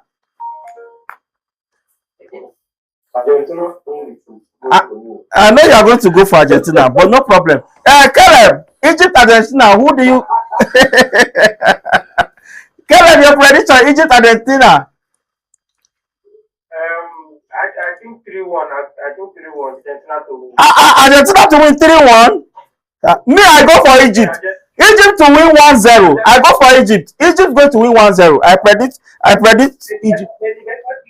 No problem. One of the things I know with Messi, if you score if the Egyptian scores the Argentines, they're going to be in big trouble. That's when you see the ferocity of the Argentine South American football. Forget Messi. we are going to colonize Messi today. I can tell you. No problem. I can tell you when they go to South America. You don't tell the South Americans to football and then you score. They'll ravage you. Unfortunately, we ran out of time, and that's a wrap on today's edition of the P&B World Cup show. And many thanks to our amazing guests, Josiah Delight Amedu, John, and Jackson Caleb for their insightful analysis and engaging conversation. Thank you so much, guys, for doing this with me today. Thank you very much for having me on set. I wish to be back again tomorrow.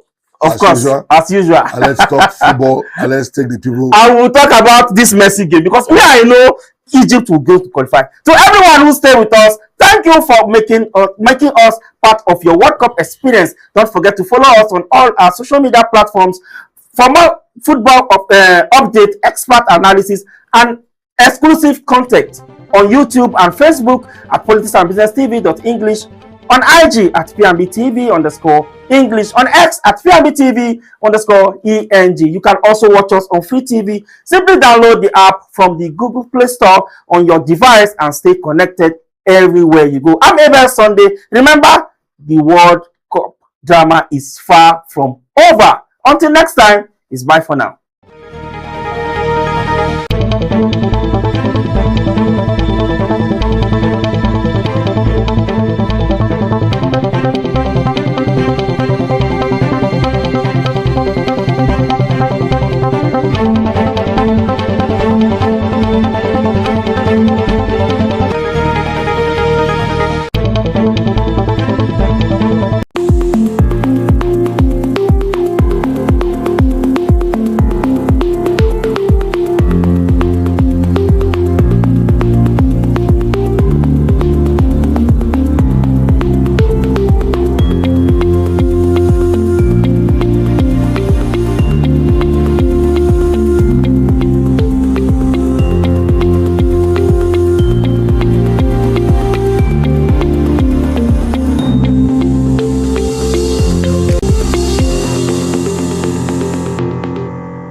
All right, a very good morning and welcome to The Voices, coming to you live on Politics and Business TV right here in the nation's capital, Abuja. My name is Medina Azaki. Today we started with fluctuating height. Do you know what that means? Today you are tall, tomorrow you are short. And what could be responsible for it? That's the backstage discussion. But let me welcome my team in the house. Team, good morning. Good morning. For 20th, I know it's me. And I'm happy. Good to know that there are shoes that can make you look. You see a woman on Monday. She's very tall. On Tuesday, she's short. She's short. On Wednesday, she's tall. Or maybe during the program, she's again. During the program, the person is tall. Then after the program, the person becomes short. No, of course. And God help you. You don't know how to work with those. There's a shoe we call Akbola those days now. It's still available now. See, Apola is involved now. 7 inches. Yes. You know how the fashion world, this packaging of the thing, this packaging thing. When you people package themselves, when you see that, you will not know them. That's why it's not to date a girl on social media. To go to a house. When no, it happened to my friend. They were dating on social media. The girl arrived, only for him to go and pick the girl at the bus garage. He was looking for the girl. He couldn't find her. Very small thing. What time was it? And on social media. What time? The girl never gave us full picture. She was only giving you people half picture. So he went and picked a dwarf. Well, close to. And that guy was very funny. The guy refused to pick the girl. And because she's not the one he's been speaking to now. I had to beg him. I said, I don't want to call his name because he's a big comedian in Lagos now. Okay. We were together when I was single, my room. We played together. I said, guy, pick this guy. He said, what thing be this? Maybe why they float up with this. Very funny boy. My brother used to say that when you want to see the beauty of a woman, go to their house early in the morning. First in the morning when she's awake. And your brother is correct. You know, in Abuja, from my experience, any young man listening to me, try this. Don't tell a girl when you want to go for an introduction. She will shift the date. 70% of the girls will move the date forward. Why? Fake life. Okay. Just like, you know what? I think I would like to see your mom on Friday. Take her by surprise. Inside 100, 70 will tell you, my mama no day. No day. When we can make her next month. So why is she shifting the date? She will send money to renovate the chairs. Okay, of her father's house. To paint the house. Because in Abuja, her television is 2 million naira. Her chair is 5 million naira. Her salary is 70,000. And the boy, her iPhone is Pro Max 16. And her mother, it has happened to me. I'm not telling you stories. Okay. Her mother is selling beans in Kaduna. The brother is wearing slippers. I'm sure if she stumbles into this video, she will hear me. That was how the relationship ended. She likes Fake life. How did you buy all those things? Me, that was any 120, 2008, EcoBank. But you know, because she's a very foolish woman, she didn't invest wisely. That was what I said yesterday. Even I think there are a lot of foolish women like that now. Yes, even if you make that money, they say the end justify the means. So people must not know how you earn your money. But if she had invested that money wisely, maybe she would have taken care of the home front.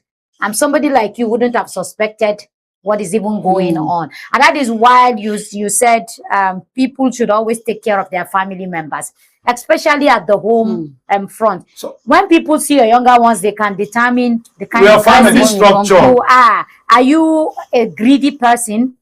Are you the kind of person that you only know yourself?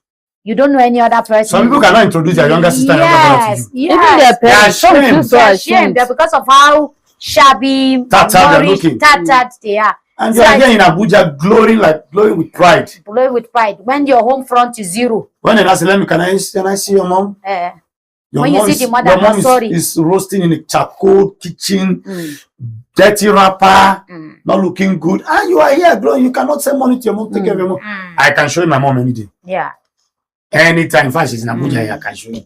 You know, one of my neighbor whose father is a judge, one day, he called my younger sister.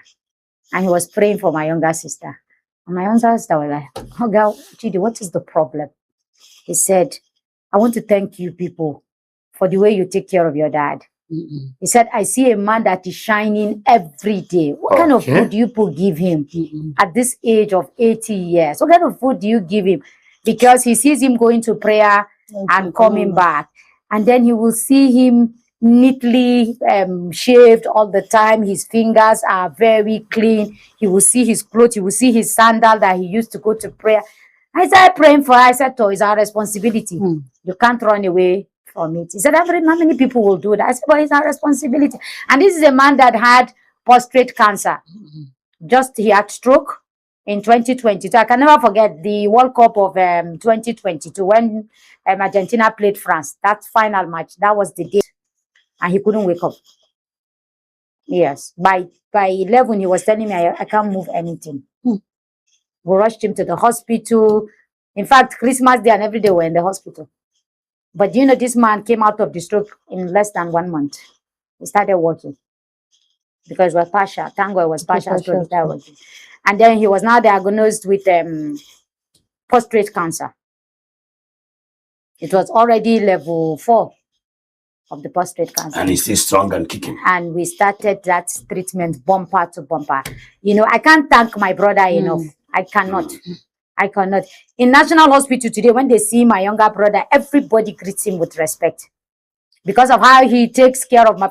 If my brother has an appointment, my brother will drop everything. He will sleep and wake up in that hospital. In fact, the way he was used to those doctors, to the extent that he doesn't even need to keep appointment when he just come. But you see, so I think a lesson for us is that we should always take care of our parents.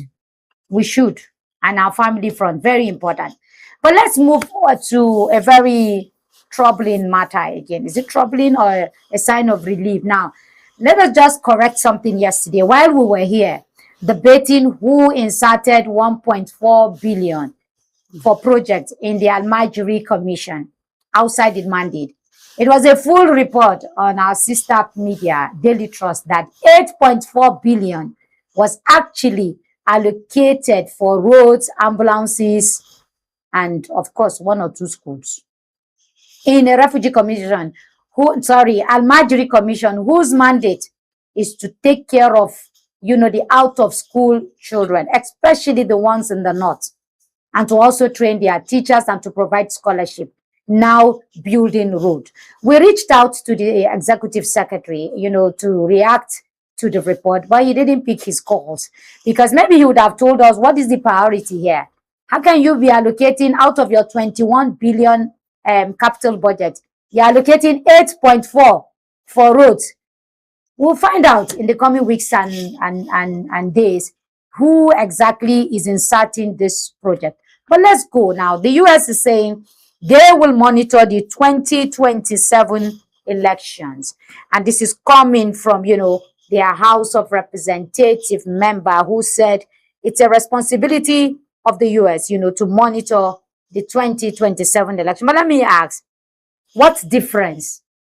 Or why is the US saying, this is not the first time that US is monitoring our election. We saw that in 2015 elections, when they followed it bumper to bumper. When the Secretary of State then was saying, let me make it clear, the United States will not accept anything less than a free, fair, election. Yes, 2015. No, 2015 or this? No, 2015. No, I'm just saying that it's not new. US monitoring elections in Nigeria. This time around, what is the difference? For me, let me come in before you fire on. It still boils down to the fact that Nigeria as a country, as we all know, it's a partner already in Africa to the US. So whatever concerns Nigeria, US pays a very close attention to it. Number one, especially when it comes to the issue of insecurity, the economic situation of the country, and democracy itself, and the governance and corruption. So this, for me, are the aspects where the US is so much paying close attention to with regards to Nigeria being a partner in Africa. Of course, it has other countries that it's partners with. So that's for a start. So you can fire on. Okay, thank you very much for giving me. I think this firing on is coming from you. All right. Hello, Ma. Yeah. I'm listening to you. Some of you may not understand. Let me clear my throat. Okay. Why this whole... I remember somebody reported us to the US. I'm coming. Much as we have pro this, pro that, foreign organizations and countries also have pro this, pro that. And second, I'm going to link this question to two cardinal explanations. Okay. I'm going to link it to what seemingly might appear like a repeat, or if I'm for want of words, or being polite, I want to use the word karma. Because the current administration also benefited from that same. Yes, this same U.S. close monitoring of elections. In fact, it was the U.S. Democrats were pro of government that just passed. Obama. Yes. Of course, through the help of Obama and the rest of them, even though it was shrouded around so many policies that the LGBT policies refused to sign it, which has to do with same sex and the rest of them. And again, of course, Jonathan was pushed aside. Remember, we spoke about karma. Yesterday. And karma waits for you when you least expect it. It resurfaces. Now we are looking, or we're likely going to see a resemblance. Most likely. And that is why you are hearing so many political conundrums everywhere. Statements, counter statements. It will interest you to know that the AMF report on the alleged 8.8 trillion that is spent outside the budget must have something to do with internal influence. Because IMF report is sacred. Who stumbled into it? But let's leave that. I wouldn't want to. I'm just trying to manage. No, it's a prelude. It's a prelude to the campaigns, because now the politician will use it to campaign that an 8.8 trillion naira is missing, is spent out of budgetary allocation. However, the even though the government of the day is also defending it, saying there is nothing like that. But the source of the information is foreign. Yes. And that's what I'm going and somewhere. you can't counter it because you don't have the evidence that they have. Of course. One of the breastford And then the scandal that is coming from Adeyemi and Co. We are going there. I'm building my point. Now, when you look at this, Donald Trump is adjudged allegedly to be anti-pro this current government. So it's the 2027 election. Yes. There are those who say Donald Trump does not tally with the Republicans. And that is why that statement was made. Doesn't tally. He's a Republican. Does not tally with the current administration. Okay. They don't have that good, because I have never had President Bola Ahmed Tinubu visit the US. Yes. He's always visiting France. And that's why the statement was made by Raylan Moore in one of those Noriel TV. Yes, stations. in one of the interviews, An interview. He granted it and he said, this time around, and he's a Republican. Is he a spokesperson for Donald Trump? No, he's a senator representing Virginia. House of Rep. Virginia State. Yeah. And he spoke extensively about it. And he said it's coming. How come this time around? Mind you, I hope you know the US envoys by the embassy has been pulled out of Nigeria. I don't know if they've been replaced or returned. I think the headquarters is in Lagos. Now looking at, and then they have also pulled some of their security out of Nigeria, saying they're only leaving investigative sharing, intelligence sharing, and all of that. They came for a tax and they've concluded the tax and they're done and gone. Yeah, I think there's a video I saw. I don't know if I still have that video. But there is so much to it. There's so much to it. The eye. Now, if you look at this whole thing, and then look at the political strangulation that is going on, the ADC, the NDC, and of course statements from the likes of Showore stating that it seems that they don't want election to hold. Then you begin to relate all these things to statements like this, because a statement from... Is it that the US knows what we don't know? No, now you can see the statement from the... What I'm saying is it that they know what we don't know? Of course. Yeah. Of course, they are the world... The police of the world. The police of the world, of course. Now, a statement from from Mr. Moore, and again a statement from Showore is showing that there's something going on. Now, we cannot see probably or allegedly why we are seeing all forms of political brouhaha, political conundrum. But isn't it evidence that the atmosphere, this is supposed to be a pre-election year, and everywhere is just quiet. People are just, in vague, as in they don't know what is next. People are not interested. People are not interested. There's no excitement about campaigns. Even the political class is not showing that excitement about campaigns and all of that. But let me ask you, now, why won't the government of the day want election? They came in through election, so why won't they want election if that is even the case? Okay. Why would they want election? Today we saw the newspapers and one of the radios saying that the president himself has ordered for probe of all social media handles. Okay. trying to probe the contents. Because of course, one of the training videos where a medical doctor, even though it was AI, and the acclimatization and the play, right? Even me, I almost fainted. Now looking at that, we also saw statements, a lot of statements showing that somebody somewhere is scared of election. And just like you've asked, if you are to find out why, of course, we have a common political party. Citizens of Nigeria now know that we all belong to the Hunger political party. And the government is trying, however, hard to see that they can pacify Nigerians before 2027. Because we just saw that they are trying to force Dangote, or they're trying to compel or appeal, rather, for better use of words, appeal to the marketers to bring down fuel to 800 naira per litre. If that suffices, then Nigerians might, because that is one of the things that is these fighting marketers hard. and the Dangote are the most cruel people, because when the international price increase with $1 or $2, they will add a 200 naira. Now it is reducing, and they are removing a 50 naira, 20 naira, and 70 naira, and telling us to our faces that it's not going to come down Until they finish selling until they stocks. finish selling. How many days does it take them to sell stocks? Iran, where people are fighting, 950 naira full tank. full tank, 950 naira, not 900. Like 70 cents. 50,000. Less than Yes, $1. less than $1. And here you are far away in Nigeria. Some people don't even know what is the meaning of Iran if you ask them. And the war is increasing.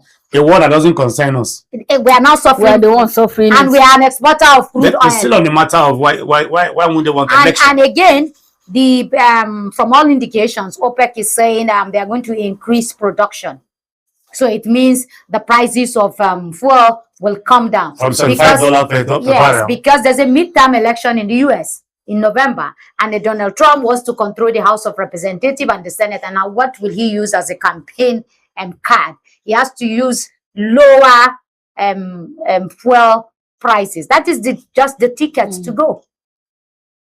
And that is why there's an influence saying OPEC must produce more. People control to behind flood the market. scene. Yeah, flood the market. So that they can win my election. What were you thinking when you hear the word economy? Economy is not mystery. It's not mystery. It's not mystical. It is figures. It's people. Yeah. When they say the largest economy, people. Yeah, now, back to the election. Why people don't want an election? You came into an election. Now, why people don't want... Now, I'm going to... Is it because of the cost? No. The cost? What cost are you talking about? We have one of the most expensive elections in Africa, if not in the world. What are we saying? Let's all go there. One, I would like to say that there are people, I wouldn't want to mention names for some reasons, that naturally by their personality, they don't like anything competition. Okay. Yes. That's the Aries them. Yes. The Aries are like that. Okay. They don't want competition. No. Okay. They don't take it for anything, even in marriage. They marry for marrying sake, and they're not with you. And stay far away from Sagittarius are like that, and you have them, of course, you have them here. A Taurus will not do that.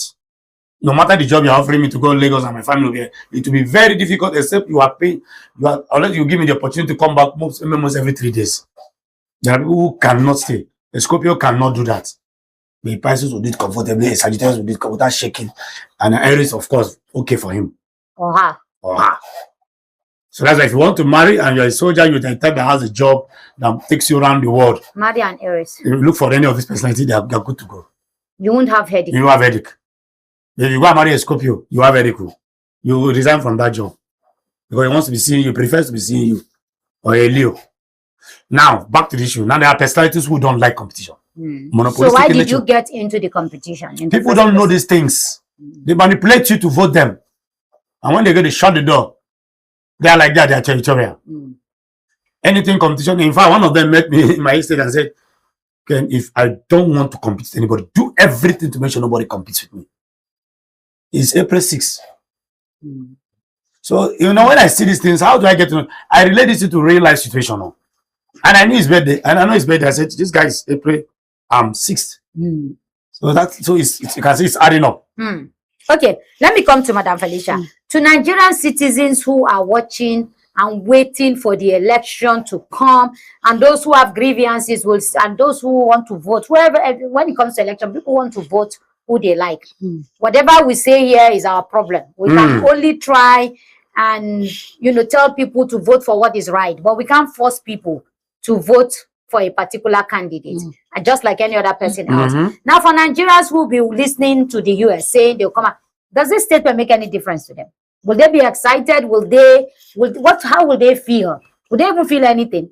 They will never, they won't feel anything different. I'm one of those, because listening to this, now US set to monitor Nigerian 2027 election closely, it doesn't make any sense. It will never make any sense to Nigerians who are eager, who, as you rightly said, want to vote.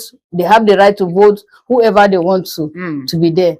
So it doesn't make any sense. It doesn't move them. Already I see what difference will the monitoring make? It's like, even though, as I earlier said, that Nigeria already as a country is a partner to the US, is one of the partners in African countries to the US. It doesn't, already people are tired. Let me tell you the truth. I'm even forcing words out of my mouth. People are really tired of the whole system, that nothing works out at all. So it will never make any, it will never take anything from them, whether they go out to vote or they don't. Already the issue of insecurity, as I always repeat it here, that people are being afraid in the first place to go out. So it will never make any difference to them. Babasike, is it a confidence booster? Yes, of the course. US coming to monitor election for the enlightened people and for the opposition. But for the man in my village, or the man in your village, or the man in her village, a US coming to monitor election, does it make any sense? Does it ring a bell? First of all, the man in your village may not even have be privy to information like this in the first place, because a friend of mine. He has a radio. Well, he listens to BBC. Well. He's more informed than you and I. The solar radio. By 5 a.m. while you are sleeping, he's already listening. I agree with you. Yeah. So. And there's, you know, the radio is one side. The social media is also one side. A friend of mine said something in respect to this. They went with a renowned journalist. They went to, of course, observe a very serious election. And they noticed that those lining up to vote, 95% of them do not have smartphones. What they have is palasa. And the man said, you see, those who vote are not on social media. That media will produce the vote for them. They are wasting their time. You can only speak to a segment of the society, but you cannot talk to the real voters. Let us also say it here clearly. The people with smartphones don't go out to vote. On election day, they are watching comedy skits. They are watching comedy skits, and they will be reposting lies. That's what they do. They will just hear pulling 002, having 250. And then escalate. And escalate it and add Jara to it. They don't go out to vote. The real people who go out to vote is the ones who don't have the ones who don't have phone. And if the ones who have palasa, if the opposition is sensible today, or the political class is sensible today, let them do a survey. That I'm sure all of them have that information. Let them do a survey. How many people have voters card? Even in the cities like this. Even in the office here. Even in the office here. Let them you know the entire corpus they don't have PVC. They don't have PVC. And these are voting population.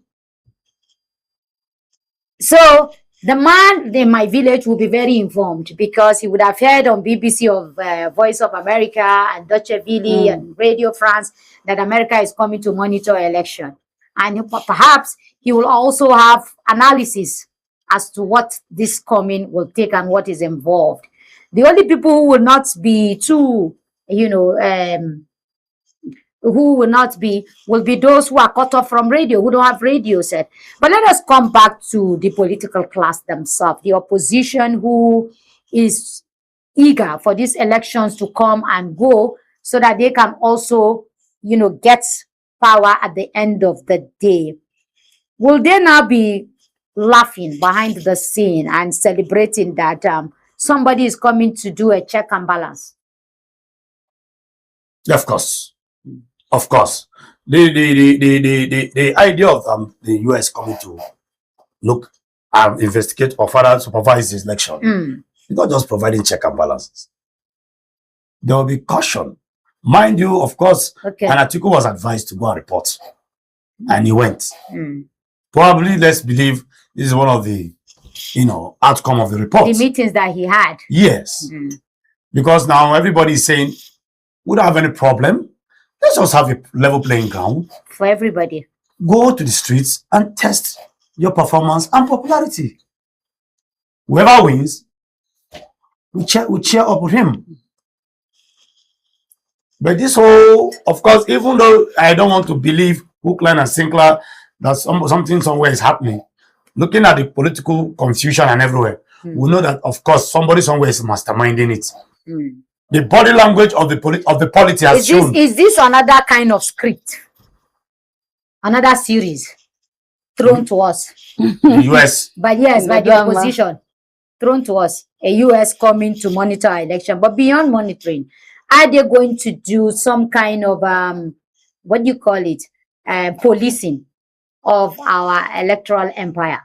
Because that is where the confidence is. That is where the whole concern is. How will these elections be free and fair without some manipulation? Then there are others who will say, there are elections that have held. Why didn't the US monitor them, especially state elections, local government elections? Why are they more interested in the 2027 election? Or do they have a candidate already? Who is interested in being the governor? We're talking about president here. I hope you know Nigeria is a baby to so many world powers. Yeah. Economic baby. So who is interested? Interest must be protected. And of course, from what we've seen on the body language of the current administration, I think the allegiance seems to be more to France. The US may not, that may not go down well. Because all these countries, what they like to plant their interest everywhere. So they determine what goes on. Like, for example, Burkina Faso now, and some other African countries, they've pulled out, from France. And the allegiance is to Russia. To Russia. Yeah. So that's geopolitics we're talking about. And that is why you see statements from high-powered individuals from foreign countries making statements like that. So it's all about interest. Interest. And that, anyway, whatever interest it is, I think Nigerians don't really care, like you said, the man in your village. What matters is that let's have it free and credible. Because this morning again, we saw the newspaper where the Appeal Court is set to deliver judgment on the decision of the ADC. ADC and accord and other parties. So this issue of party eligibility to contest is still ongoing. And that explains why the atmosphere seems to be a little bit quiet. Because people don't even know where they stand. The political parties don't Mind you, I hope you know that even NDC still has also challenged the High Court ruling from Kogi State. Yes. So everybody want to know where and how. When you hear a Donald Trump speak today, he does what he says. He's not a man who just speaks. If a Donald Trump tells you, I will do A, he will do it. So for people who will be saying, yes, a Donald Trump will make sure we have a free and fair election. Don't forget what he did with FIFA just yesterday or the day before yesterday. He reversed the red card. And he was saying, this competition is in my country. So why will our player have a red card? Even though people are saying, but FIFA is an independent body. But he said, no, he reversed it. He used his power. And somebody said, you don't know. I can use my power and close the whole stadium and tell FIFA, go and look for somewhere else to play your ball. End of quote. End of quote. So what will FIFA do? So for Donald Trump, I love him for that. Yes, he's one person who will talk Nadu. He doesn't pretend about it. He tells you, I will do this, I will do it. Straight. How he succeed is questionable, but he will do it. So for those who are happy today, they'll be saying, oh, if they'll be looking out for the candidates Donald Trump will be supporting in this election. Not really candidates. Donald Trump knows, you see, these people know what's going on. They have impulse. They understand the ring too. There's an interest. Yes. America will not support you if they don't have an interest. One. They will not support you if economically you are not going to add value for them. Two. They will not support you if there's no strategic partnership. Whether intelligence sharing or security or whatever, they will not. And they also look out for people that have charisma. Because a US doesn't support a candidate who is not popular. They don't. They support a candidate that is popular, so it makes things easier So they flow with the tempo of the people. That was what they did in 2015. You can remember then in 2014, 2015, Muhammad Buhari has not even become the president. They're already visiting him. Okay. So that's to tell us that the whole issue of interest, we cannot efface it. It's always there. It's always there. Yes, because they actually have their interest. That's why all these interventions are happening. When you say things like this, what comes to my mind is to let you know that the US, yes, the slogan of the United States is that American first. However, there are some other factors they will also consider. America, looking at the current and frequent visits of the current administration to France may not go well with the United States. I know, much as I know them, little that I know them, it will not all go well with them. So if you're talking about interest, of course, this current it's like taking meat out of their mouth. This current administration have not really shown or proven to have strong allegiance with the United States. If I'm to make my own judgment, because the president going to France all the time, almost as frequent as possible. Of course, on the body language, you should know where his allegiance is. But people have a right. The president has a right. Of course, to move his allegiance to another country. Of course, it does. I must not follow this line. I'm the president and commander-in-chief of my country. So during my tenure, I can decide to align with whoever I want to align with. Now, how counterproductive that move is the next phase. The same counterproductive, talking about counterproductive, that was something that happened to Venezuela. Yes. I hope you know the allegiance of the Venezuela president was to China. And at some point, allegedly, we heard he was about to sell, gas or whatever, what 5 billion barrels in the year. And that would deplete the strength of the dollar at the international market. And he was picked. So it's all about dollarization. Yeah. The next thing, of course, when you want to kill a dog, you do what? Just cut his head. Then first of all, you give it a bad name. Yes. And it's, into drugs. You kill people. Have you not been doing drugs how many years? You're just realizing. Of course. But let us look at these foreign powers and how choking their influence is. Because their influence is very, very choking. And that is why people will say development in Africa is at a very slow pace. Because of the choking influence.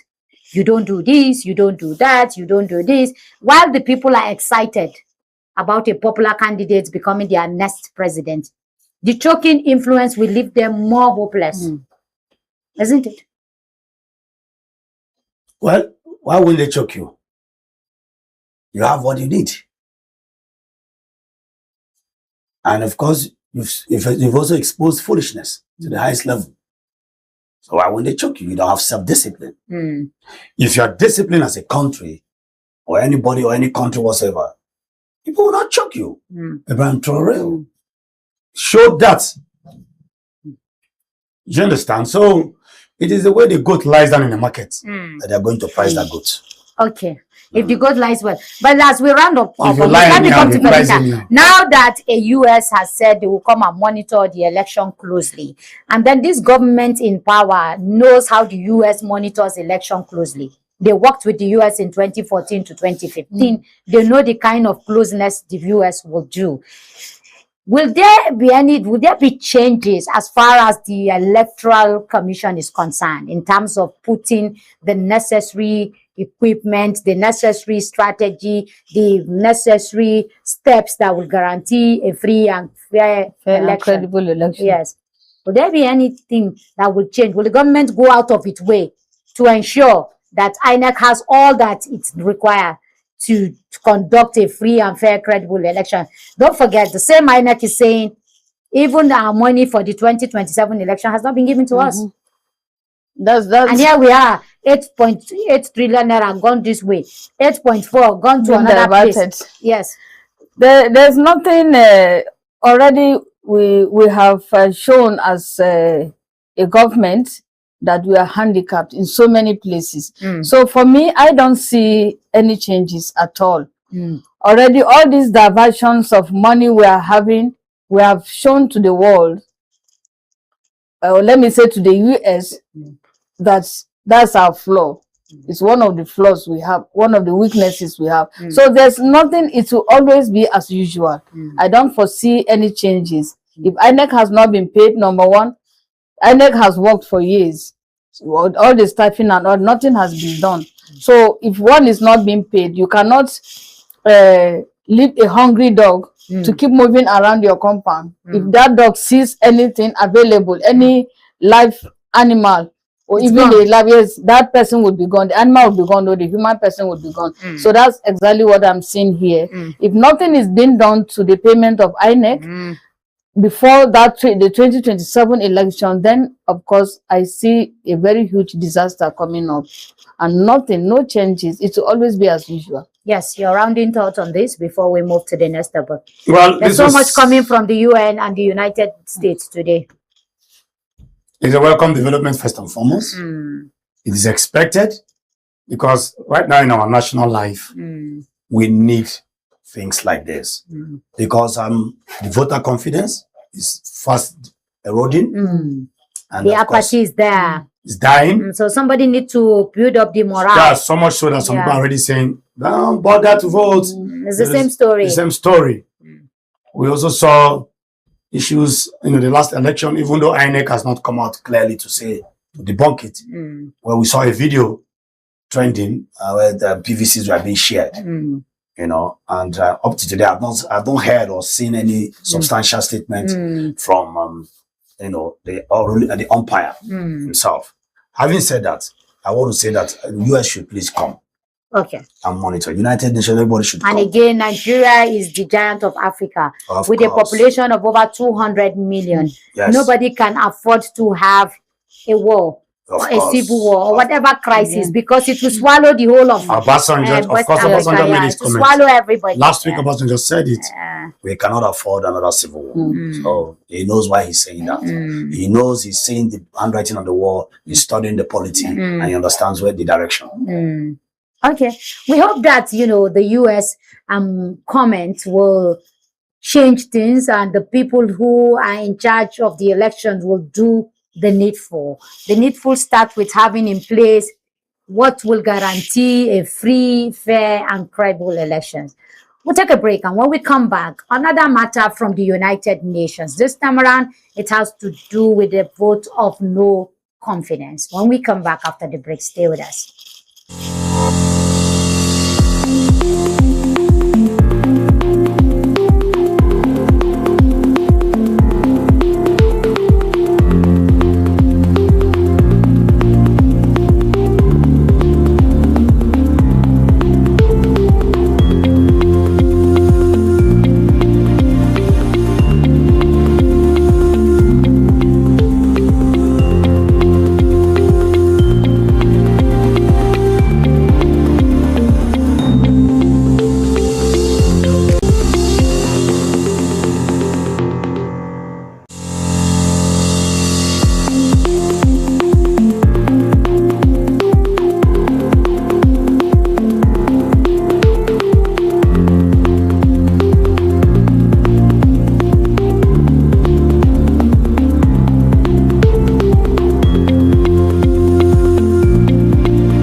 All right, welcome back. Still, the voices coming to you live on Politics and Business TV, right here in the nation's capital, Abuja. Now we move over to our second topic, and which has to do with a vote of no confidence, and that is coming from the United Nations. The United Nations is saying that it is passing a vote of no confidence on the present administration, that is the Tinubu's administration. UN vote of no confidence on Tinubu's administration ahead of the 2027 elections. Now, according to the United Nations, this was released on Friday last week, which is 3rd of July. It did say that the United Nations raised fresh concerns over Nigeria's worsening humanitarian crisis, warning that more insecurity, displacement, and dwindling humanitarian support, pushing millions closer to starvation under President Bola Ahmed Tinubu's administration. Now, according to the United Nations World Food Program, that is the WFP, Northern Nigeria is experiencing one of its worst food crises in nearly a decade. Now, a recent CADE, food security assessment found that more than 17 million people across conflict-affected Northern Nigeria are facing crisis, emergency of catastrophic, levels of food insecurity. Now, a very damning, report from the United Nations, but some people will say it is not new, considering how this crisis, have lingered for so long. But they are saying this is the worst. So we have 17 facing starvation. We have another 15 roaming the street. So if we put it together, or is it the 15 is the same thing as the 17? It has increased. That's what I'm telling you.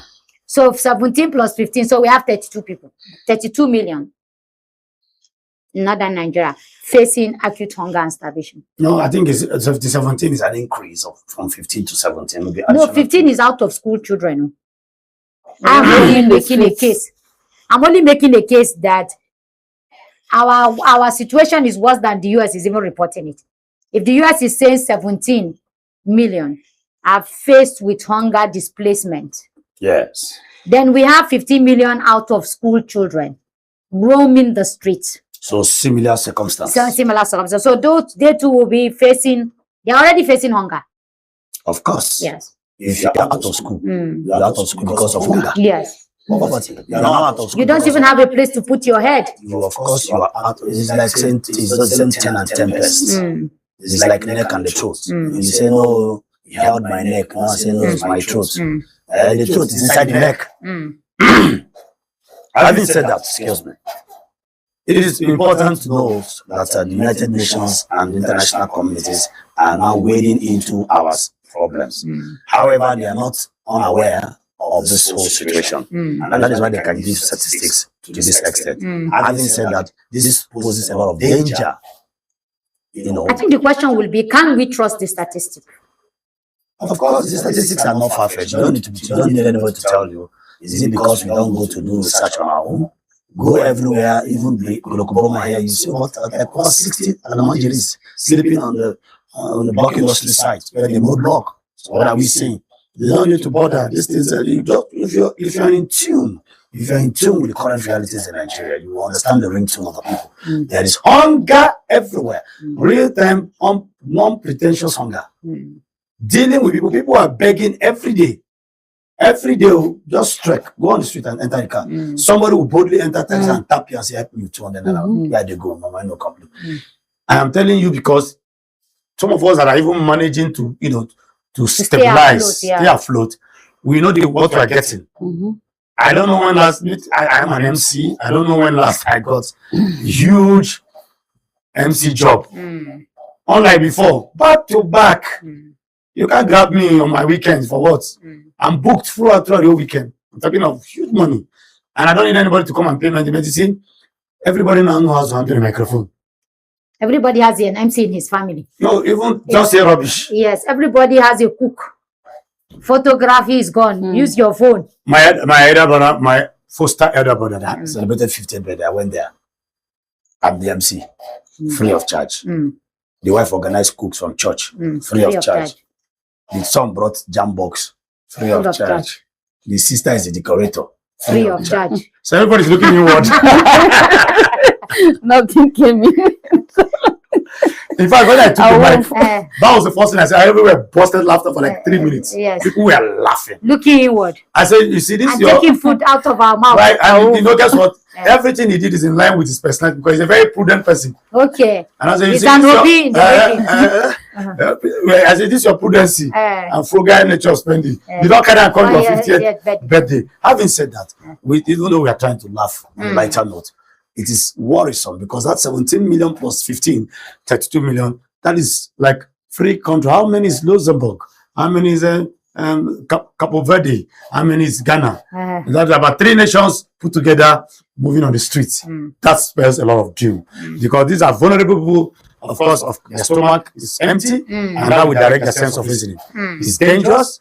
It's unacceptable. And until we begin to look at this, I want to also use the opportunity to call on the northern elites to wake up because this is 90% domicile in their region. And that's why the banditry and Boko Haram, whatever, is becoming very lucrative because we have jobless people waiting to be employed for whatever vice, regardless of, after all, just like we have banditry, we have Yahoo banditry. Also ravaging other side of the country, even though So that's done in an organized manner. But let me come to Madam Felicia. For the people in the north who don't see any solution in sight, it's just another talk. Because is the United Nations preferring any solution in terms of coping the insecurity? Because if the insecurity ends today, everybody will enter the forest and start his farm. Northern Nigeria are not lazy people. There are people who farm a lot. So, but beyond, you know, the statement passing a vote of no confidence, yes, it is welcome. It will make the government to sit up to say, look, we have 17 million. But do you think the Nigerian politician care? That the UN is telling them 17 million are facing hunger. Do they care? They don't actually care about it because in the first place, why waiting until now for the UN to pass a vote of no confidence to President Bola Tinubu? That questions the legislature itself, because passing a vote of confidence as such will question its own credibility, because it's a parliamentary procedure that is supposed to be used by a particular country's legislature. So that questions the credibility of the legislature, because nothing, why waiting until now for the UN to come in passing this for us? Then to answer the question you are asking, the issue of insecurity as far as the northern hemisphere is concerned, that still remains until something is being done. And for the northern people, you even made mention, you were calling on the northern leaders or northern elders to do something about it. It's high time we wait. Like my father always say that let's carry the gun and go out and face the bandits and see, because the insecurity is becoming unbearable. Let's go and fight them face to face and see who will remain. What kind of gun does your father have? Is it not the other olden days gun that can't even kill a dog? Can't even kill a chicken in the that house. You go and use to face He's just saying just to console himself. But that's to tell us that. RPGs. Have you had the sound of RPG? AK-47 is on the lighter. I understand his anger. Yes, he just because bringing out whatever he know was going on in his own, saying let us console himself. Yes, honestly speaking. But or this arrow and bow that they use. You are with God. You are shaking hands in Jamaica. With your destiny. But so that's the lighter mode. You said that lighter, yes, lighter mode. But even though it's a very serious. I want to say why would you said poverty is weaponized. It is used. Very potent weapon. Yes, so it is when people are poor, you can force them to do so many things. Of course. And during election, you can easily throw the corn. It's the chicken and the corn approach. So when election comes, you throw the corn at them, they rush over the corn, and you get your vote, and it goes. And you butcher the chicken. And you butcher the chicken for pepper soup, and case closed. That's where we are. Now, Emir Sanusi, had to say this over the weekend. He said nobody is going to solve Nigerian insecurity for us. No external force will solve it. That we have to solve it inwardly. And he's calling on both the northern elites, the northern politicians, and everybody that matters, that we must come up with northern solution. Now, for those whose the whole motive of this insecurity is economy, because people are preferring with our resources, people are exploiting our resources. For those alleged elites who are preferring with these resources, does this call make any sense to them? Before now, the elementary issue was not that loud like this. Some people would even publicly, fight you to say, are they on your road? They're on the street of the federal government. I grew up in the Northeast about 43 or 44 years now. So I grew up knowing what elementary is. I didn't see it that harmful. We never saw it, as something that would be of, great disadvantage to us. Now, why it's becoming like this is because now the Adamanjeri is now mixed with violence and are used as weapons. You said poverty will make them when they come to you. No, poverty doesn't wait for you to come. Poverty pushes you. Because the first thing poverty does is to attack your mind. And of course, it impoverishes your mind, destroys your thinking, sense of reasoning, and you begin to take stupid decisions. Now, these guys know this thing. So when you starve a man of that, of his, his entitlement, he has no choice. That's why you had the word, a beggar has no choice. That is where that word came from. Now, the Adamanjeri has risen to so much so that it is now a ready market for violence. Now, those of them, like you say, if they won't care. Because somebody somewhere is ensuring that you don't have light and he doesn't care. For you to have darkness is somebody's money. And you think he cares? Well, you're talking about capitalism. And we have taken capitalism to another level. Crude capitalism. That's the one we're even practicing. Even the crumbs, we don't leave it. There's capitalism in the US. I told Mr. Ibrahim this morning. I said, Northerners that have ruled in this country, these both military, civilians, and then businessmen that we have. The North has no business having poor people. We saw a video yesterday, and Eze in Kano saying Kano has made our brothers billionaires. Wait, another tribe came to your community, saw what you did not see, and made a living out of it. And you are there. No, what I'm saying, there's an environment. You don't understand that. What I'm saying, there's a peaceful environment. No, we are together, and maybe you're not listening to me. You don't understand. I'm not saying people must always see opportunities where you don't see opportunities. I'm coming. It's the same thing for our brothers who went to South Africa and became successful. It's because the people there don't see the opportunity. I'm taking it to another angle. What is the angle? Not the angle that you're taking it. I'm in line with the vein of discussion this morning. Why allow your own people to be poor in a community where other people are coming to come and seek opportunities? If other people can be, if you can make other people billionaires, you should make your own people. You don't understand, so yes. I understand the angle I'm going to. Xenophobia is a product of jealousy, envy. You are there, somebody is coming from another country to tell you that there is cup on your table, and the cup has milk and milk.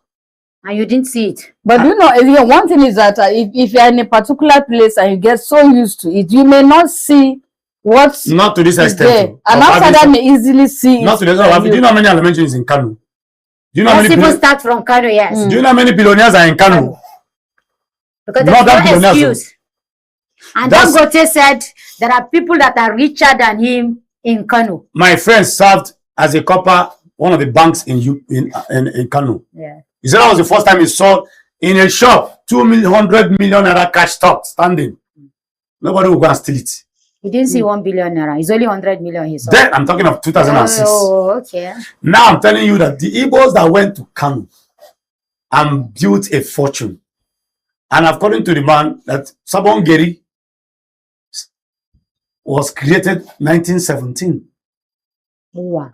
Before the amalgamation of Nigeria. No, just 3 years. 3 years after, sorry. I'm not saying that the Igbos were in Kano 1917. Okay. The community Sabongeri That means Igbos have been there. Yes. Was officially declared. Because Sabungari means for other people outside. Was officially declared a habitat for strangers. 1917. And that brings us to the fact that far before independence, we should stop banding this issue of tribe. Yeah. I told people that you were Hausa because your mother told you. For those Igbos who were there in 1917, they will not even know where they come from, aside from. You know, a lot of our political leaders don't have. They don't know their true origin. They don't have a problem. They don't even have a problem. No, some of our political leaders don't have true origin. Of course, there's some rumors sometimes, some point that Namadi Samoti is from Auchi. We should stop this issue that from this. The white man came and gave us identity problem. You are from Kano, I'm from Borno, and you're proud about it. Shut up. It's when you die, you will now find out your father 1313 actually migrated from Ghana. We are all. And somebody like me from Yemen. We are Ethiopia. See, we are product of transferred information. One of the wonders of the world is immigration, settlement. Do you know people that were displaced during the Civil War and settled somewhere else? And people just ban this tribalism thing. We will discuss the tribalism thing some other day. Because we are entering into election. And politics of identity is going to play. So who brought in this politics of identity? The colonial masters. Let me tell you why. If they create a state from Borno now, that person from that will start fighting, will start giving you some space. Yes, saying you are not in majority. That is the white man understands this. Before now, the southern eastern region, Calabar, Akwa Ibom, Rivers were all southern eastern region. But identity is the biggest problem of black man. And that was why there was this joke. I don't know how true. That Lord Lugard was tired, and that's why he stopped in Sokoto. That he wanted to draw the map and extend it to Chad. Nigeria should have been bigger than this. That he was tired and he wanted to rest. And that's why he abandoned the issue of drawing. Oh, he would have extended it more. Yeah, he was tired and his sleep caught him. And sleep catch him. I'm telling you, but you know, when you've been listening to these old people, have you sat down with a 97 years old man? You will hear raw history. The one that has not written. Not the one that has adulterated one in the books. Raw. When I go to the village, I don't play with them. I told you that before I became a journalist, by nature, I am very curious. Okay. But now a US is saying, I will monitor election. Here we have 17 million that are hungry, who will not even come out to vote because of insecurity. Now, the insecurity will also escalate. So where would the US go and monitor this election?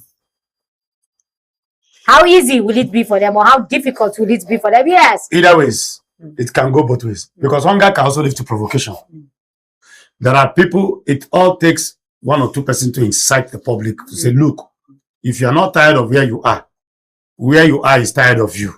Okay. So it can go that way. Okay. So let me ask Madam Felicia, can say no. Do you think these 17 million today that are hopeless, hungry, displaced in refugee camps, most of them, and a ruling party, for instance, or any party allegedly comes and say, okay, for every refugee or every hungry person, take 100,000. They will take. And vote for that party. Yes, they will take and vote for that party. They won't vote for what is right. No, they won't. They have sold out their, what do you call it? Their votes already automatically, because if you are hungry and something is given to you, no matter, we watched the video of a video clip of a man that was given a spoonful of Indomie. How the votes will be voted? A bag of half a sachet of pure water and 500 naira. Immediately he concluded. The conversation went on and on. So exactly that's what is going to replay itself during that's why it's a weapon in such places. That is why, because if you are hungry, automatically you are eager to take the money. What's the function of a weapon? If there's something is a weapon. Okay, now let's look at another angle. There are people who have also proposed that, look, because of this insecurity, with this damning report, this alarming report of 17 million hungry people, can we move the elections forward and say, let us take care of the insecurity before we go for elections? How do we accommodate 17 million people? Insecurity will not stop any election. Okay. We had worst cases in 2013. What are we talking about? And the election so let me not start another one here. Even voting took place in IDP camps, and we saw some videos where even some miscreants voted. Allegedly. let's leave this whole banding of insecurity thing. Figures will come out. What matters is that we don't know the rhythm of the North for now. Like we heard that my friend told me that the North is not the North of before. Mr. Ibrahim said he came back and said, Mr. Ken, because I always tell him that I had a statement from a reliable senator, live interview with one of the sister agencies, saying that the Northerners are headers in nature. Now forget it. There is one man speaks and everybody follow. And I was telling Mr. Ibrahim, that's the problem I have with my Northern brothers. Why would they continue in this 24th century? Somebody will be dictating your destiny, telling you, okay, say one none, and then all of you. In fact, I heard that in some places that one allegedly imam or one Miangwa will gather the whole PVC of the youth there and hold it to himself. And he will have the meeting and say, nah, this person will they vote. And be sharing, giving them their PVC, oh yeah. And all of them will go and vote that person, whether the person is a stupid person or not. And Mr. Brian said, no. The consciousness now is that Mr. Ken, you are making a mistake. The North of today has changed. And I said, so, Alhamdulillah, if that is the case, I thank God, because if that has happened, then there's light at the end of the tunnel. I don't think you and Mr. Ibrahim are taking cognizance of the fact that 15 million children, adolescents, are on the street roaming. Are they of voting age out of 15 million? Well, how will you know? You know, because an 18 years is also on the road. A 16 years is also on the road. A 20 years is also on the road. And some of them are also have PVC, child voting too. Yes, and some, the way we saw votes being, PVC being distributed in Ekiti, same thing for PVC will be distributed from 10 years to 15 or 15 to 20. Accompanied by some. And somebody will lead accompanied by some palliatives. Some palliative, and somebody will lead that direction. So it's calculated. So it's calculation. So what you and Mr. Ibrahim are talking about are for the informed people. The people who have a choice. They might not necessarily be educated. No, but they're politically aware. Politically aware, and they are educated politically. If somebody is aware, is he not educated? As a sort of radio, access to information? Yes, he's educated, more educated than you. You think so? Of course. That comparison. We said street knowledge, more educated than me. Street knowledge. We are both street too. I have street. No, what I'm saying is that for people, because if I understand to that level, they are in levels. Yeah, because people are very intelligent. There are things when we go out to the street, there are solutions you will hear, and you that you are educated and exposed have never thought of that. Native intelligence. You've never heard those kind of solutions. I agree to native intelligence. So now the people who have a choice are the ones who have to say, okay, I'm not going to follow anybody. But those 15 million, they only just need a leader to organize them. And on the election day, you will not see them tattered. They will look very fine. In fact, they'll be wearing new clothes. You'll be surprised that these are the children that were on the street. And they will vote. Just to suit the purpose. They will vote now. It's not vote you are looking for. So who will go to those fringes to monitor? Let's see how that plays out anyway. I don't want to go further. I just want to see. I'm just painting a reality. A scenario, a possible scenario. Yeah, no, but it has been happening. It has been happening. It happened. Even in 2023 election, it happened. We saw children underage. It will happen. Now, of course, I'm not the one of underage, but I'm trying to see. The underage is not from this side. These people from the streets. They're the ones now. They're the ones that will come out. Who will come out?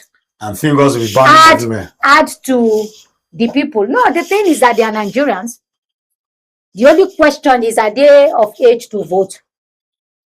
The ones that have PVC, their PVC will be given, they will be checked. The ones that don't have PVC will have PVCs. But let me come to, beyond these elections, where people live dehumanizing lives. And Emir is saying this, a former CBN governor, now the Emir of Kano, is saying, we have to look for solutions inward. Are we ready as Northerners to look for inward solution? Are we ready? Madam Felicia. It's a difficult question, but let me just try to answer it from my own point of view. It's we are not actually ready for this. A whole lot has happened, and they are still happening. The issue of insecurity, people will not be ready to go out for any voting. I know when it comes to voting, mostly I'm not talking about voting. I'm talking about, can we come together and find solution to this insecurity as Northerners? we to some extent we are ready to come up, because already we are all conscious of the fact that we are insecure. What kind of solution do you think we will come up with? In the room, if we're in a room, for instance, 3 of us are northerners, and we're having a meeting, what solution would you prefer to curb the insecurity? Like in my own place, my own village in southern Kaduna, when there's an issue of insecurity, that's why up to now the issue of banditry has not actually affected the people of my place, because they have gone back to what you call tradition, how to fight the insecurity, the banditry. How do they fight them? It's very tactical in the traditional way. They do it. Okay. They had a way of fighting war in those days, where even so they apply traditional they have applied traditional means of fighting. I remember one of the chief from the western part of the country of recent, came out and said that we should all go back to our traditional way of fighting insecurity. My people have been applying that, and it has been working for them. Okay, Casey, are we ready as northerners to come up with solutions to curb this insecurity? Are we ready? No. Why? Hey, look at the situation in Katsina State. We have a lot of conflicting stories about the general. Bandits being sponsored. You're talking about general. You're talking about bandits being sponsored to go for Hajj and come back. And somebody said it's a lie. Shortly after, bandits were still arrested, coming back from the same Hajj, in the same airport. So are you ready? No. Story number 1. Story number 2. A general was kidnapped. And of course, the mommy said they rescued. The wife said, Good Samaritan. Story number 3. A bandit is granting interview in the same casino, striking a pose. I was answering officer. The governor will come and say there are moles in his government and outside the government. We also have one saying that I will pursue everybody. Send all of them to the state capital. And he made a video. The governor does not have money to track that video and know where his location is. It is as too many conspiracy of that. So as long as you keep wallowing in self-deceit and lies, you're not ready. You see, I always tell people, the worst thing that can happen to a man is to lie to yourself. One of the things that makes me see the true repentance of a human being is when you tell yourself the truth. You get to that point in life. Once you're approaching 50, there's some things you should stop. You should just tell yourself the truth. And that truth we really want to. Now that we have the campaigns will start, the people that are informed, that are educated, shouldn't they be asking every candidate, especially at the state level, their governors, what strategy do they have in curbing that they will use to curb the insecurity?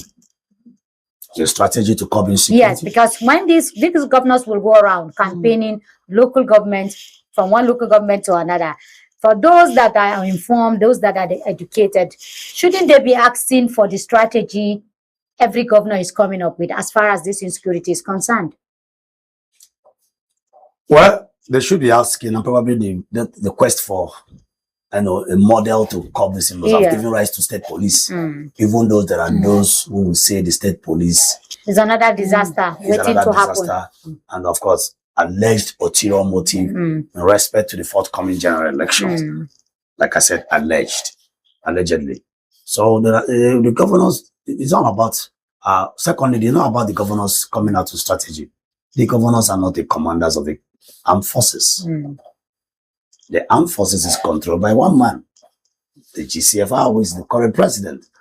The governors themselves, we've seen governors removed for 6 months and replaced. So what are we talking about? And we've seen governors crying foul that my rights, even my immunity, has been tampered on as a governor. But there are governors who have come up with vigilantes group, or local policing, or community policing. Was the strength. And they've been able to empower them to an extent. There are people who will say, give them more forest guards. For instance, the president, appointed forest guards as far as oil issue is concerned. Should the governors also appoint forest guards across this for 19 northern states and say the security votes that we have, we empower you with modern weapons? No, you. Let's for me, I will even call on other governors to take a leave from Kaduna State, because during the time of El-Rufai, he empowered them. He made them to be officially known to the public that these are people that were needed for the purpose of insecurity, to safeguard our forests here and there, and even in the communities and in cities. And I can't really say how much, but they were placed on salary. I don't know of today as I'm talking, but they started paying them some stipend, and they were working. They are still working very hard in our different communities. Yes. Well, still you're still talking about the governors and if they can still find out a way about this whole thing. For me, I don't think so. It depends on the side of the coin you are talking about. Now, for the president himself, because people have said this president has given governors more money than any other president as far as the history of this country is concerned. There's so much allocation going to the to the governors.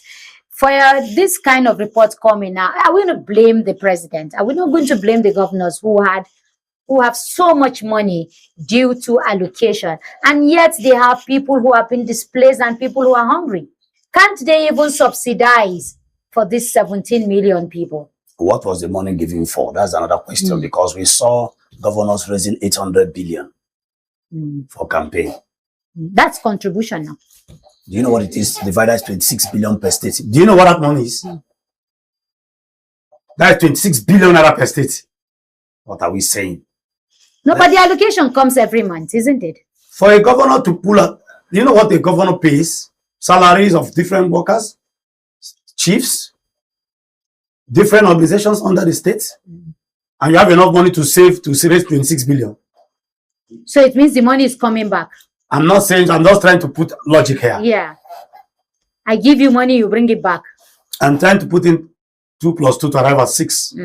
Even though 2 plus 2 is 4. There are some things that's like that, this is television.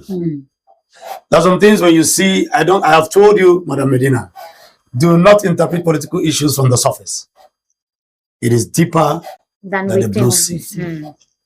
However, it is also good that the president, of course, in his wisdom, gave more money to governors.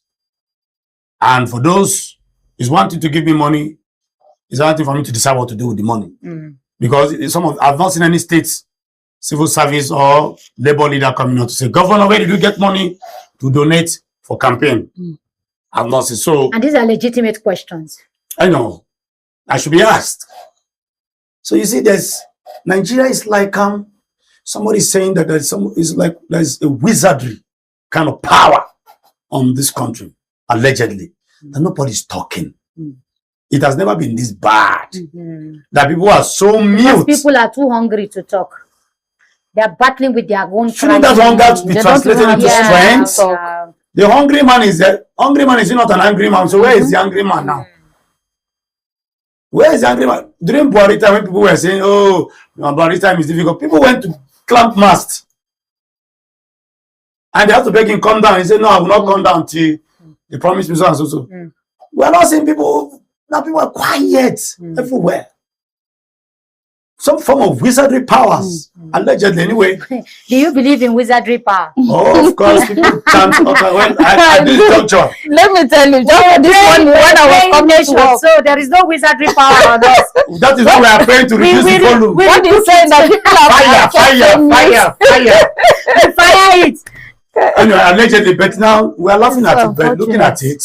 You said you're coming this morning. I don't want to forget. I was coming to work this morning. From Maraba, a man that sat beside me, he just turned and was asking, why is the place so, the roads are so quiet today? What's happening? As if human beings are no longer there. I'm telling you, even from the vehicle, it was so quiet. Nobody was talking except himself. He just turned and said, why is the place so quiet? The roads are so quiet today, as if no one is even alive. To tell you how much people are so tired of the whole situation, honestly speaking. You know, when you keep talking, it's like a broken record. Every day you are playing the same thing.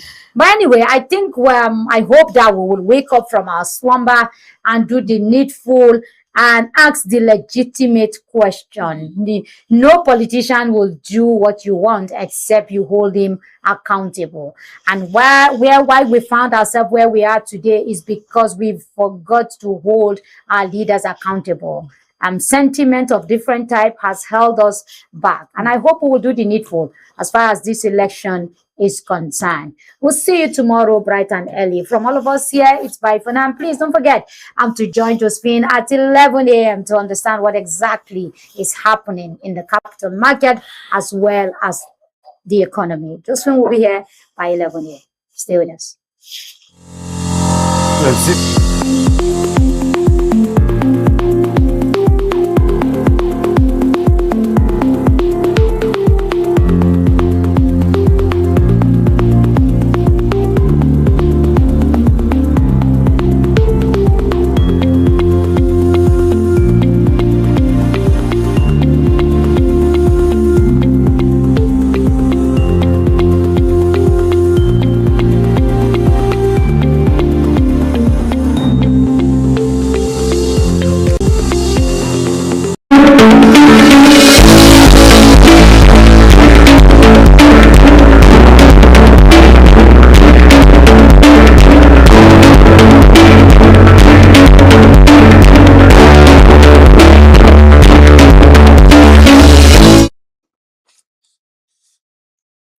Good morning and welcome to Business Focus, your trusted window into the world of business, finance, and the economy. Bringing you fresh opportunities, new market expectations, and key economic events that could shape investment decisions in Nigeria.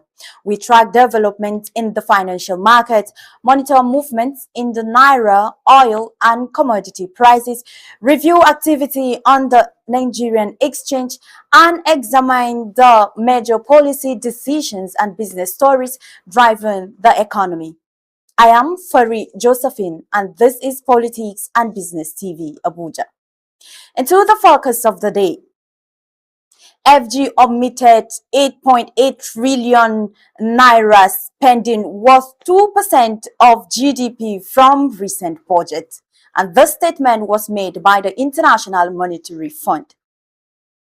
The International Monetary Fund has raised fresh concerns over Nigeria's fiscal reporting, revealing that public spending estimated at 8.8 trillion naira, equivalent to about 2% of the country's gross domestic product, was omitted from recent federal budgets. The disclosure was made by the IMF's resident representative in Nigeria, Christian Ebeki, during an engagement with business leaders in Lagos. According to the fund, the omitted expenditure relates largely to public investments and capital projects that were undertaken but not fully reflected in the government's official budget document.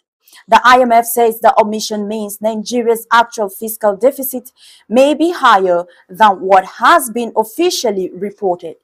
It warned that when significant government spending is not captured in the budget, it becomes more difficult for investors, development partners, and credit rating agencies to accurately assess the country's fiscal position and financing needs.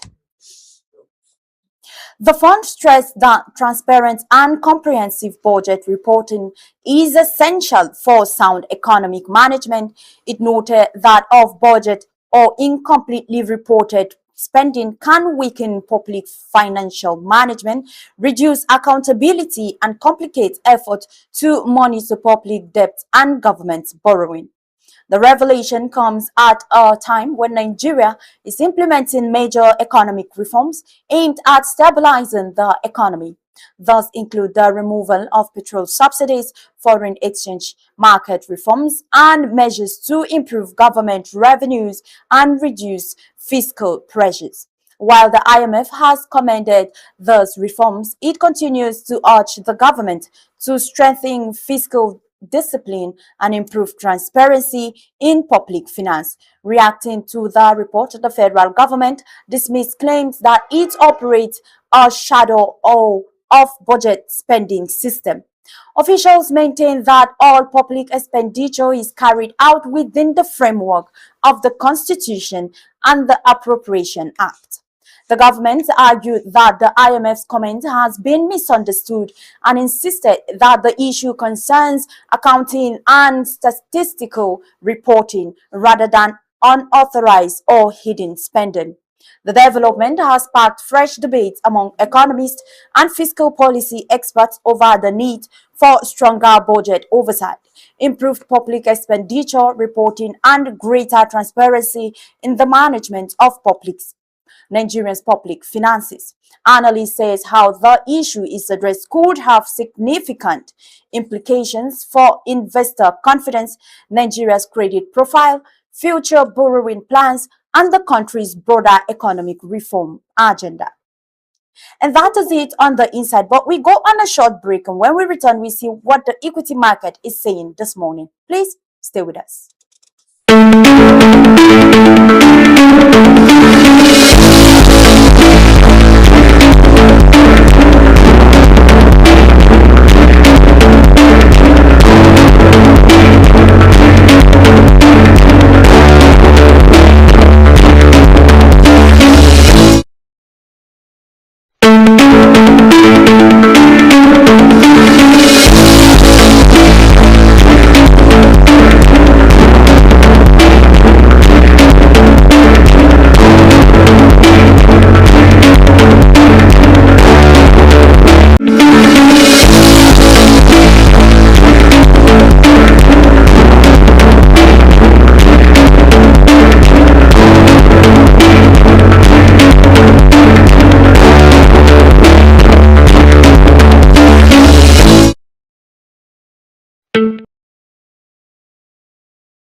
Tuned with us. This is still the program Business Focus, coming your way live from Politics and Business TV.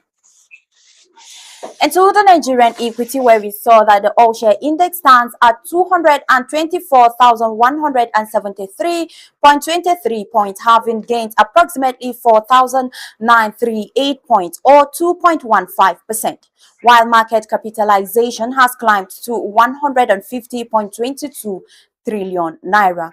Market sentiment remained bullish, supported by renewed buying interest across banking, industrial, and consumer goods stocks, with heavyweight counters leading the market higher.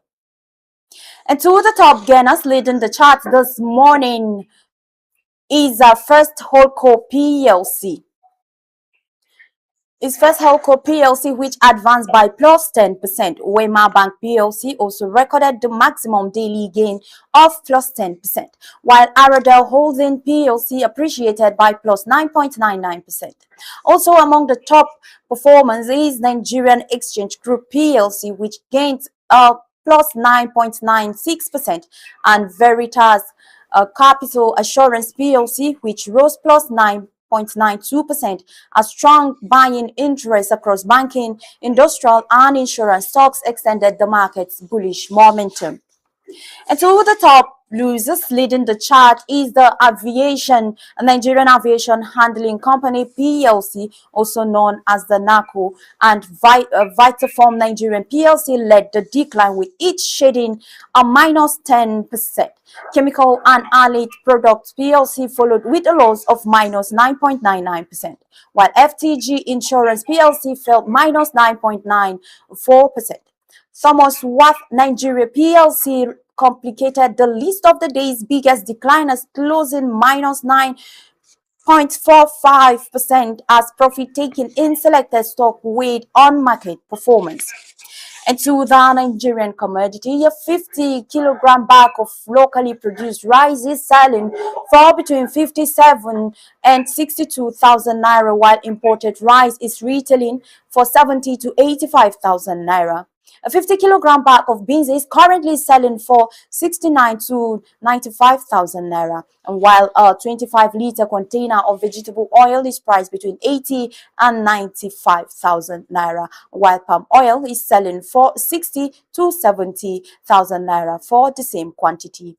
And in the downstream energy market, petrol, also known as the PMS, is selling for 1,280 to 1,350 naira to a liter. Diesel is also selling for 1,005 to 1,620 per liter, while kerosene is priced between 1,050 naira and 1,150 naira to a liter. Meanwhile, cooking gas or LPG is retailing for 1,005 to 1,700 naira to a kilogram, depending on location and supplier. Thus, prices are indicative and may vary across states and markets due to transportation costs, supply conditions, and local demand.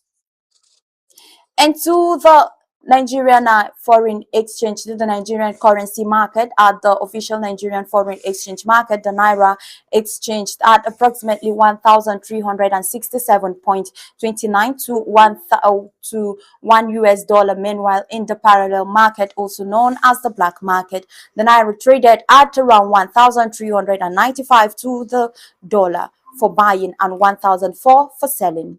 Rates in the parallel market may vary slightly depending on location, dealer, and transaction size. And that is it from the equity market. We go on a short break, and when we return, we go into the conversation of the day with our guests joining us via Zoom. Please stay with us.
Welcome back from that short break, and thank you for staying tuned on the program Business Focus on Politics and Business TV. And this is that segment when we go into the conversation with our guests readily seated to join already the conversation via Zoom. Good morning, Mr. Oluwole Joshua.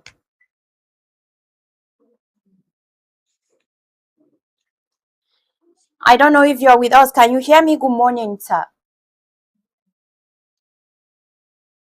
Good morning. Yes, good morning. Good morning. All right. Thank you for joining us this morning.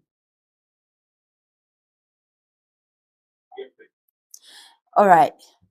Mr. Oluwole Joshua is a chartered accountant and a tax expert, of course. He's not a new face to us here on the program. All right, we go straight into the conversation for today. 8.8 trillion naira spending worth 2% of the GDP from the recent budget omitted by the FG, the IMF claimed, even though the federal government have come to debunk that fact. What do you think, Mr. Oluwole Joshua? The IMF said this is the situation at hand right now. What exactly does that mean in practical terms?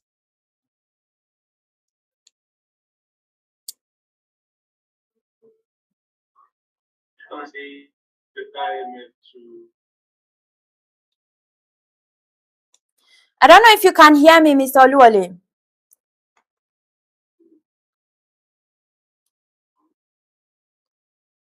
All right, the network is quite it's been funny this morning because it's interrupting. Sir, are you with me, please?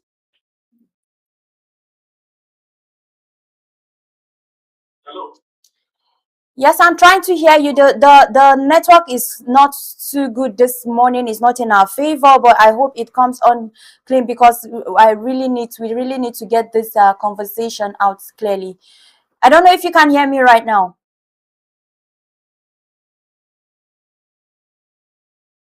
Yes, I can hear you well. All right. Go on, please. You can hear you too. I can hear you well. All right, please go on. What exactly does this mean in practical terms to Nigeria? Omission of 8.8 trillion naira.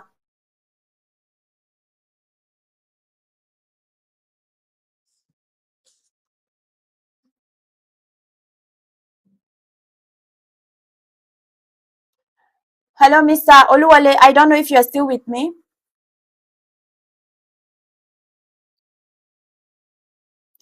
Mr. Oluwale.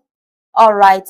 Sincerely apologize for the network issues. Of course, we have little to no control over how the network choose to act this morning. But our dear viewers, of course, we have to do this program. So please stay put with us as we try to rectify the network issues. But meanwhile, just to reintroduce my topic, we are discussing FG omitted 8.8 trillion naira. That is the federal government omitted 8.8 trillion naira spending worth 2% of the GDP from recent budget. And that claim was made by the IMF, that is the International Monetary Fund. Even though the federal government has come out to say those are claims that they are not true. There is nothing like that. They debunked the statement. But of course, the IMF is a reputable body that we've over the time we've built trust.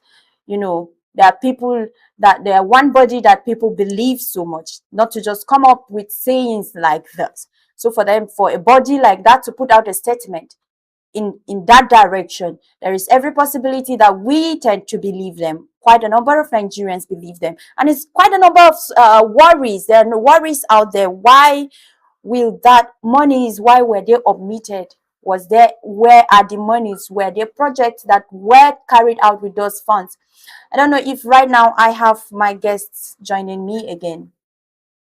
All right, thank you for joining back, Mr. Oluwale. Yeah, welcome. Thank you very much. The network seems like. Yes, the network now seems to. What I'm saying, what I was saying. Yes. IMF of being an organization of integrity, which will not peddle any false information or anything false. So that's the expectation, and they must have gotten a part of records from somewhere, which looks like the federal government has not refuted, only to give explanation to what is likely playing on. Playing on in this sense that these expenses are extracted, they are any.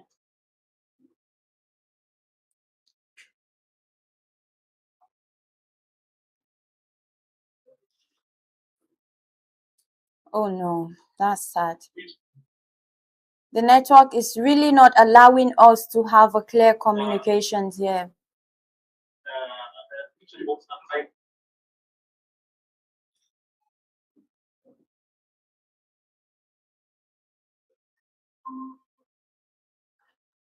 All right, the network seems just choose the wrong time to want to not to be stable. Yes, sir, the network is quite really not clear. We were struggling to hear you.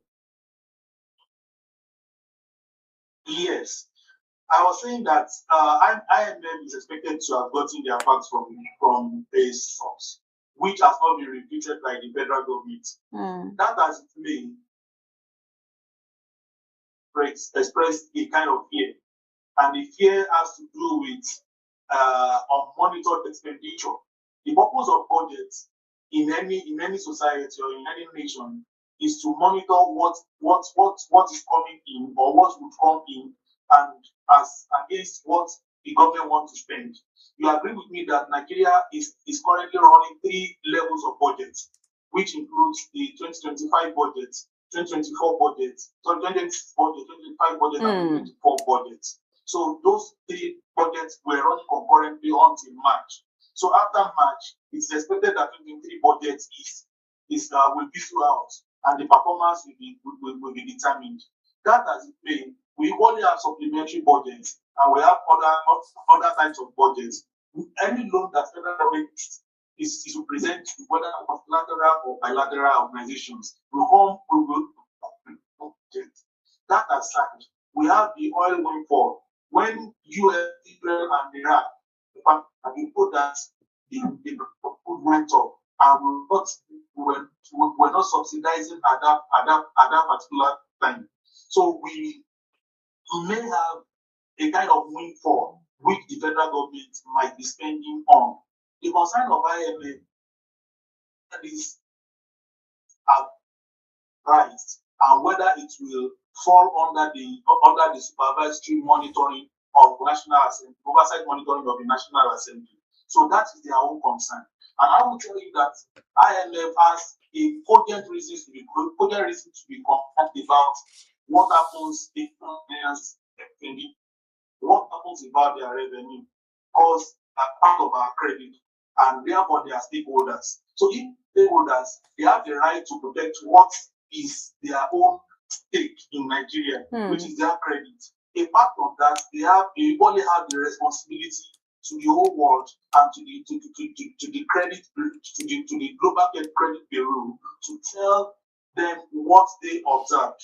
And aside from that, we still have IMF expressing concern about the UAE loan, which Nigeria went ahead to take. So at this point, IMF have every reason to prognose into what the fiscal policy.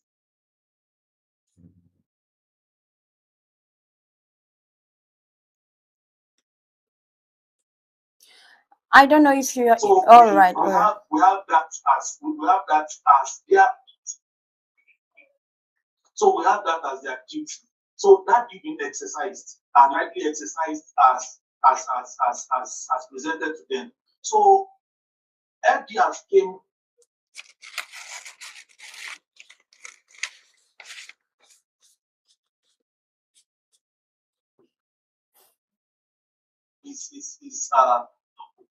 Budgets that were presented in silos. So if budgets were presented in silos, that doesn't stop the oversight function of the National Assembly, and that doesn't stop it from being from passing through the procurement process. So FD has debunked it. IMF has the right to say yes, we detected something. All right. What are the risks when government expenditure is not fully reflected in the official budget document? What are some of the risks involved? Well, the risks are numerous. That means we are spending out of plans, and that means spending can go unmonitored, undetected, and will not pass through the regular procurement process. So if it doesn't pass through the regular procurement process, that means National Assembly may not be able to perform a rigorous function on it. And when this happens, it may be extra. It may be timed as extra budgetary spending. And extra budgetary spending is against the Constitution. It's established in the Constitution that all funds belonging to the Federation and belonging to Nigeria must come in through the central bank and must be distributed equally through the Appropriation Act, well backed by the National Assembly. So we are talking about Constitution here. Apart from talking about Constitution, we are talking about oversight function. One of the oversight functions of the National Assembly is at risk. So those are issues. Then we are talking about procurement. We won't be able to tie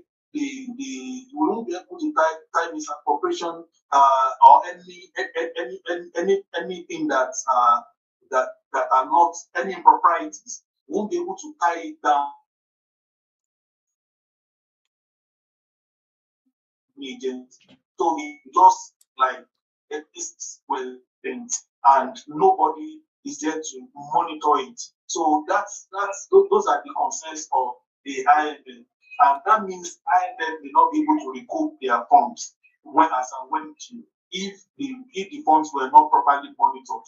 If you have too much leakages, it will choke the ability of the federal government to refund the IMF, the World Bank, and other bilateral loans and other multilateral loans as it affects them, because there is IMF and others are expected to act within the limits at which they are concerned, either concerned as an agent or concerned directly as a lender.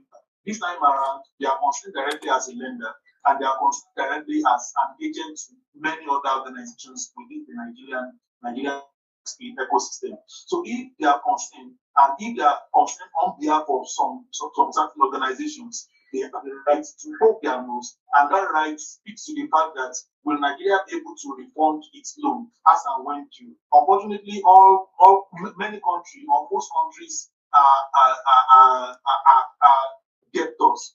So we cannot say that Nigeria has contravened any law, has contravened any moral right to borrow. So Nigeria has the moral right to borrow. We have the legal right to borrow. So what IMF should be concerned about is Nigeria will pay their loans. All right. Part of the IMF concerns ranges from three key things. Number one is fiscal transparency. Number two, debt sustainability. And the third one, policy credibility. How dangerous is this concerns? How dangerous are these concerns to the Nigerian economy as it is right now? We've talked about the debt sustainability. Yes. That means ability to pay as well. The policy credibility. Policy credibility speaks to the credit ratings. Early in the year, we were updated to B plus by Fitch. So which speaks to the fact that we are credit worthy. We pay as and when due. If these policies are seen to be non-effective or to be susceptible to bypassing them, it will be seen that Nigeria may be at credit risk. So if our risk has been increased, that means that the rate at which we are going to borrow will equally increase, because the higher the risk, the higher the returns. The returns on capital will be higher when you pass more risk. So if our creditors pass more risks, they will automatically increase their interest, which is the returns on whatever loan they borrowing us. So it will affect our credit ratings if I've answered your question. Apart from that, it will give a negative signal into the public sector administration that there are some expenses which are extra budgetary, and if it is good for Mr. A, if it is good for A, it should be good for B. Equally, it will equally affect the ability, the feedback from taxpayers. Yes, taxpayers you may feel like taxpayers must perform their obligations, but when they feel that the funds given to the government has been spent extra budgetarily, it will send the wrong signal that taxpayers' monies are not being well managed. And if they are not being well managed, that means it will call to question, why should I pay tax? And even if they are to force taxpayers to pay taxes, that means it will be an aggressive tax, not the country commands that. You have a kind of chain reaction, and even at that, even at FG coming to debunk the assertion, it speaks volume to what people's perspective will be. So I will advise IMF that instead of coming on board to speak to government policies, they want to express their opinion to people in government directly, because perspective is part of what people use in taking decision. Not even only the actual incidents, not only the actual action, but the perspective and what the rumor mill or what the actual stance would say. The actual stance is factual, but it will not be true. Like now, federal government has not debunked the fact that IMF put to table, but they came to explain it. So IMF may likely have their facts, but the facts are not true. So if facts are not true, you may need explanation to debunk the untrue part of the fact. So perspective matters most, and IMF should help Nigeria to manage their public perception both internally and externally, so as it will not affect our priorities, so as it will not affect citizens' reaction to their government, and most especially, it may not affect the political, it may not swindle or sweep the political landscape to anybody's favor. So it is that the IMF should know how to manage whatsoever information is within the so that we will not pay high interest rates to future lending that Nigeria will still want to borrow. All right. So how might this claim by the IMF, how might it affect investor confidence in Nigeria's sovereign credit rating? Can you take that in please? I asked, how might this affect the investor confidence and Nigeria's sovereign credit rating? Definitely, it will affect investors' confidence in Nigeria. The percentage or the effect may not be too high, but it will call to question how people will invest. Those who will want to invest at the snap of their fingers without even thinking twice, having this type of information will want to think twice and verify what this means to their investment. Aside from what that means to their investment, we have bonds which are euro bonds, which Nigeria floats in the European market. So this will affect how people invest in their euro bond, and you know that perspective moves the capital market. So if public perspective is that there is something wrong, it will affect both NGX and what we float abroad. And when it affects what we float abroad, I think it will have a little impact on the UAE loan, which IMF told us to be wary of, and it will, because these are tied to euro bond, so it will affect the value of our euro bond, and it will affect the value of our stock. We have foreigners investing in the Nigerian stock market, especially the South Africans and the Europeans. So we have them investing in our stock market, and we have the diasporans investing in our stock market. If what we have as Nigerian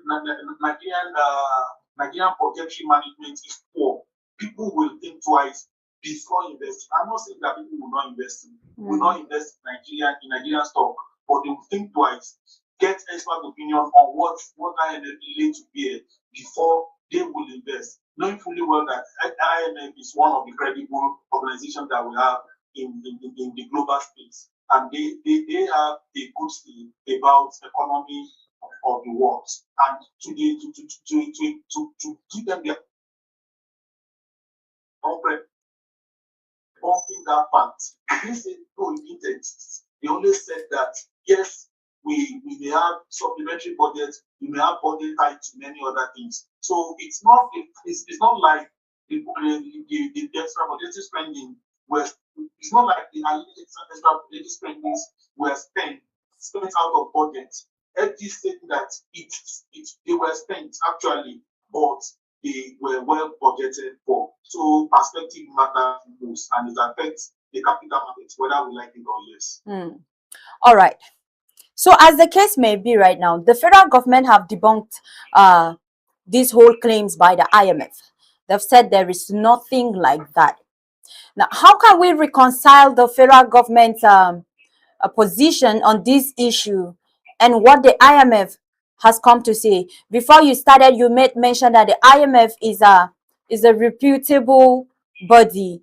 Do you think we should just hold them to the fact that they are reputable, and we know that they won't just come up with facts like this without doing their properly checks here and there before coming up with this? Or we should just follow up, okay, the federal government are saying it's not true, so that is it, it is not true. And it's not only to assert, it's facts. What are we talking about? What fact is IMF talking about? What fact is the federal government doing?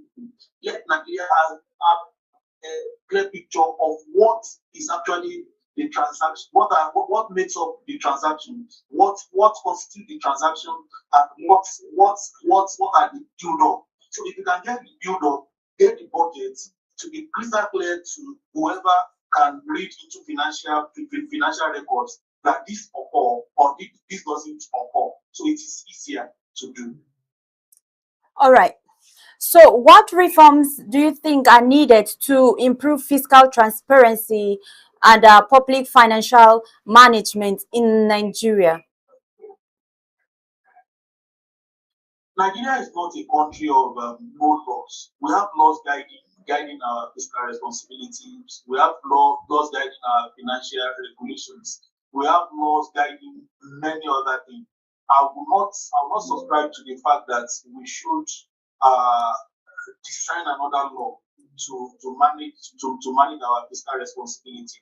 What I would advise is that we should enforce those laws in a manner that ensures that no point of the control is being jumped. When no point of the control is being jumped, the fact will speak for itself. IMF might have seen those documents and may not have seen what constitutes the budgetary marks there. So if they don't see budgetary marks there, or if they see signal of bias, which means spending what belongs to one head from another head, if they see those signals there, they may flag it up. Well managed, I believe that there won't be any confusion at any point. I believe that this is not a confusion. Nigeria has robust law. I will tell you that for thing. And we have countries even copying Nigerian laws to monitor their own fiscal policies. But sorry, permit me to jump in here. Permit me to jump in here, Mr. Oluwale. We have laws, but with the fact that we have laws now, what do you think is the issue? Since there are the laws, you made mention of implementation. So you feel now it is not the law, it is just the implementation, and there are no needs for more laws to be brought up, no more rules and all. But do you think our implementation habit is really good enough to warrant the nation, to warrant the citizens not to require or not to desire for more laws to be implemented?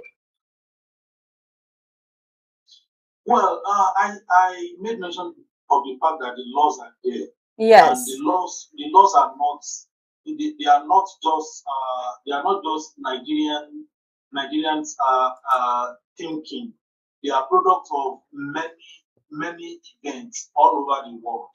So aside from the fact that they are global products, we need to customize our laws to fit into the system.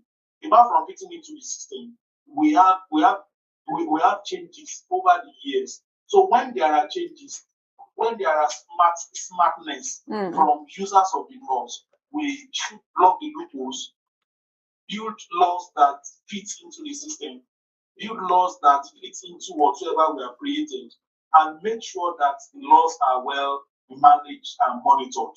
So part of which is to give the Auditor General and the National Assembly a good power and a reasonable level of operations, so that they will monitor our fiscal responsibility space. Aside from that, we have the financial regulation. The finance regulations has been the laws guiding public spending. If these are well implemented, we have many things that guides many things, many provisions, many events, many nature of transactions, which ordinarily shouldn't have allowed for any fraudulent or extra budgetary or misappropriation under it.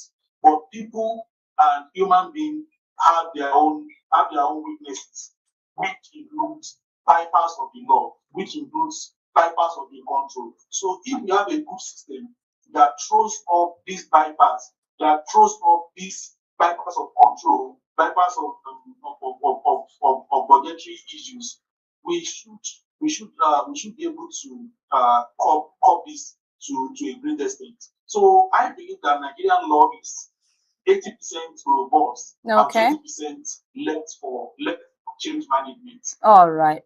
So, looking ahead, what specific steps should the government take to restore confidence and improve transparency in budget reporting? Well, in order to improve confidence, we have events at hand and we have process in place. The event at hand is what IMF has identified. What FG must do is to ensure that no trust is broken. If trusts are not broken with its own creditors and with Nigerians who are the citizens and with whoever wants to deal in investment in Nigeria, there won't be any need to boost it.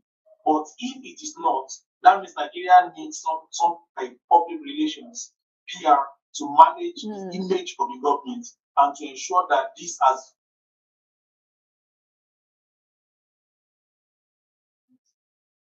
to affect Nigeria as a nation. Aside from that, we have the process, which is fiscal process, fiscal monetary process. How do we guide our expenditure? How do we bring in our income? So that should equally be reviewed constantly to ensure that there are no gaps and there are no shortcomings. It fits all agencies, ministries, and parastatals of the government, and it ensures that no expenditure will pass through the CRM, will pass through the regional account without being monitored and accounted for. So those are the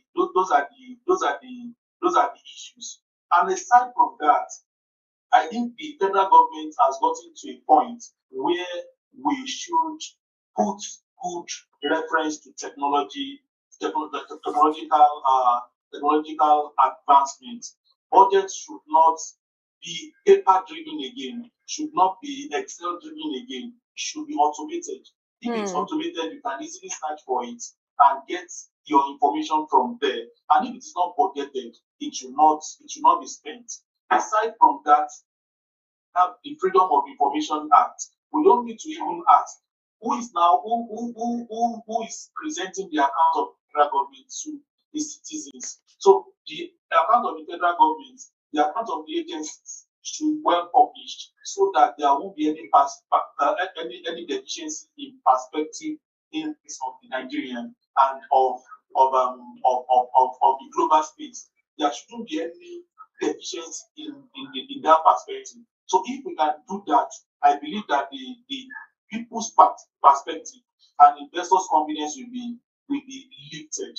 We are talking about people's perspective here. We are not only talking about what is right. So what is right should be seen as being right. So if what is right is not seen as being right, that means we have perspective issue. Even when we have the right thing, we should be seen as doing the right thing. So seeing the right to publish our actions so that our actions be seen as doing the right thing. Yes, we may be less concerned about what people say about us, which is let them say. Let them say it doesn't work when it comes to capital investment, when it comes to bringing investment on board. So let them say it doesn't work. People's perspective matters, investors' perspective matters, and any other perspective equally matters. So we should polish our perspective, we should polish our image, we should redeem our image within our citizenry and outside our citizenry. within the global space so that we'll be seen as a serious nation, we'll be seen as a bankable nation, we'll be seen as a nation where investors can push their funds to. We have nations like that that attract investments. They have things, they put things in place that build investors' confidence. So if you are building investors' confidence, you have to enrich their perspective. You can't build investors' confidence without enriching their perspective. So one of those things that enriches the perspective of investors are the report system. The report system, the stewardship, even the potential system, and equally the political space. Aside from this, we need to work on our people management. All right. Thank you so much, Mr. Oluwole Joshua. Thank you for always doing this with us. This is where we wrap up the program for today. And we do appreciate you for coming up the program. Yeah, well, yes, sir. All right. As usual, we always come, but we have a time to leave.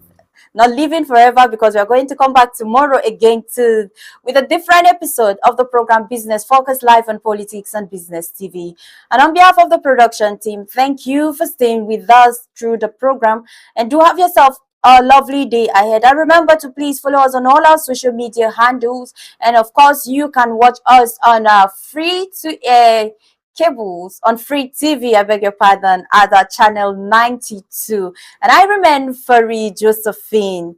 Please stay with us on Politics and Business TV for more programs coming your way shortly. Remember, we keep our eyes on the figures as they unfold in the equity market. Bye for now.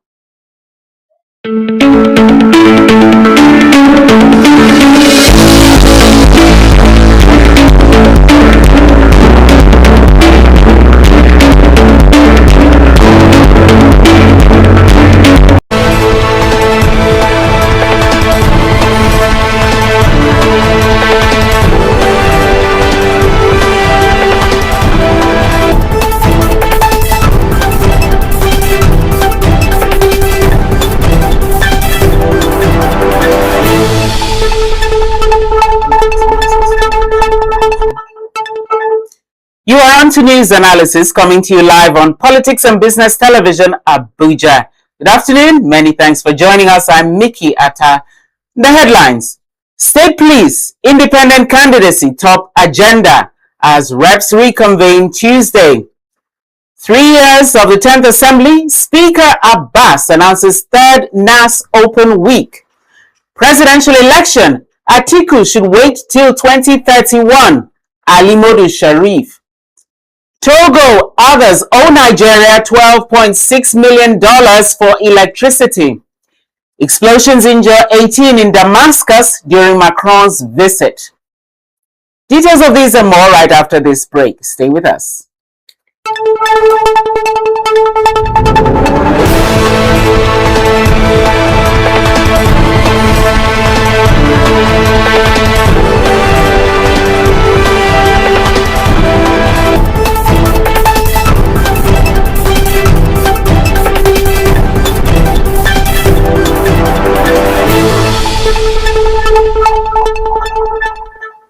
Members of Nigeria's House of Representatives resumed their fourth legislative year on Tuesday. The lawmakers are set to commence debate on the general principles of the executive bill, which seeks to overhaul the nation's policing architecture to empower state governors to appoint commissioners of police and subject that to confirmation by the state houses of assembly.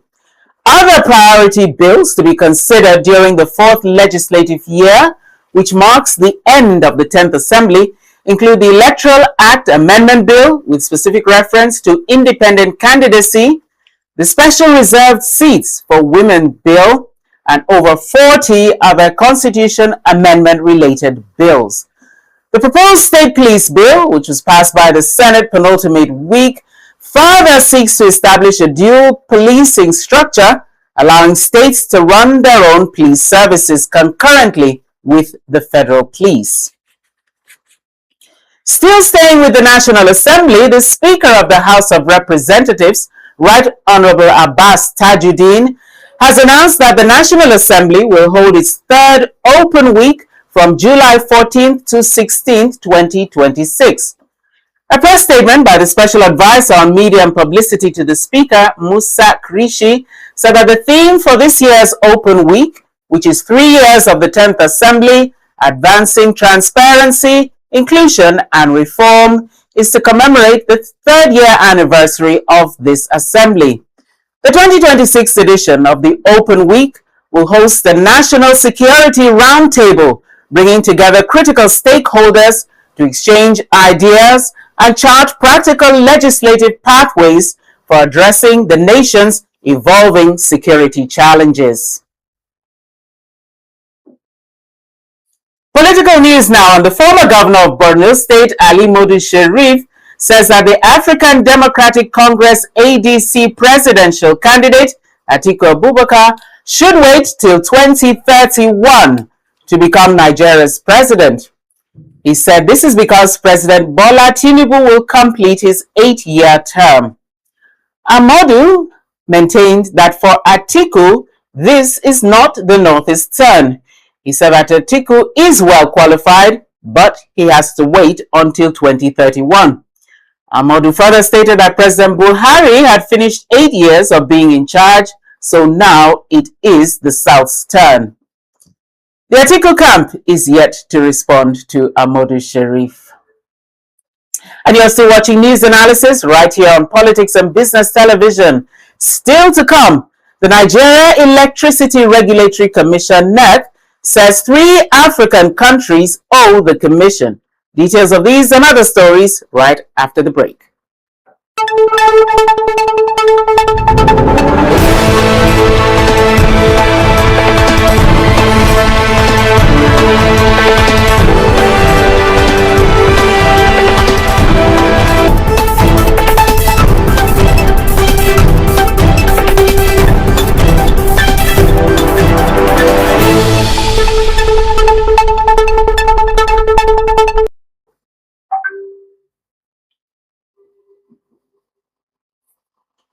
Countdown is over, the world is ready. From June 11th to July 19th, football takes center stage as the biggest FIFA World Cup in history unfold across the United States, Canada, and Mexico. 48 nations, 104 matches, countless moments of drama, passion, and glory. Join Abel Sunday and the PMB TV Sports team as we bring you exclusive preview, expert analysis, match review, breaking stories, and everything you need to know from the FIFA World Cup 2026. Who will rise? Who will fall? Which nation will lift football's most coveted trophy? From the group stage battle to the grand finale, PMB TV is your home for the road to World Cup glory. Don't miss a moment of the action. Tune in daily from June 11, 4 p.m. to 5 p.m. through July 19th with comprehensive World Cup coverage. FIFA World Cup 2026 on PMB TV. One word, one game, one champion. PMB TV bringing the beautiful game closer to you. For sponsorship, contact Abel Sunday on 081 499 15988.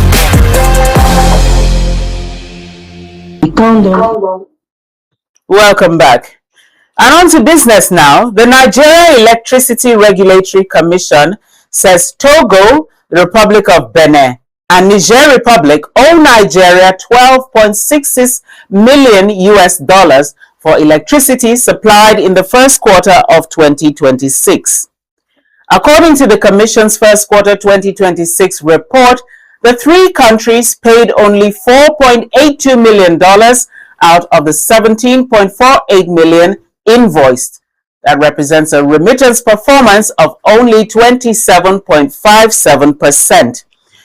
NAC says domestic bilateral customers recorded stronger compliance, paying 5.82 billion naira out of the 6.12 billion billed during the period, while both international and domestic bilateral customers also settled part of their outstanding invoices from previous quarters. The Commission, however, noted that the Ajaokuta Steel Company and its host community made no payment toward more than 866 million naira in outstanding invoices. They described the non-payment as a long-standing issue. And on to the foreign scene right now. A number of people have been injured after explosive devices went off in central Damascus, reportedly near the hotel where French President Emmanuel Macron had been staying. A security source says the blasts were caused by two devices. The Syrian media said 18 people, including 4 police officers, were injured. Macron is currently in the capital for talks with his Syrian counterpart Ahmed al-Shara at the presidential palace. His officials say he is safe and he did not hear the explosives. And right now, let's join Abel Sunday for some sports news.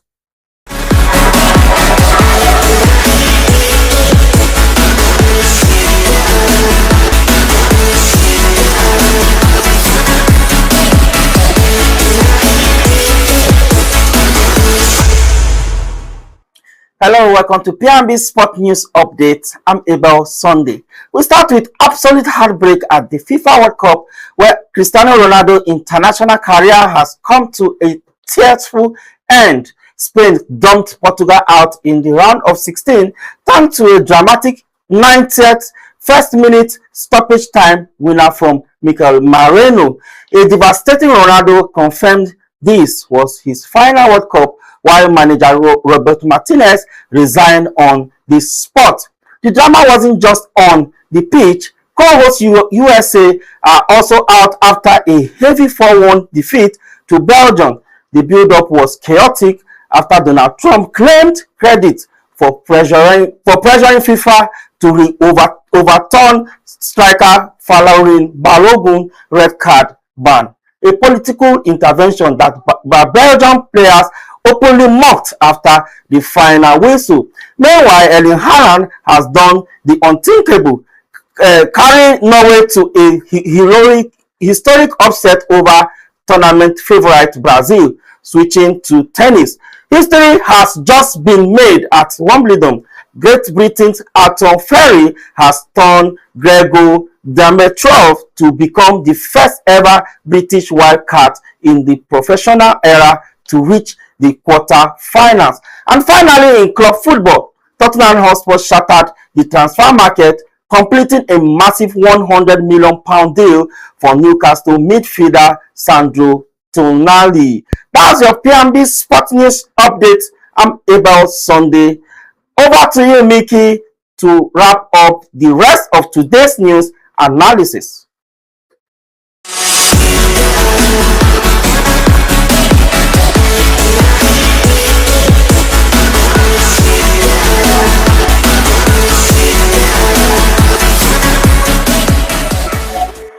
Thank you, Abel Sunday, for the updates in the world of sports. You're still watching Politics and Business Television Abuja, and it's still news analysis. Right now, we'll be going straight on to the focus of the day. Here, we're going to be looking at the President's Chief of Staff and the supposed ghost presidential council. Now, that scandal revolves around the Presidential Foreign Intervention Promotion Council, PFIPC. Turns out to be a fictitious entity that secured 1.3 billion naira in the 2026 federal budget. Now, the self-acclaimed Director General, Prince Adeni Adeyemi, has alleged that the President's Chief of Staff, Femi Gbajabiamila, demanded 400 million naira to secure his appointment. Meanwhile, the presidency has denied this. They are asserting that Adeyemi forged appointment letters and signatures to run a massive impersonation scam out of the Federal Secretariat. All right, we're going to be joined virtually by a human rights lawyer of long standing in the person of Barrister Maxwell Okpara. Barrister Maxwell Okpara is joining us virtually today on Politics and Business Television. Welcome, Barrister. Thank you for sparing the time. My name is Dr. Maxwell Abraham, PhD in law. Right. Now, it's my pleasure to be here once again. It's my pleasure to be here once again. Right. Barrister Maxwell Opara, PhD in medical law, for that matter. You're welcome, Barrister. Thank you for sparing the time. Now, let's look at this, our wonderful council, that the council that never was. We find that Adeyemi, this morning or last night, his father had been picked up by the Nigeria police. Is there any place in law for substituted arrests? What's the position of the law for substituted arrests? Criminal culpability is personal, it's not transferable. Once you commit a crime, it is personal. You cannot transfer it to somebody's wife, neither will you transfer it to somebody's husband, or somebody's children, or somebody's father, or somebody's mother. It's a personal responsibility. It's personal liable. The person is personally liable. So I don't know the basis upon which they arrested the father. It's unknown to us, and to us, and we should condemn it. That's the much I can say on that. And I love that the man a judge has been preferred against the man, and he has been served with the judge. Why not wait until the day of arraignment so that the man will come able to take his plea? Why are you only arresting the man? What are the documents he mentioned? What of those that approved the budget? What of those that sent staff to that budget, to that office? What of those that created office apartment for those people? What of those that participated in sharing the 1.3 billion naira?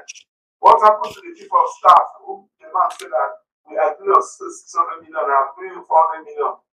What happened to the accounts the man used to transfer the money? Who are the signatories to the account? Who are those that will not money from the account? What happened to the people that approved that particular budget? What happened to the CBN that I released that money? What happened to the Accountant General? What happened to the Office of Budget and Planning? We have a lot of questions to ask. So this is a fraud. This is an epitome of fraud. This is triple Yahoo. So EFCC should also concentrate. TSSS, this is their work. Not going to go and arrest any rich professor of the Martin Haraj simply because he wrote a comprehensive report at the health. So this is the time we work, not coming to arrest the children, looking at the entire apparatus in Nigeria, federal high court, because only all the president is. This is the time we need to show Nigeria that we are ready to fight corruption, because this is an financial embarrassment. Okay, sir. I knew once I call an erudite barrister at law, you will be the ones asking the questions. I would only just sit down and relax. All right, thank you. We'll take those questions one by one. But let's start by. We recall that Adeyemi himself had alleged that Baja Biamila had received 400 million naira through a proxy, then demanded an additional 200 million naira to secure his appointment, begging the question you already asked. Now that he has alleged this of the chief of staff, so many people have called for him to at least be suspended. What does the presidency's inaction say? What does that speak of to us? We are on the same page. I'm on the same page with you. We are working on the same thing. What we are saying is that now the man has alleged this kind of criminal capability. It is allowed for the person who said that I am not to come and clear himself. I thought that by now, EFCC should have get some persons arrested. The Majority should have stepped aside. Because we don't expect somebody, you can see what happened.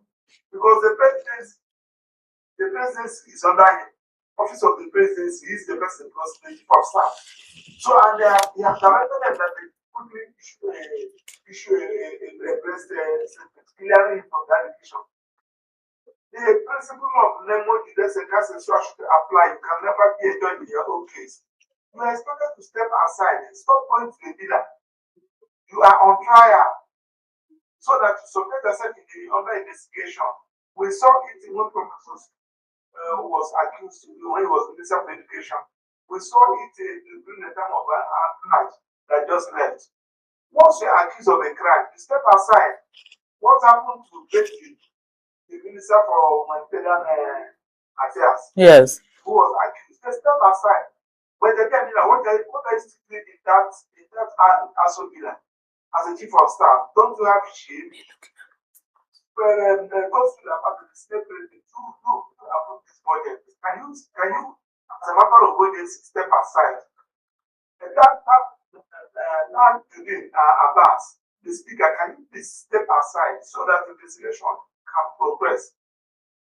See, the Minister for Foreign Affairs, we will have that you deploy those three staffs to a fake agency. Please, can you step down? What's the name? Accountant General of the Federation. Are you telling us that you're not aware of that money? What happened? The National Assembly, those who are covering National Assembly. What are you doing there? Are you there chasing brown envelope? We are asking questions. And not these questions need to be answered. Because this is the way to go forward, to move this country forward. Remember that what we normally hear is funding of budget. Criminals, fraudsters that are in our National Assembly, funding budget. Now they have graduated from funding budget by creating fake agents. Head of service, what are you still doing there? That you don't know the number of NDs and MBAs and the agencies that are under the ministry. And you guys are there saying that the one has been already caught. Are we imbeciles? I don't think that we are kids. These guys are criminals. They are fraudsters. And we should call them the name they become. They are entitled to. Yeah, you were saying that. Did they think that we are imbeciles? And I was even going to re-echo back to you. Didn't they know that they have erudite scholars as Barrister Maxwell Opara hearing such amazing and mind-boggling news and figures?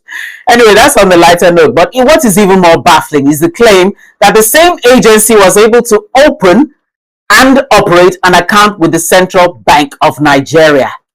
Because these are not trivial processes. They require official approvals. They require oversight.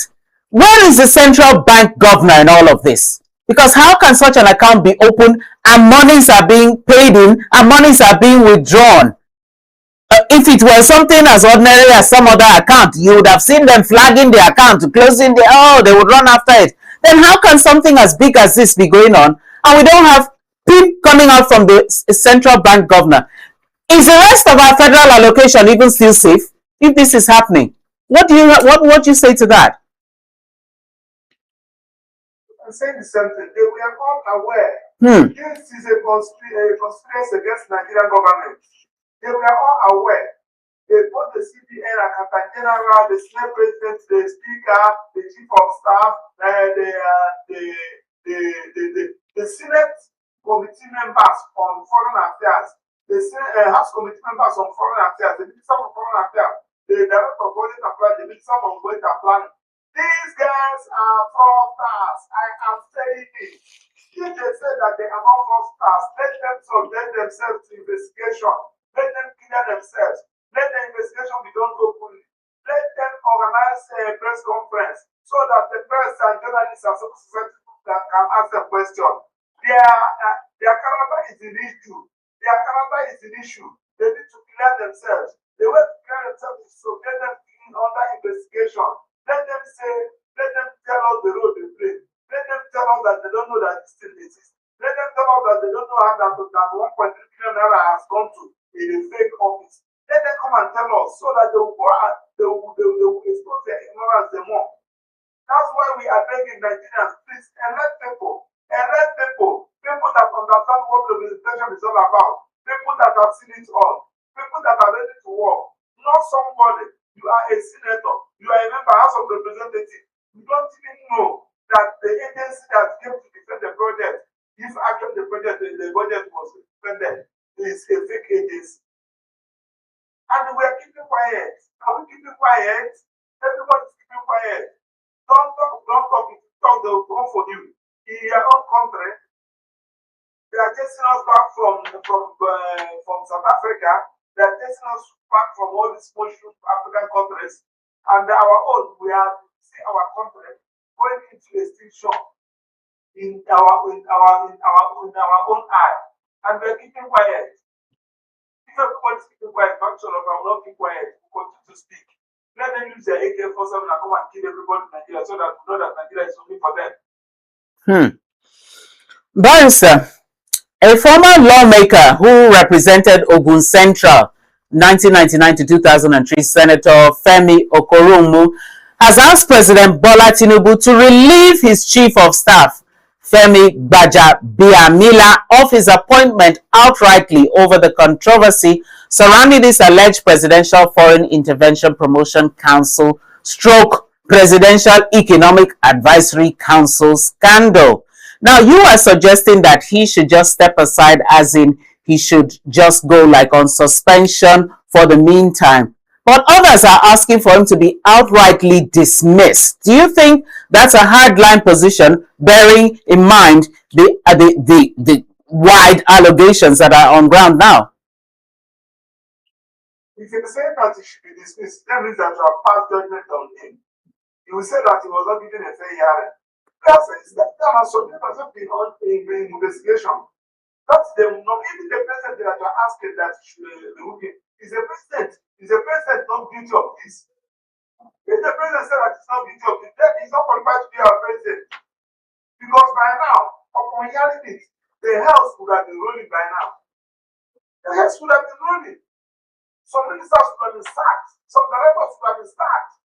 That of chief of staff is giving a longer awaited. There are some proactive action you are expected to do so that people know that yes, I am not involved. Silence in law means admission. For the fact that the keeping quiet is a president, it means that you consented to this fraud. And the only area of government that did not consent to this fraud is to reshuffle, sanitize, clear your net by removing all these people, those that are appointed. That's the only way to go about it. Yes. The senior president should also resign. Right. The Senate president should also resign. Now, here's another one, because you know that today is Tuesday, 7th July. As at yesterday, Monday afternoon, can I tell you that some journalists were over to the Federal Secretariat in the building that houses the Ministry of Health. The signboard that points to this FMICP, this Federal Council for Foreign what Council that the man says, that signboard was still there as at yesterday evening closing time, which shows you that indeed the office, the premises of this so-called fictitious ghost presidential council was actually housed in the Federal Secretariat. Now, the man, Adeyemi, has alleged that he was allocated that office. Adeyemi Adeni. He's alleging that he was allocated yesterday. It's just that I have to rush very early to be in the office this morning, so I can't confirm of today. But yesterday, this signboard was still hung up at the Federal Secretariat, right behind us here in Abuja. Allocated to him by the Secretary to the Government of the Federation. Excuse me. If all these big names are involved in it, no big name has been even asked to go on suspension. And we find the police rather arresting a family friend who came visiting, arresting the father of the Adeyemi man. We begin to wonder, is this arrest? Are we now, is Nigeria operating, arresting the innocent and, allowing the guilty to move around? What is going on? Diversion of attention, for goodness sake. I don't know what. You are in Nigeria now. Why are you claiming as if that you don't know? It's a diversion of attention. I'm not telling you that This thing, today is 17 and end of this month. That I can bait it. I'm not good at baiting, but I can bait this one. From now till 30th, 31st day of July, you will be hearing another thing. You will now create another something that they have accommodation. These guys are fraudsters. These guys are looters. These guys don't have conscience. 1.3 billion naira in money you borrowed from another country. We are owing over how many billions of naira. The moment that your grandchildren and my grandchildren are going to pay, those children unborn, they will never forgive us. They will never forgive us. When they discover that, they will ask, how were our grandfather when this money we are borrowed? Nothing to show for it. You cannot travel from Abuja here to the east. From here to Lokoja, from Lokoja to Benue, from Benue to from there to there is no road. And that the judge is there. And in the side, a criminal, a fraudster is there looting money meant for the common man. And they are keeping quiet. What am I saying? The point I am making is that you have said it all. They should expand investigation. Let everybody involved be investigated. Now you also brought about the federal government. And these are the people that are still going back to the society to campaign for vote. I don't know this kind of people. I don't know what they're taking Nigerians to. Because the first one will do for the last, will leave it for God. The second one will leave it for God. God bless Nigeria. Keep quiet. Who told you that God has not blessed Nigeria? God has blessed Nigeria beyond measures. Go plant anything in Nigeria, the thing will just grow on this road. There are some people that don't even have a place to plant. They don't even have a soil to plant. If anywhere you go, you have anything to get water. There are some people that they don't have water. They put water into their country. So they don't have any single one mineral resources. Both liquid and solid, they don't even have one. But God bless you with all mineral resources. Say, God bless Nigeria, God bless Nigeria. God has blessed Nigeria. It's our leaders that refuse us to get that blessing. And the masses are also clapping for them. Our leader, His Excellency, we are calling the criminal His Excellency. We are calling the criminal right honorable. What is excellent about? What is honorable about? Somebody that they overreach you, looted money meant for a betterment, and you ask yourself what they are doing with money. But the family has been a member house, there has been a speaker, 94 staff. What are you doing with money, my dear brother? Where is their conscience? Go to who said to another that you don't go to Kalibu, don't go to Wawa, don't go to Odo area. That said to that my time. I don't see those that are eating from the dustbin. Go to that this supermarket at what do you call it? At the kind of preset. I went there to buy something. I saw Nigerians eating from the dustbin, eating all those expired goods, those supermarkets exposed in that dustbin. They were eating from there, and you are there looting money. Shame on God will punish all of people who will sleep and will never wake up. Whoa, barrister. Well, barrister, the current thing we're experiencing. The current thing we're experiencing now is the clamp down, seemingly on opposition parties. Now, recently, Mr. Peter Obi even asked the president, could you please just kindly possibly step aside in view of the fact that the wave of insecurity, the wave is increasing, and we don't seem to see any sign of let up. So, we're wondering, is it, would the opposition be right in asking for making these demands? We also had Atiku Abubakar telling him to please, at least suspend this Femi Gbajabiamila, you said, had all these positions. We just wonder, why is there crime but no punishment? No heads are rolling. And like they said, the buck stops on a single table, and that's the president's table. What is your comment on Peter Obi? Peter Obi saying, please, President, step aside. You have tried, you cannot do it. The problem, yes, to an extent, I accept it. But on that particular campaign of opposition, weakening opposition, the problem of Nigeria today is not armed robbers, it's not terrorists. The problem of Nigeria today are Nigerian judiciary. What do I say? Nigerian judiciary. Do I say what? Nigerian judiciary. I say it again. Nigerian judiciary. These are the problems Nigeria is facing now. Because if Nigerian judiciary, what is happening in America?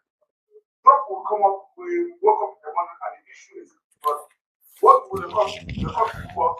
Like, nullify it. To bring another court to what? Nullify it. Because this is the last hope of the common man. This is the last hope of the common man. My dear, Mickey. Sister. Yes, sir. Who is the person that ordered that opposition party should be doing this time? Who is the person? Is it Tinubu? It's not Tinubu, it was the court. Good. Why are you not calling Tinubu? Somebody said Tinubu is really judicial. It's the judicial that has destroyed Nigeria. And when we begin to say it like this, we cannot make anything with this judicial. I'm a lawyer. Not I'm talking about judicial, I'm talking about the judges and we lawyers. Yes. We have caused trouble in this country. I'm a lawyer, my wife is a lawyer, I know what I'm saying. Right. We are the problem of this country. You go and look at the one that the one that happened what do you call it? Local. Not that happened in Kogi State. Right. Someone who is not a party to the suit, and who is not a registered political party. So let me even interject there. Do they have local standard to even? Do they have the local standard to file such a case? That's what I'm saying now. Thank you. Please put more light on that. They got shamelessly allow such an application to be moved, and then use that application to set aside a judgment that you gave in December 10, 2025. The judgment that they have only 4 months, 3 months. The 3 months for them to whoever that want to is agreed to appeal expired in March 10th. And nobody did anything, and the judgment was against INEC. And INEC did not agree against it. INEC simply complied with the judgment directed by the court. And the NDC was registered, they continue with their activities. And this person from the back brought the motion. You do not say, come, who are you? Are you a registered political party? What's stopping you from bringing this application since 3 months now? Did you have a defense? Can I see a defense? You did not ask them those questions. Because of this person is known to you. You go ahead and register the order that so the party should register. And at this point, do they have children? Do they have wives? Do they have parents? Do they have brothers and sisters? Do they care that when they go to, what do they remember their children for? I asked, my dear sister, whether you like it, teacher the board or get teacher the board. When you let the teacher the board mention one name as the son of Okuta, you must listen to him. You must open door for him. What does Okuta do? Because Okuta stands for what is just, what is just, and it stood for what is just, and to maintain that justice. There is a place, the people that have, we are there in the judiciary. Never got to JSC, and I go to JSC. I mentioned Okuta, and what call it, go to JSC. Can it be white? Can you the issue? Then, tomorrow, the government, Amanar, I'll go. No government has still there speaking for them. What can you do? What can you be remembered for?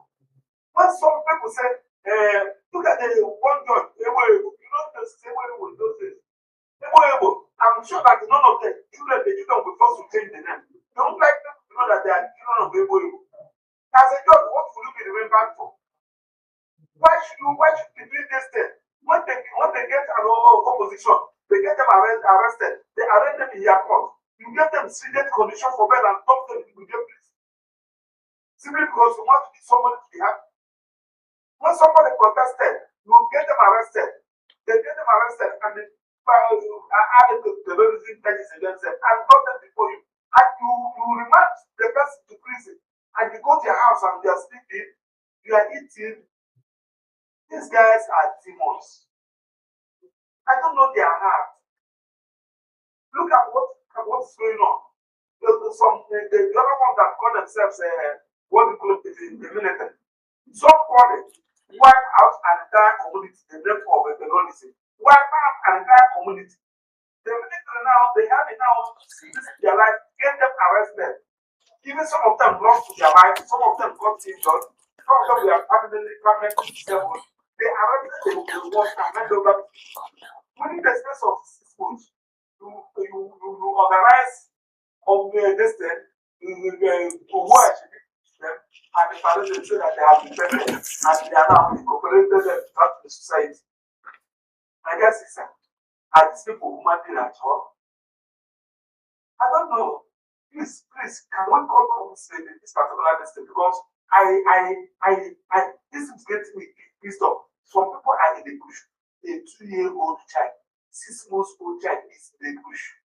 In the bush. Yes. So in Oyo, in Katsina, in Bono, children, pregnant women.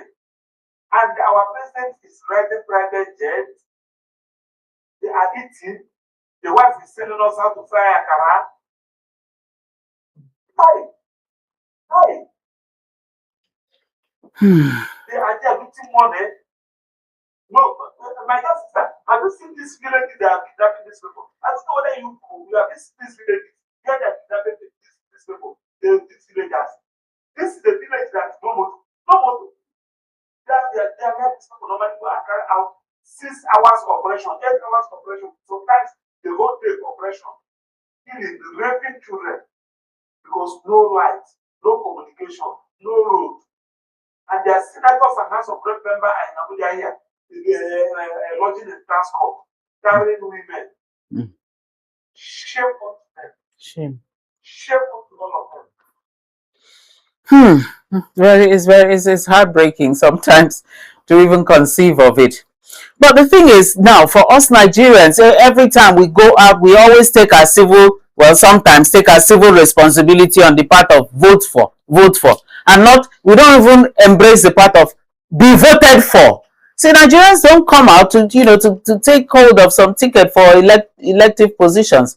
That's why it was heartwarming to a whole lot of people when they saw the likes of Aisha Yesufu, when they saw the likes of Maxwell Okpara throwing their cap into the field and saying, okay, I'm going to take the bull by the horn and come out and, see what difference I can make. And we want to say congratulations to you for clinching the ticket to represent I might not know the area, but I know it's Imo State at the House of Representatives come 2027.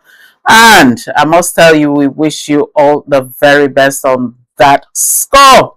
Well, time is really not friendly, but I'd like to hear your last take. Yes. Go ahead. Right. I've met people. Yes. Right. I'm going to the village. They tried. In 2023, Nigeria gave it to you. Nigeria did their best. Right. It's only one person. That destroyed Nigeria. Nigeria came out. Nigeria voted. Nigeria suffered themselves. It's only one person. Everybody know who won that. See them with right. Right. Don't think that break you and that back now. After making this program, go and speak. Please, you see the truth and speak it. Right. Everybody know who won that election. Let us take that one. Or is the same division that said the person know another person won. Let's take that one. Is Nigerians are tired. I'm asking to overreach them. When they overreach them, you will see somebody dying. Somebody say, come and take 10,000 and put. You now see the person who says, let me just take this 10,000 and which we are going to encourage them. Telling them that since you did not die, right. It was 2023. Right. Now, it's not that you're going to die. Continue to encourage them. I have this federal conspiracy. Okay. They are doing their best. Inshallah, in 2027, we'll get there and we'll tell people what this representation is all about. Right. Thank you very, very much, Barrister. God bless you indeed. Well, singling out the time, I must tell you, Barrister is also a lecturer in law, and he actually suspended the marking of his students' these papers just to be part of this program today. Thank you very much, Barrister, for those insights you've thrown, especially the legal angles, especially the business of substituting the people who are wanted and stuff like that. So we just hope that the rule of law will at least maybe be followed to some extent after this. So let's have your parting take. God bless you. Let's have one last parting word from you. You people are doing well. Anytime, any day, just call on me. I'm there. I will give insight. Anytime you have any medical issue, I'm free to assist. That give it how to keep it on. I know that this thing you are doing now, you are bringing it. I know that one day they will start coming to look for you. Say, who is that lady that password was attacking us? That's the only way. That's the best way to do. That's how we call the people. You and your money, you and your team, you guys are doing well. Thank you, sir. Get that, continue to do what you are doing. Thank God you. will protect you. Thanks and God bless you. Thank you very much. All right. You've been listening to Barrister Maxwell Okpara, PhD. Dr. Okpara, he's the prominent human rights activist, a prominent human rights lawyer, and he is also currently throwing his hat into the political arena. That notwithstanding, bearing his mind and throwing some legal insights onto pressing issues, especially the business of this ghost presidential council, in quote. Thank you very much, Barrister. Appreciate your time. Thank you. It's on that note then we've come to the end of today's edition of News Analysis on Politics and Business Television. Just before we go, let me remind you of our top headlines. State Police Independent Candidacy top agenda as reps reconvene Tuesday. 3 years of 10th Assembly, Speaker Abbas announces third NAS Open Week. Presidential election, Atiku should wait till 2031, Ali Modu Sharif. Togo, others owe Nigeria $12.6 million for electricity. Explosions injure 18 in Damascus during Macron's visit. For more updates and for in-depth analysis, follow Politics and Business TV.English on your YouTube and Facebook. Connect with us on Instagram at PMBTV_English and TikTok at PMBTV_ENG. Download the free TV app, click on Politics and Business Television. Remember, subscribe and stay informed. I'm Miki Atta on behalf of the production team. Thank you for watching.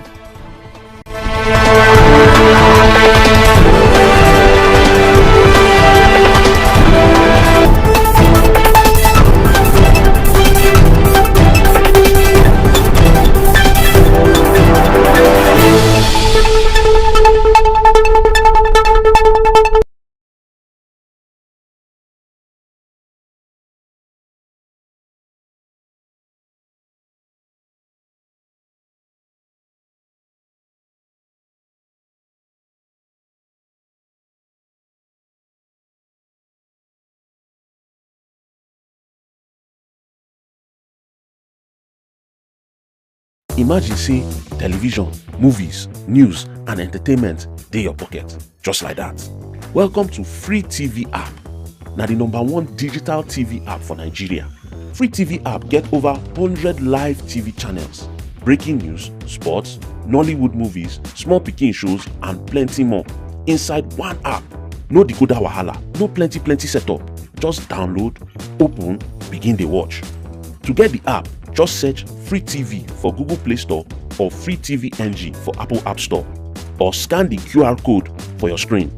Registration will take you seconds. You fit use phone number, email, WhatsApp, Google or Apple ID. OTP even dey, so make your account dey safe. For inside the app, the live TV section get over 100 licensed channels with program guide, pause, rewind and catch up. Free TV no be ordinary app. Na digital revolution. Download Free TV today. Imagine having the power of television, movies, news, and entertainment right in your pocket. Welcome to Free TV app. Nigeria's all-in-one digital TV experience. With Free TV app, you get access to over 100 live TV channels, breaking news, sports, movies, kids shows, and more. All from a single mobile app.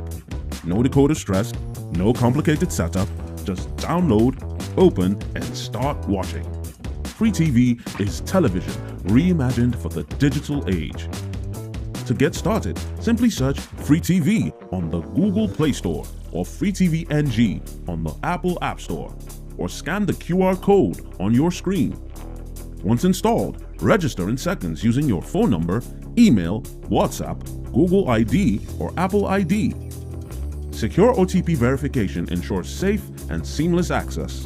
Inside the app, explore content directly from the home screen or navigate easily using the various tabs.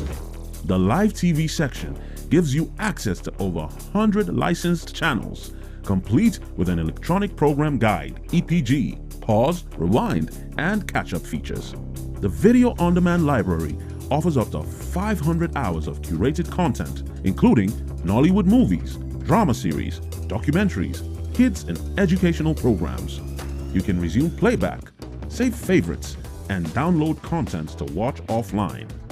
The News tab delivers real-time updates across breaking news, sports, entertainment, technology, and pop culture, all in one place.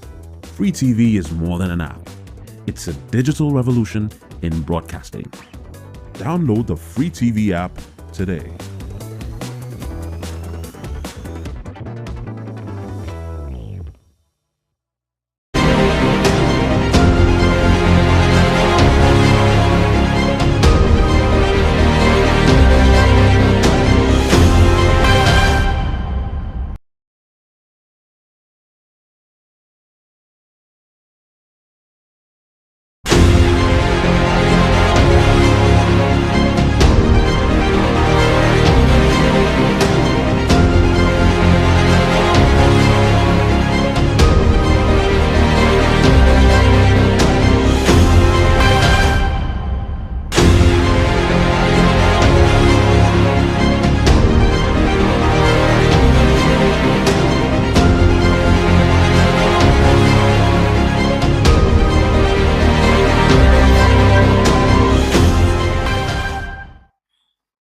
All right, welcome back to Politics and Business Television here in the nation's capital, Abuja. My name is Kenneth Chidi, and we're going to look, or rather dive straight to the first topic, which is a statement by former President Goodluck Jonathan, saying that he never collected 500 billion from anybody to contest against P2B. All right, I'm still with me in the studio. I have Mr. Ibrahim Shaiban, and just joining me, of course, is Madam Mikiata. Good morning, Madam Mikiata. Morning, morning. Mr. Ibrahim, good morning one more time. Thank you, Mr. Siki. Okay. President Jonathan said, I did not collect 500 billion from anybody to contest against Peter Obi. Before now, there was this rumor going on that whether he's going to indicate interest. At some point, some people went to his house, and of course, he came out and said he's still consulting widely. And then again, before you know what is happening, we saw the primaries, even though there are those who say he did not appear physically, but the primary was conducted. It's like marrying a wife for a man behind a man. And of course, certificate of return was issued out. And now, of course, we also have the issue of splitted party interest in the PDP. We have the Mickey-led and we have the Turaki-backed. Now he's of the Turaki-backed PDP, which we're going to see how that suffices, because legally, I don't think both of them want to run different cross purposes, because that is not constitutionally acceptable. However, now as we journey closer to the 2027 general election, we're now seeing another allegation emanating from some quarters, saying that he's working for the current president, and the whole essence is to deplete votes from the South. Okay, Jonathan is from, of course, Bayelsa, and the chairman of the NDC, Seraki DC, also is from Bayelsa. Now, these are so many political conundrums going on. At the same time, in Nigeria. All geared towards the 2027 general election. Your take, Madam Mickey. Right. Morning once again. Happy to be back after a couple of days off from the morning show, which is rip-roaring and ongoing. And we also want to welcome our producer back, who is also back from a short break in transmission himself. All right, to the topic at hand, former President Jonathan breaks silence. Well, first of all, these kind of stories are to be expected at this time in our political journey. As we get into the run-up to the 2027 elections, there'll be lots of misinformation, disinformation, outright falsehood, and so much for people to be engaged with. Now, an allegation like this, as we know, the allegation itself did not make its way into, like I would call it, the mainstream media. It was all on social media, most especially on Facebook. So ideally, ordinarily, and naturally, this would have been something people would have brushed off. But because of the personality involved and because of the timing, electioneering season, it became expedient for his media aide, Dr. Eze, to counter the allegation. All of us here would know, or even anybody listening to that would know, 500 billion naira. What is it worth for you to ask the person not to contest? And what will be the stakes? Claiming that he's not to contest against Peter Obi. How is the splitting of the South-South vote going to possibly affect the outcome of the election? It's not. So even if you split it into two, what will happen to a possible winner? What will happen to a possible loser? Possibly nothing. Nothing whatsoever. And then looking at the personality involved, like I said, former President Goodluck Jonathan, who has spent time as a governor. No, let me even start from the beginning. Started as a deputy governor, spent time as a governor, also as a vice president, before becoming, let's call it a two-term president. But let me say here, finished a deceased president tenure and also contested and had his own tenure. How could he possibly be the one to collect this money? And like you would always say, who gave the money out? How can you say, oh, he collected? For you to collect, there must be a collectee. So who did he collect it from? So ideally, this would have been rumors that people would ideally have dismissed outrightly. But like I said, because of the season we're in, we would expect such things. And it now became expedient for them to refute it. Otherwise, before they even refuted it, we had already known that it was false.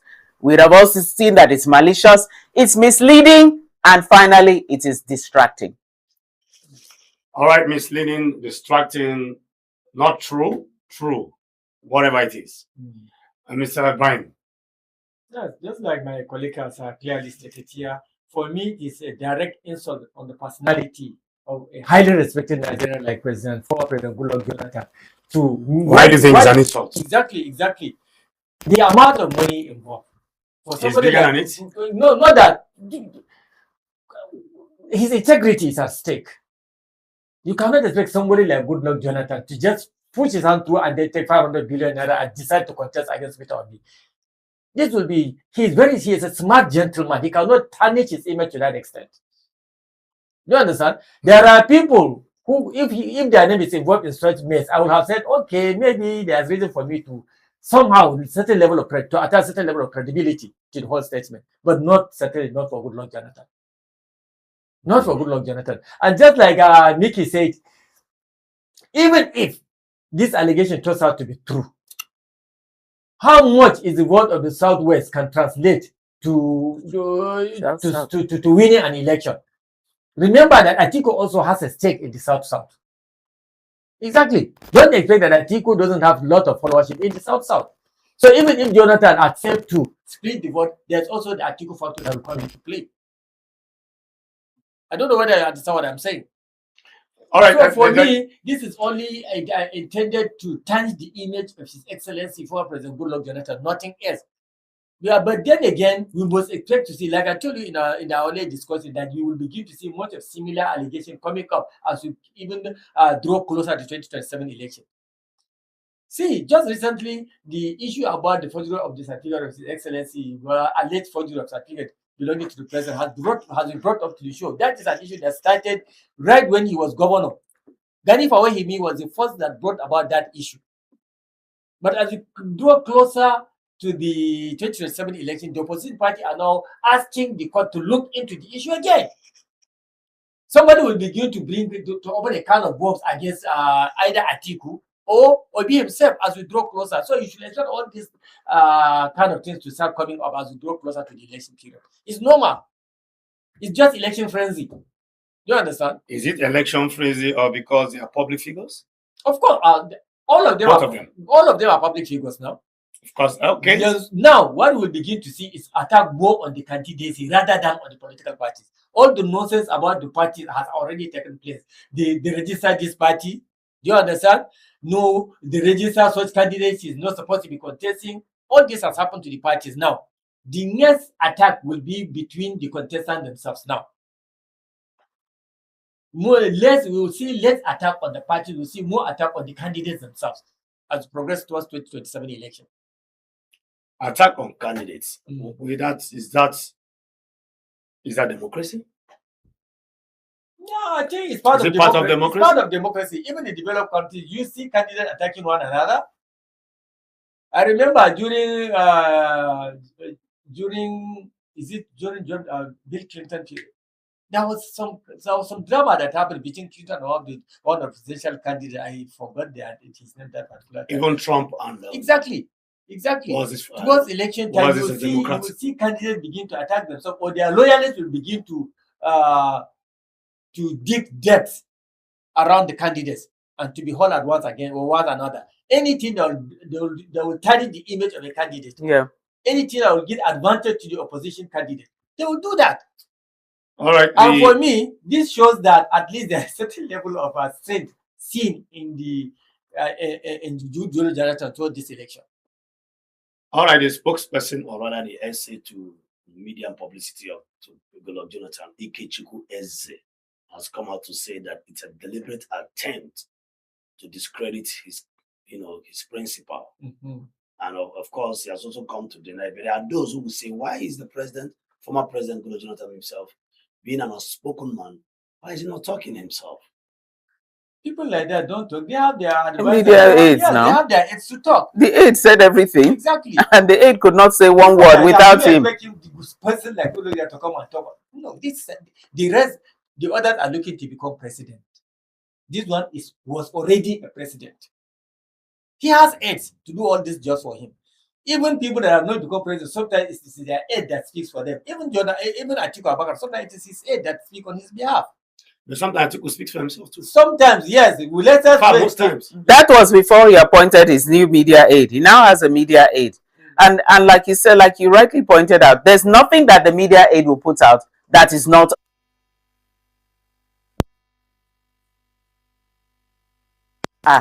deny this thing. Then you now put words to it.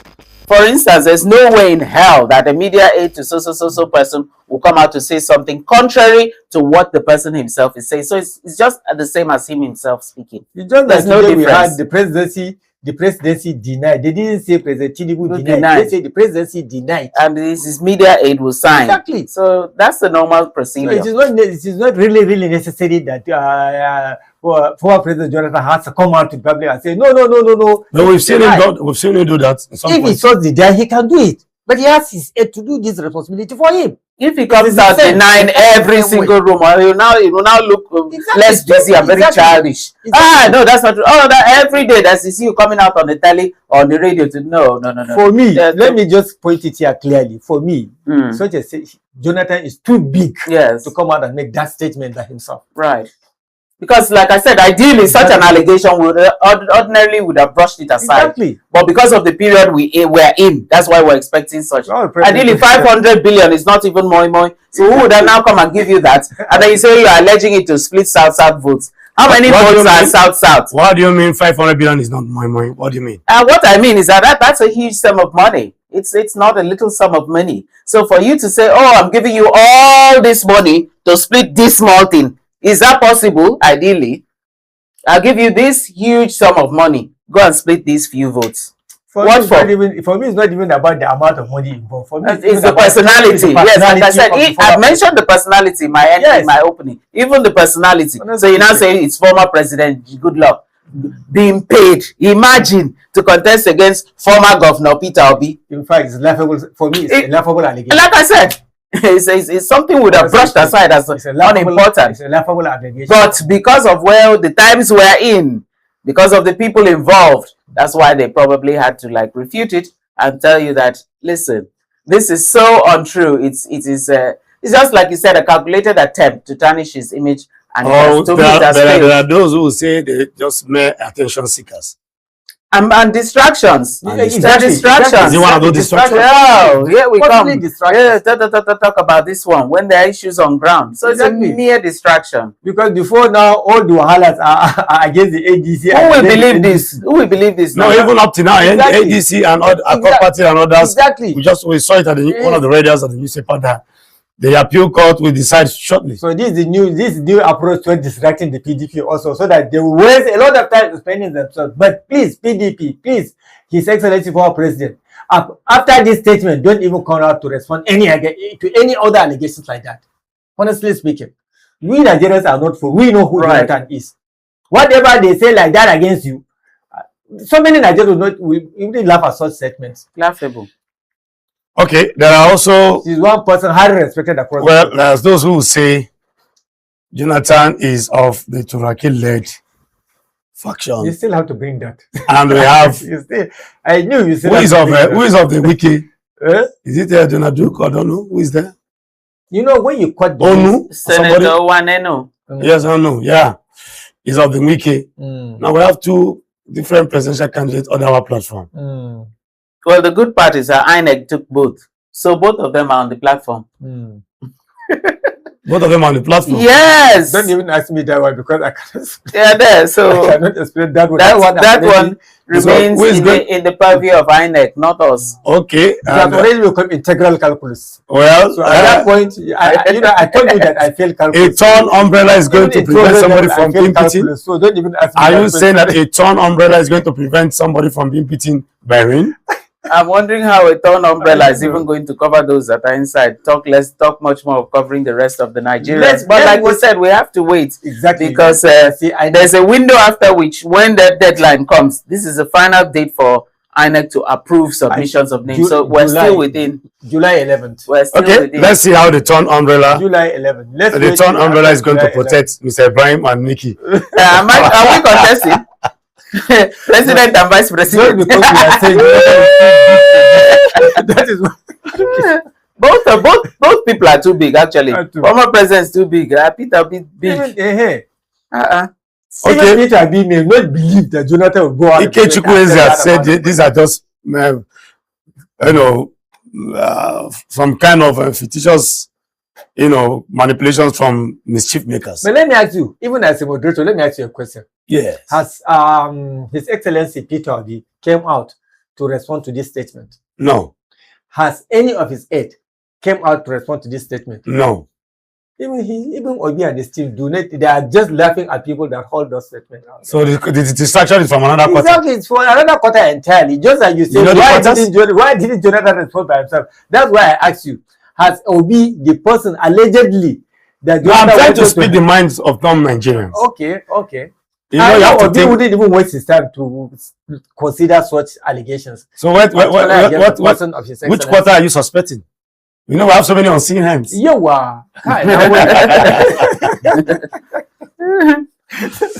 I've tried as much as I can to reduce the number of times I mentioned the unseen hand. Because I haven't yet seen that hand. There's even an unseen allegation now. It's an allegation of the unseen. Alleged break silence on alleged 500 billion offer from who? Who offered you? All right, who offered it? Thank you, Madam Mika and Mr. Brian. We're going on a short break, of course, and when we return, we go straight to the second topic. Stay tuned, go nowhere. We'll be right back after this time out.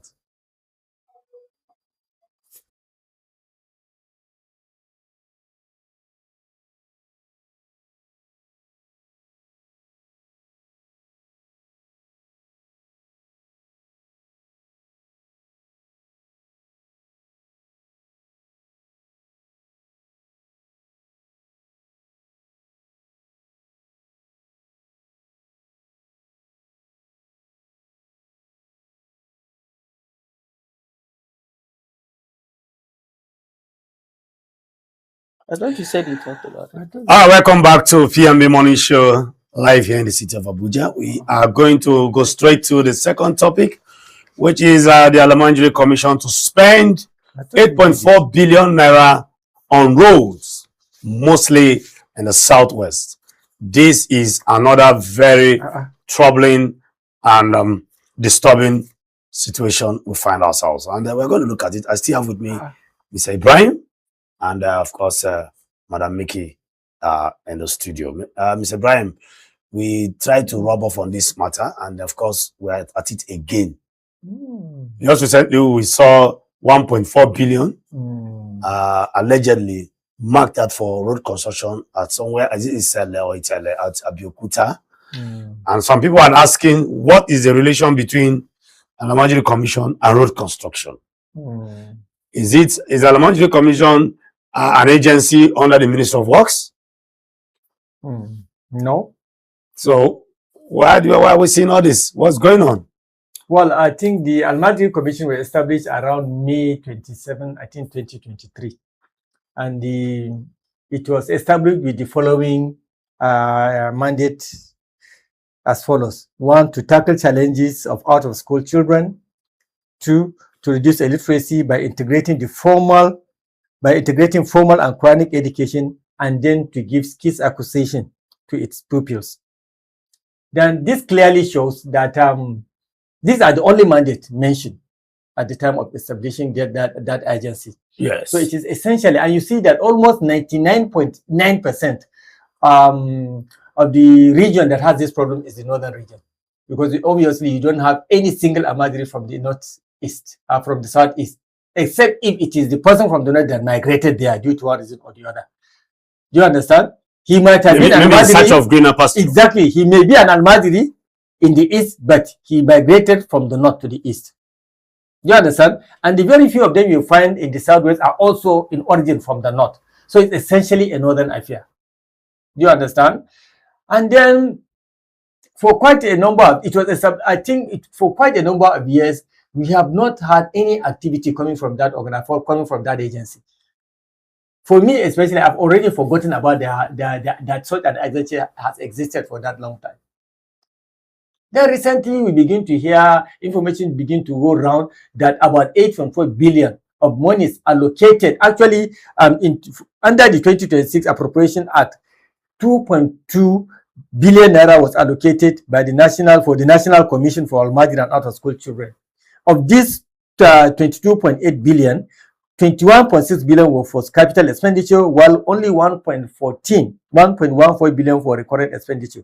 Now, out of that 21.6, 8.4 was taken away for rehabilitation and construction of roads.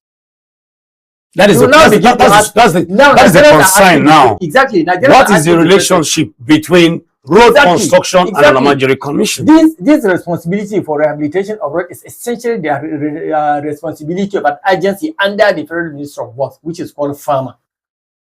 Now, taking away money is meant for capital project from one agency of government that has nothing entirely to do with roads. I think moving it. No, to get the record straight, road construction is Ministry of Works. Exactly. FEMA is to maintain. No, because the project are rehabilitation and constructions. Okay, both of them. Both of them, yes. Okay.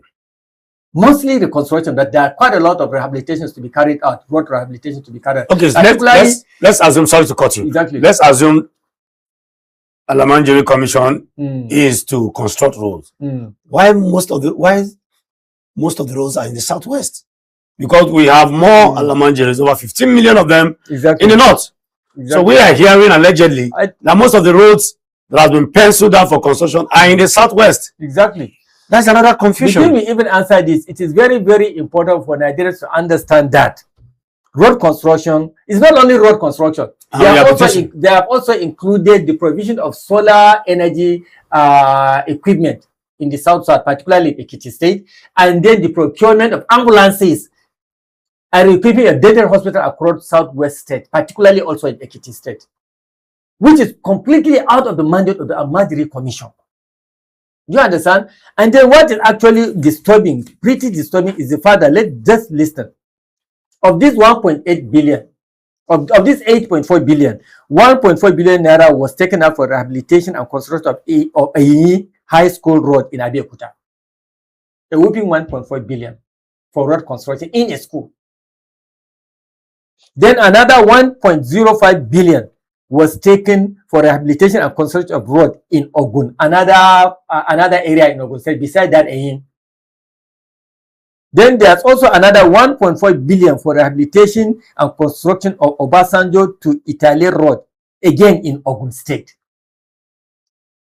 3 huge projects in one state. All Southwest. One state, 3 huge projects in one state.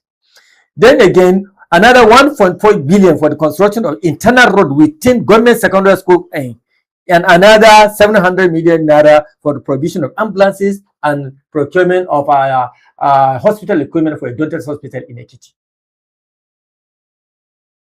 So if you put that together, it is almost about 60% of the total 8.8 billion naira that was earmarked from the allocation of the Almagiri Commission that's meant for capital projects. Then you may begin to ask, how many states do not enjoy this, even if you want to use those monies, those allocations, those resources for the construction of road? Okay, let me find out. Madam Miki, Almagiri Commission is situated in the north.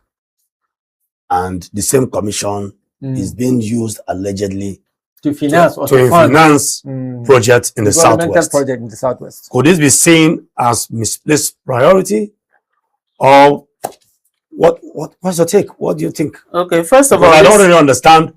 I'm trying to understand the situation, but I'm finding it difficult. Honestly, the name of the commission is National Commission for Almajiri and Out of School Children Education. So now Almajiri, as you know, will be a totally northern aspect of it. But then we have out of school children. Now in Nigeria, currently it's estimated, at least by the UN, that we have 18 million out of school children. From these 18 million, 15 million are located in the north. Therefore, it stands to reason that if you were rehabilitating roads, if at all, because that is not even your mandate, if at all, it wouldn't have even been situated over where the out of school children are fewer. Now, like you said, it's not the core mandate of this commission. It is completely out of their mandate to be rehabilitating roads, even if it's in the states where there are out of school children. And one of the mandates of this commission, don't forget, was the integration of these Almajiri schools that were constructed, equipped, and handed over by the Goodluck Jonathan administration, which from 2015 till we're talking this current moment, all the governors neglected them, abandoned them, shut them down. So they are now in a state of dilapidation and disuse. That is what they should have been using the money to rehabilitate. Not going for road construction and rehabilitation. That money should go for rehabilitation of those abandoned schools. All those Almajiri abandoned schools. That was a school built by His Excellency, former President Jonathan. Thank you. Yes. All over the northern region, where these out of school children are. None. Why? The governors came in, all the governors sworn in from 2015 till this current set abandoned the schools. They neglected it. I spoke about this in yesterday's morning, yesterday's Hausa program. They abandoned it. So the northern elites are the cause of the problem. The northern governors, are the cause. The northern governors are the cause. And this commission is saddled. That's one of their mandates. Their mandate is also to integrate those schools and bring them back to a state of use. They are to rehabilitate those schools. They dropped the schools and went to rehabilitate roads. But there are those who argue with it that the same northern governors came together 2 weeks ago on that. I think I saw the governor of Nasarawa State. Yes, Ahmadu Bello. And they spoke extensively about this Almajiri, challenge. It's only English they are speaking. That is why I seen this in yes. the program. Somebody said right there at the venue, for which I must admit I was right there. They said so much of talking. We've been talking for the past 30 years. And now this problem has escalated into what we're facing now, call it Boko Haram, insurgency, and banditry. So those are the people they recruit. Oh, the Almanjiris, are you saying that the Almanjiris also find themselves into all these forms of vices? That is what I'm not only me saying. So many people have seen it.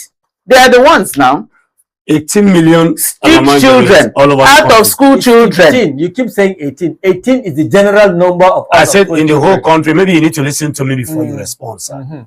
I said 18 in the, this is the second time you are challenging. Yes. The first time you told me where did I get the statistics, and I told you 3 million outside the north and 15 million in the north. So why are you busy constructing schools in the southwest?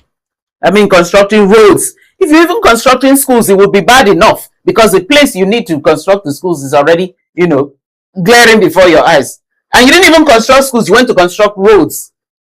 Well, there are schools that have been constructed, dedicated schools for that purpose. You left them to rot. Aside from what school, is actually disturbing? aside from school, there are other activities that these monies can be used for. Thank you. The Lamangeris, most of them can also learn vocational. It's part of the mandate. Skills development and skills acquisition. And empower them to do all kinds of mandate. Exactly.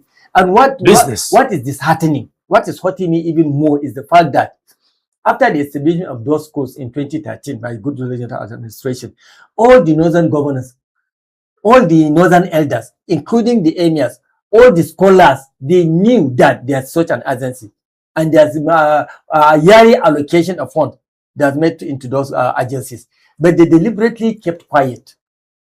We kept saying the number of al-Majri is increasing daily in Nigeria. Right. Do you know the plan made? It was actually Kano State Governor Ibrahim Shekarau that took out that blueprint and presented it to Goodluck Jonathan. Because that was the plan he wanted to do for the al-Majris in Kano State. He now saw a very even his lordship, the Emir of Kano, Sanusi. Even before Sanusi, about it. That happened when Ibrahim Shekarau was governor of Kano. Minister of Education under Jonathan. He said, this is the blueprint I wanted to do as a governor of Kano. I couldn't make. That was actually intended for Kano State alone. But you cannot, as a president, because he's a president that can work. Yeah. He can work along with.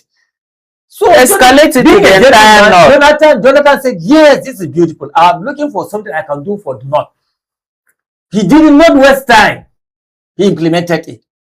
You understand? Right down to school uniform. The idea was, let me tell they were not to spend 1 naira. Maybe you don't know the structure of the al-Majri. I know the structure. The al-Majri system, you will start just like you know the Western school, you start as a kindergarten. Right. They will be teaching you A, B, C, D, E, Alif, Ba, on town, how you put on the alphabet together. Then you go to class 1. At that time, you begin to add 2, 3 letter words up to 4 letter words in Arabic. Do you understand? You graduate into a level whereby you can begin to put together sentences. Then you will now begin to be taught the first part of the Quran. You call it tips 1. All what you're telling us is not as important as what we're getting to. I'm trying to say something. All right. Do you understand? All so right. At a level, you will be taught this Arabic, the normal way you are used to, using the allo, not even chunk if you like. And then on the other side, in the afternoon, you now go to Western school. So as you are graduating out of this Islamic school, you are also graduating from into the Western school at the same time. While other children are just graduating from primary 1 to 6 without having an Arabic background, you have graduated in the same number of years having both at the same time. Then as you do that, the moment you do that, you will not be allowed to come out, you will not be taught skills. So by the time you spend like 7, 8 years, you know how to read and write in English, you know how to read and write in Arabic, you also know the Quran, which was the primary purpose of that, and you also have a skill or two.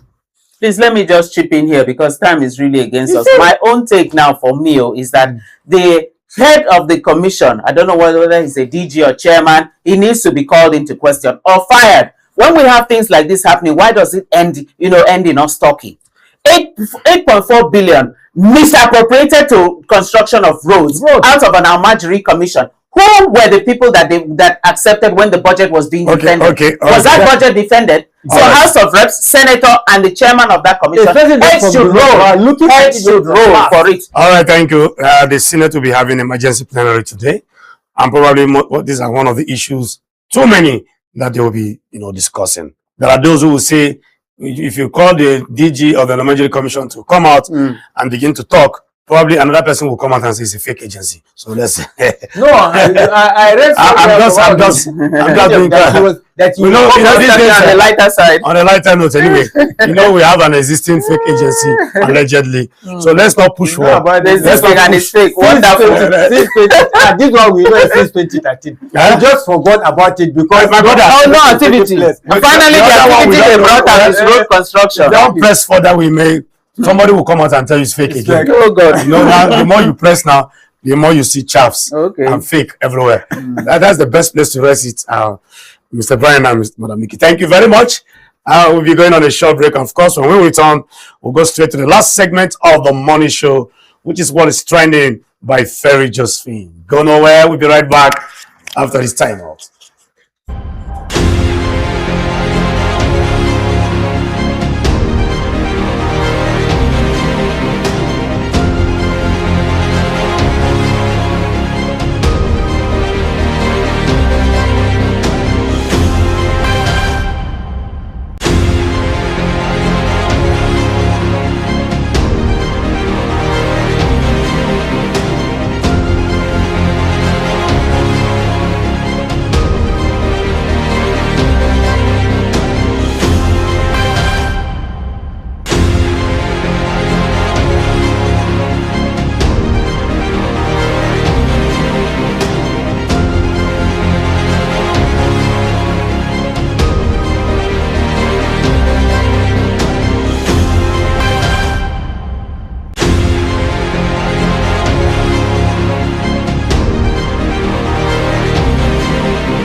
All right, welcome back to the last segment of the morning show live here on Politics and Business Television.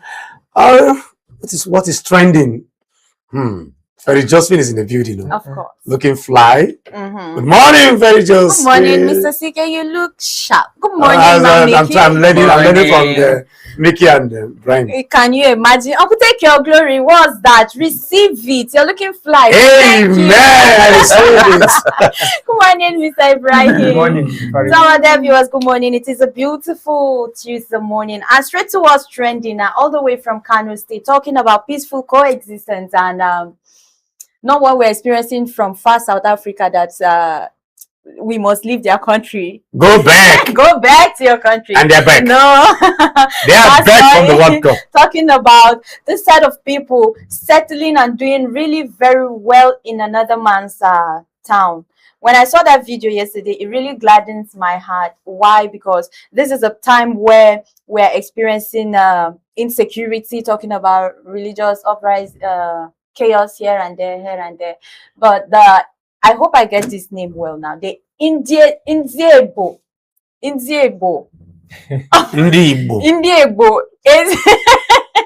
Indiebo is the Indiebo. Is there no English equivalent? Can you just allow me to pronounce it? Please help. Indiebo. Indiebo. Buruburu one. Buruburu one of Kano State. Please don't murder my I'll try not to. Apologies, please. I was just trying to get it right. I thought I could do it alone. So what? Yeah. So he said, let's have the video. Let's have the video. Mr. Brian is just jealous of me. Some of our people, many of them are billionaires. Many of them are billionaires. They don't have money before. So they were blessed in Kano. That is why I told them that they have to be praying for the good of people of Kano State. And that is why we are even saying we are not Igbos in Kano again, we are Igbos of Kano. Because some of our investments, you can see by yourself. It's what billions? Billions. We're even getting to trillion because I don't want to do that. Say that now. I want to buy a house, a plot of land there now. The land is about 850 to 1 billion naira. We're in the palace of Ezigbo, Ezendigbo na Kano. Igwe Dr. Boniface Ibekwe, Ide One, Ezedoramma, President General of all the traditional ruler in diaspora. That is the man we are in his residence. A man with excess capacity, a man with different ideology, a man with power. Let's go and meet him. So we are here to meet him so that he will tell us one or two things. Ever in Obana Sabongiri, Kano State, where you see millions of people doing their businesses. In short, It's like Igbo people have, is the owner of the Sabongeri, if you ask. So, but let me not talk. Okay. Igwe Kenemgi, bless me. You say, Igwe, we are your palace. And I want to ask you something. In this town, Sabongeri, if I may ask you, how long have Igbo been here? In Sabongeri? Yes. I told you Sabongeri was created in 1917. And Igbo man has been here since then. Really? Yes, and even before then, Igbo man has been in Kano. Okay. So, how blessful is this town? Can you tell our people? This place is blessed because some of all these people now, some of our people, many of them are billionaires. Many of them are billionaires. They don't have money before. So they were blessed in Kano. That is why I told them that they have to be praying for the good of people of Kano State. And that is why we are even saying... Tell me. Honestly, I like this. Yeah. And this is national integration. It is. It is interesting to know that for the first time I get to know that the Igbos actually, Sabongeri was created in 1917. And that is why today I always tell people that we are products of transferred information. You understand? Some people say, oh, I'm from this place. Who told you? Now, you need to trace sometimes. I was telling somebody once, when some of us dies and you get to heaven, God will tell you, do you know that your forefathers in 13th century came from Iran and settled somewhere and you are calling yourself a Mudioka? So you see, these are one of the mysteries behind settlement. Those that were born in 1917 in Kano today, probably some of them may not even know that their forefathers, because 1917 is how many years now? They're dead. They're all dead. Yeah. Some of them might not even know that their great-grandfather is from even the southeast. Yes. Because maybe one woman somehow must have gotten pregnant to one Igbo man and give birth to a child and named the child Abdullahi. And the child would say, I'm not Igbo. I'm not Igbo. So this is the reason why we should be together. Because it is, somebody told us where we are from. Nobody has 100%, record of where it's coming from. Of course. I told people that settlement is another wonder until you die. Me, I claim I only know I'm from Imo State.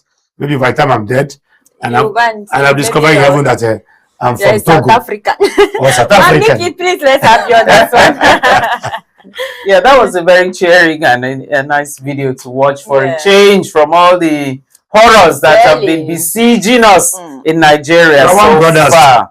Right time for that video, I must say. Yes, absolutely. Kano State is one of our cosmopolitan states. It's just like Lagos, a little bit unlike Abuja, because Abuja is a little bit central. These are like, should I say, coastal or border states, also city states.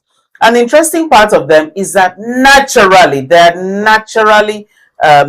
natural magnets to settlers. So everybody, essentially everybody comes there. And in the olden days, it was part of the trading route across sub-Saharan Africa.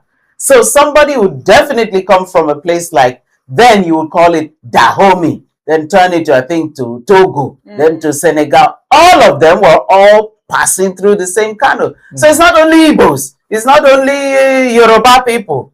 Also, we have other African countries also based there, even Niger. For you to even distinguish between the person from Niger and the person from Kano should actually be a blurred line. But we come to discover that it's our politicians who are the ones, every time it's close to election, heat up the polity and bring out all these divisions. Don't forget, just earlier this year, the man who was given awards not only nationally but internationally for bringing Christians into the mosque, into his house, and then distributing them to other Muslims during the program, he died. So all his life was dedicated to saving Christians from Muslim uprising, from Islamic attacks. So we all were all in anyway. Because this morning, of course, the delegates from the Vatican and, of course, Sultan of Sokoto kicked against extremism. So so he was always against such extremism and was also helping. All right, for the want of time, maybe we need to go to the second video because I can see. Let's just have quickly HR on this one, please. Just well, I know, Mr. Brian. Yes. Generally, what you see in Kano is also happens in so many northern states, especially from Maiduguri, where I came, where I spent most of my early lives from, and even in Zaria, in Kaduna, you see that all communities of people are being given the privilege and chances to establish themselves as a community, even to what do you call it? Choose somebody to lead them. But because Kano is a business town, and then the Igbos have been in Kano for a very, very, very, very long time. Almost 6 million. There's one elderly man I used to know in Kaduna. He told me that the Kanos have been, today I'm hearing that it's 1917. He told me that Igbos have been in Kano even before colonialism. There have been Igbos in Kano. And this is a confirmation that exactly there have been Igbos, but this is the time that I'm hearing okay. Even Sabon was created though. Pre-colonialism is about what? It's a very long time. Of course, like even said, Africa as a whole used to be one closely knit dense area. It's the European that came and now put all the borders around us. Do you understand? And most part of Nigeria should have been in Niger. Yeah. Yes. So in fact, there was a joke that was cracked to that effect that the reason why Sokoto, Nigeria ended in Sokoto because the Luga was tired. And he was sleeping. So you see, and he asked, I'm tired. We are looking forward to seeing what we saw in Kano, and I hope it is all across Nigeria because essentially we are one. Yeah. At this point in time, I think we need more of that message. We are one. There's a largest, very large settlement in, I think, in Oka called Gariki. I went there. I saw a full animal speaking Igbo far better than me. Of course. In fact, when they told me that the security man guiding the reception where my brother-in-law had his wedding is from Niger, I swore to my life that it's a lie. The guy was speaking. The first mayor of Enugu is a Hausa, is a full animal. Have you ever heard about that? The first elected mayor. I think we need more of this kind of story, our history, so it will just remind us that we have been one before this division. Political division. Yes. All right, to the next video. It's no longer news that our president's wife said we should go and sell akara. Have you started already? Akara corn and the president came out this morning that they probe X online and social media handles. So of course, you know, social media, people will always want to make a joke over it and try to just stay alive through everything that comes to us. So keep ourselves busy. Keep ourselves busy. Want to laugh over it and just move on. We cannot keep. We cannot kill ourselves. We cannot come and kill ourselves. Let's have. Are you going to kill yourself? Timaya, help us. This life, I can't keep myself. Doctor, please help. My friend is sick. Bring her here. Let me examine her.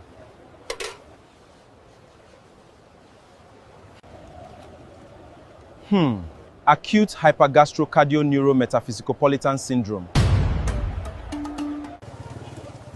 Doctor, what does that mean? Simple. She has severe akara deficiency. There is not enough akara in her body. Akara? Doctor, since when did akara become medicine? It's not ordinary akara. Its medical name is Akara vulgaris therapeutica. Ha, what's that? In simple English, you take 2 Akara vulgaris therapeutica every morning, 1 roasted corn every afternoon, and 3 kulikuli every night for 7 days. Are you serious? Your gastrointestinal vascular equilibrium will be completely reactivated. Okay, now, continue. Okay then, doctor. How much is the medicine? Akara vulgaris 1,000 naira each.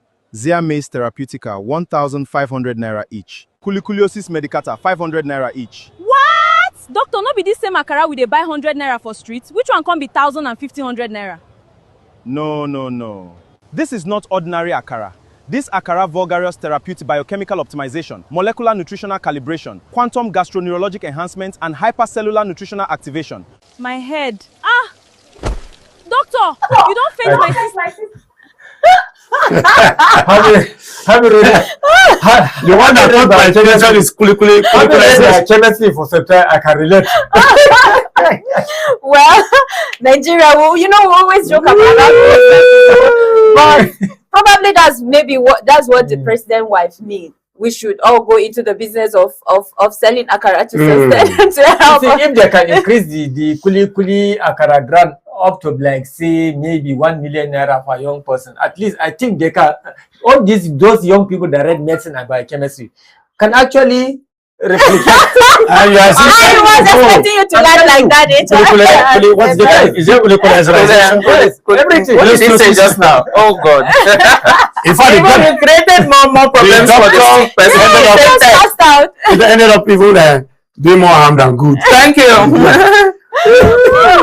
Well, that was on a lighter note, just to make us laugh and all, because of course no doctor will want to go. But the president has warned this morning, that they should go and probe all these because of the issues like this. Honestly, the presidential directive to probe Meta, X, all the social media AI, including Facebook. Yes. Facebook. Why though? Because of Accarization. Image. You think they don't watch it? All over the place. They watch. That one is joke. I beg. This is Nigeria. We're not surprised. They want to pay attention to things like this, ignoring the real things that needs their attention. Well, I think this is the right place to. Well, thank you for making us laugh, because normally when we take pressures and when we are at the peak of our temper, we now come down. When you fall ill, you just recovered. Probably because you didn't take full yes, I've now known what to take care of them. Now I know. Yes. So it's timely. Okay. Thank you, Ferry Joseph, for making us laugh. Thank you, Mr. Brian, Madam Mickey. Thank you. And thank you, viewers, for joining us on the morning show today. This is the much we can take. Tomorrow we'll be back bright and early to take you on another edition of the morning show. But for now, do have a blessed day. See you tomorrow. God bless you. On behalf of PMB Morning Show, I want to say thank you once again. Bye.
Welcome to Politics and Business Television, live here in the city of Abuja.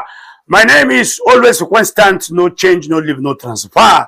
Malam CK, aka I am not aware. And in case you are not aware, that is why you are where we were. Today is Tuesday, and of course, the title of the program is always very straightforward program. We call it Story Time. Story. What upon a time she is time. This is a situation where we want to bring all kinds of story that is going to tutor you as we progress. So, as tradition with the man that usually try to excavate and try to relate and do abundant to my brothers in Nigeria, both diaspora and indigenous Nigerian. Ko ba haka ba, whether you're a quarter caste, you're a local caste, foreign caste, xenophobia caste, or whatever caste you are, a caste kuma is a caste. Ko ba haka ba, ina kwana ina geja ya yara ya aiki ya komi da komi ya miyan kuka ya tuwon cikafa, yaya plus yaya, ya gida, ya sallah, yaya plus yaya is what is yayalle. So that is my greetings for my northern brothers. And for my Igbo brothers, cha, Igbo kwenu, cha, Igbo mamanu, where's wenu?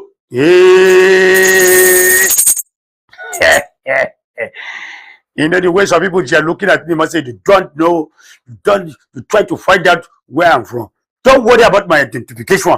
I'm in Nigeria, and that's what matters. I'm CK,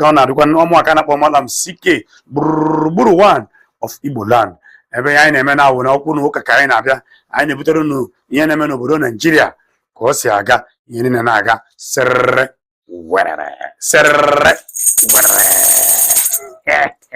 Yoruba people push omonko owa, malanko owa, bagrinko owa, eforidonko owa, iyonko owa, omonko owa, iyanko owa, babanko owa, ilenko owa. Owa plus owa is what is owambe. Ṣé àlàáfíà owa o. Bàbá ni ẹjọ́ o, kò sí shandy. That is where I'm going to leave it at that. Because accountability is not a concability, and the cruelty that is plasmodically affecting my internal refrigerator is not a displacement of priority. She'll get me a bit. Okay, that is for my Yoruba brothers. I want to go to Baggy people. The Baggy man, man say, the Baggy man is the only one that going to greet you. Man say, you don't even understand why he's greeting you, because he can do 1 hour and trying to greet you, and even though you don't want to collect his greeting, you greet you by force. What am I Alaji, Noma, Kwankwaso, P2B, Tinubu, Jonathan, Atiku, Koramajiji, Nyanya, Maraba,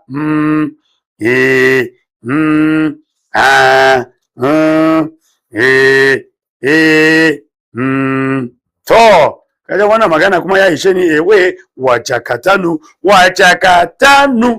to end of quote for all my discussion. Now first I'm focused today. I have some video, and apart from the video kuma, I have a very good story. The first story I want to give you on my story time, that man where he talk say that agency is original and government contact say na fake. That is the agency and they have to do with importation and marketing something. Magana Kaswa for Oyibo country. That agency where Adeyemi, His Excellency the Director General Prince Adeyemi Machu talk say the agency is working. Where he talk say he give Wajabia Miala 400 million allegedly.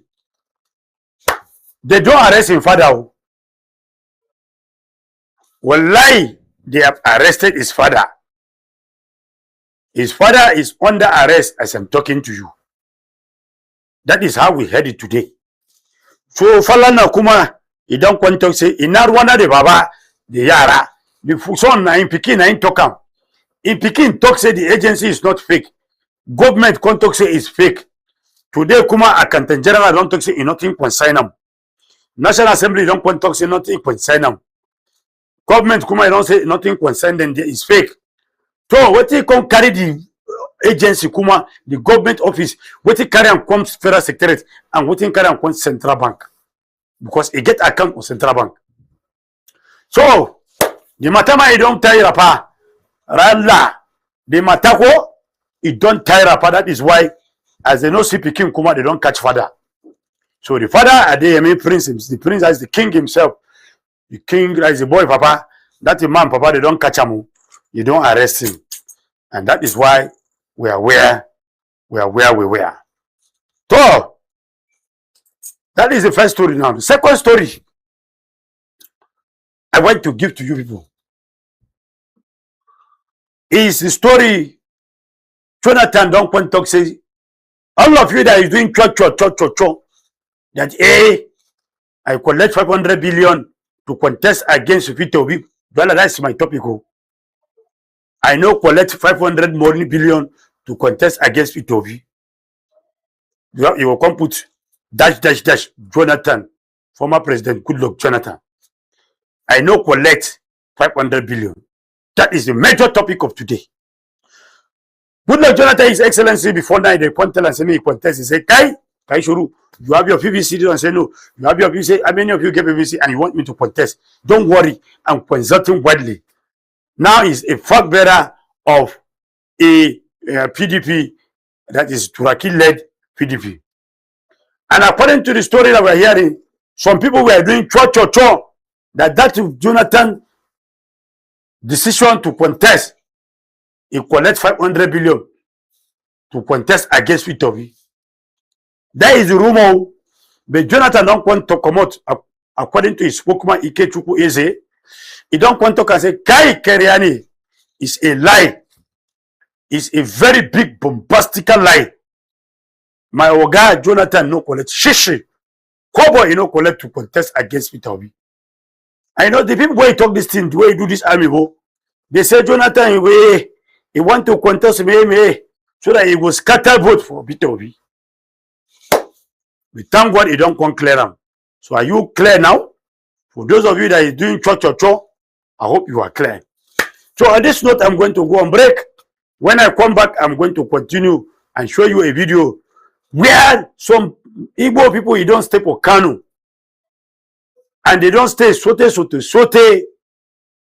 can't even turn to indigene. They can't even build houses since 1917. 9 Igbo people don't get Igbo Sabongeri for Kanu. And they come, when I come back, I will show you the video. 1917, Nanyamari, you don't do for Kanu, for Sabongeri. Go nowhere. Check it out.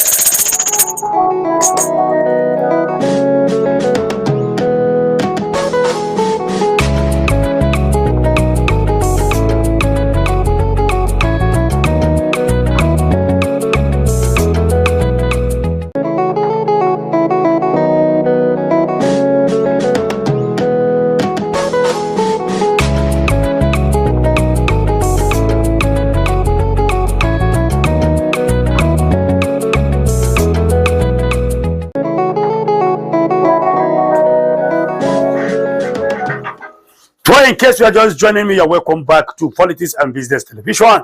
This is Story Time and live this afternoon on your #1 program. My name is Madam CK, aka I'm not aware. And in case you are aware, that is why you are aware. You are aware. In case you are not aware, Sabongeri in Kano, which is the biggest place where Igbo people they stay, was officially created in 1917. And since that time, Sabongeri don't exist for Kano. So you can see a lot of Igbo people, it don't make them for Kano. And that is why the Ohanese in the Igbo Buruburu one of Ohanese of Igbo in Kano, it don't want to talk and say they are grateful to Kano because Kano have made a lot of Igbo people billionaires. Watch the video as we progress. Some of our people, many of them are billionaires. Many of them are billionaires. They don't have money before. So they were blessed in Kano. That is why I told them that they have to be praying for the good of people of Kano State. And that is why we are even saying we are not Igbos in Kano again, we are Igbos of Kano. Because some of our investments, you can see by yourself. It's what billions? Billions of billions. We're even getting to trillion because I don't want to do that. Say that now. Want to buy a house, a plot of land there now. The land is about 850 to 1 billion naira. We're in the palace of Ezigbo, Ezendigbo na Kano. Igwe Dr. Boniface Ibekwe, Ide One, Ezedorama, President General of all the traditional ruler in diaspora. That is the man. We are in his residence. A man with excess capacity, a man with different ideology, a man with power. Let's go and meet him. So we are here to meet him so that he will tell us one or two things. Everybody knows Sabongeri Kano State, where you see millions of Igbo people doing their businesses. In short, it's like Igbo people is the owner of the Sabongeri, if you ask. So, but let me not talk. Okay. Igwe Kenemgi, bless me. You say, Igwe, we are your palace, and I want to ask you something. In this town, Sabongeri, if I may ask you, how long have Igbo been here? In Sabongeri? Yes. I told you Sabongeri was created in 1917. Okay, and Igbo man has been here since then. Really? Yes, and even before then, Igbo man has been in Kano. Okay. So, how blessful is this town? Can you tell our people? This place is blessed because some of all these people now, some of our people, many of them are billionaires. Many of them are billionaires. They don't have money before. So they were blessed in Kano. That is why I told them that they have to be praying for the good of people of Kano State. And that is why we are even saying we are not Igbos in Kano again, we are Igbos of Kano. Because some of our investments, you can see by yourself. It's what billions? Billions of billions. We're even getting to trillion because I don't want to do that, say that now. But our people are doing very, very well here in Kano. Very, very well. Okay. Because even in France Road there now, if you want to buy a house, a plot of land there now, the land is about 850 to 1 billion naira. Like a plot or a house? Because what you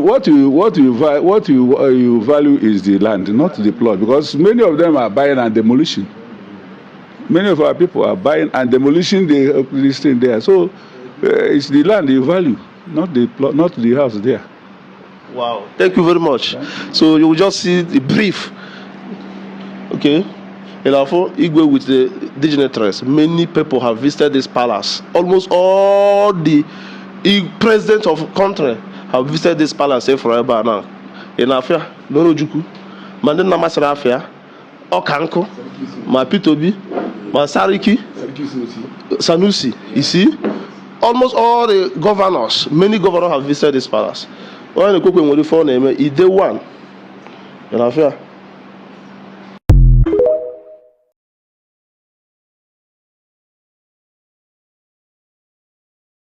You can see that now that you know that Igbo people, they don't take for Kano. That is, they have paid very well, and they have paid very well. More than 100 years in Kano, and still counting. And that is why that place is called Sabongeri. Sabongeri is a new area set aside for visitors to settle in northern Nigeria. So, we are together as one country. Now, still on the matter, President Bola Ahmed Tinubu, he don't want to say, Kai, enough is enough for social media.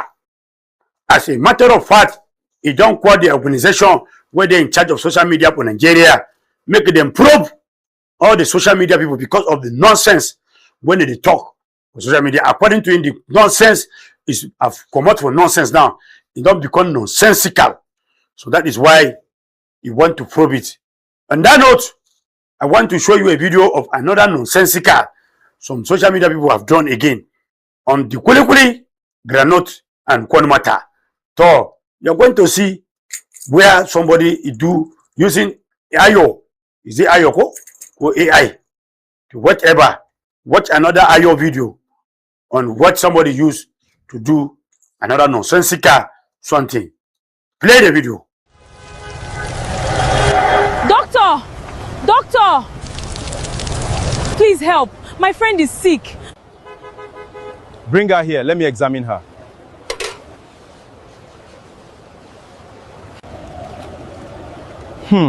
Acute hypergastrocardioneurometaphysicopolitan syndrome. Doctor, what does that mean? Simple. She has severe Akara deficiency. There is not enough Akara in her body. Akara? Doctor, since when did Akara become medicine? It's not ordinary Akara. Its medical name is Acara vulgaris therapeutica. Ha, what's that? In simple English, you take 2 Acara vulgaris therapeutica every morning, 1 roasted corn every afternoon, and 3 kulikuli every night for 7 days. Are you serious? Your gastrointestinal vascular equilibrium will be completely reactivated. Okay, now, continue. Okay then, doctor. How much is the medicine? Acara vulgaris 1,000 naira each. Zea mace therapeutica 1,500 naira each. Kulikuliosis medicata 500 naira each. What? Doctor, not be this same Akara we dey buy 100 naira for streets. Which one can be 1,000 and 1,500 naira? No. This is not ordinary Akara. This Acara vulgaris therapeutic biochemical optimization, molecular nutritional calibration, quantum gastroneurologic enhancement, and hypercellular nutritional activation. My head. Ah! Doctor, you don't faint my sister. So, in case you are not feeling fine, you can go and take kulikulization and kulikuli syndrome, valasticular, mene, kaza, down moro over. You see, that is something these people are doing. That is why Baba Tinubu has want to say it's okay. To all of you, you are doing moreover with me, or allegedly. So, enough is enough. Go and probe social media. Now, another story before I go to another video. I want to tell you that the federal government, Dangote, and the marketers, they can't do meeting, and they are pushing that fuel price will come down to 800 naira per liter. Our prayer is that this fuel should come down, or life fuel should come down to 800 naira, because the situation right now is very, very abundant, very worrisome. The situation is biting, so they are fighting, and they're fighting very hard to ensure that the situation went down. Now, one more story before I continue. You can see that they have discovered that Alamanjeri Commission, they is supposed to take out 17 million Alamanjeri where they for not and out of school children. They can't carry their money, allegedly 8.4 billion naira. I mean, trillion, not billion. They want to use it to construct road for some place for Yoruba land, allegedly, for Southwest. The question is, waiting concern Alamanjeri with the road. Are they engineers? Now then go construct the road. You know, this kind of something that is going on, I don't understand. 8.4 billion for the commission of Alamanjeri. You get a picture? If you get a picture, play it, show them the picture so they go see. You understand why you are where we were. 8.4 billion money for Alamanjeri. They won't take and go construct road for Yoruba land. So you can see what? 1.4 billion. Let me come close to healthcare and solar. 9.1 billion non-core infrastructure spending. Oh, now 22 billion naira total allocation for 2027 bill. Institutional capacity. Now the budget 22.82 billion.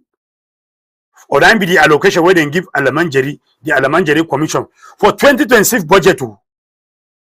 Now inside the budget they can't get institutional capacity gap budgeting for project outside internal expertise. 9.1 billion non-core infrastructure spending. 7 billion for road construction. Over 6 separate road projects funded outside Mene. 1.4 billion kuma healthcare and solar diversion.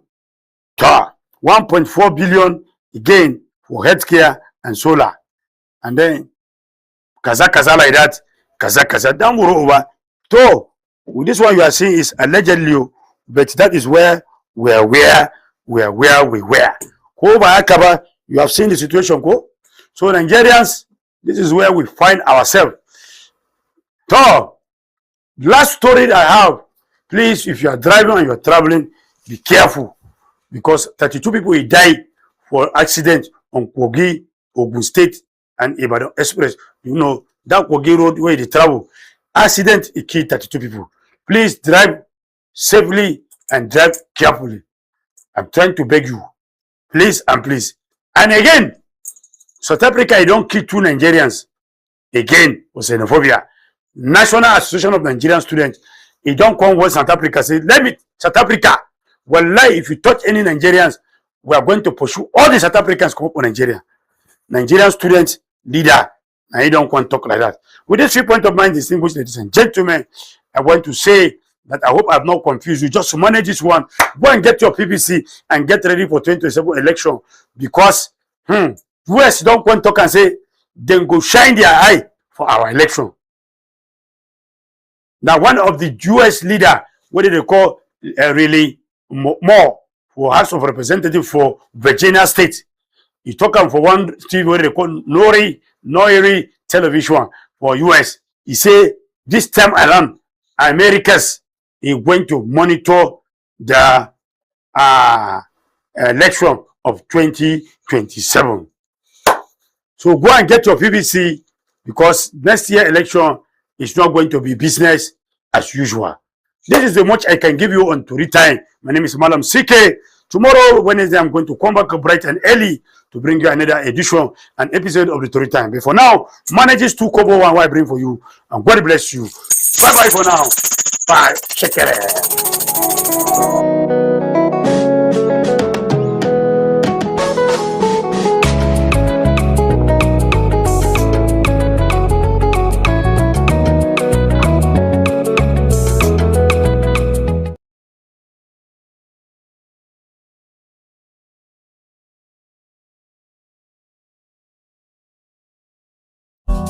Tired of the snow?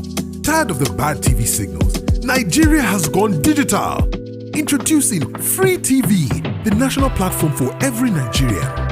Get 100 plus channels immediately. Sports, news, and entertainment in your native language, all with clear picture quality. Whether you're in the city or the village, our satellite signal reaches every corner of 36 states from day one. No monthly subscription, just a compatible decoder and you are set. It's a national asset built for you. Take the show on the road, download the Free TV app and stream your favorite channels anywhere. Starting this May, scan to download the app or call 0700 388 7277. Free TV, digital TV for free. Brought to you by NBC.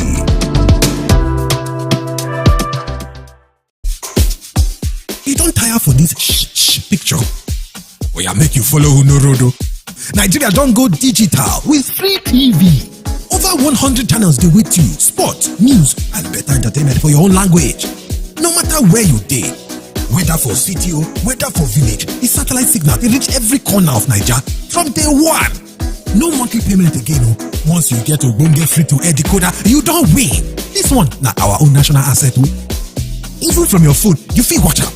Just download the Free TV app and carry your TV go anywhere you dey go. Scan that code now or call 0700 388 7277. Free TV, digital TV for free. Brought to you by NBC.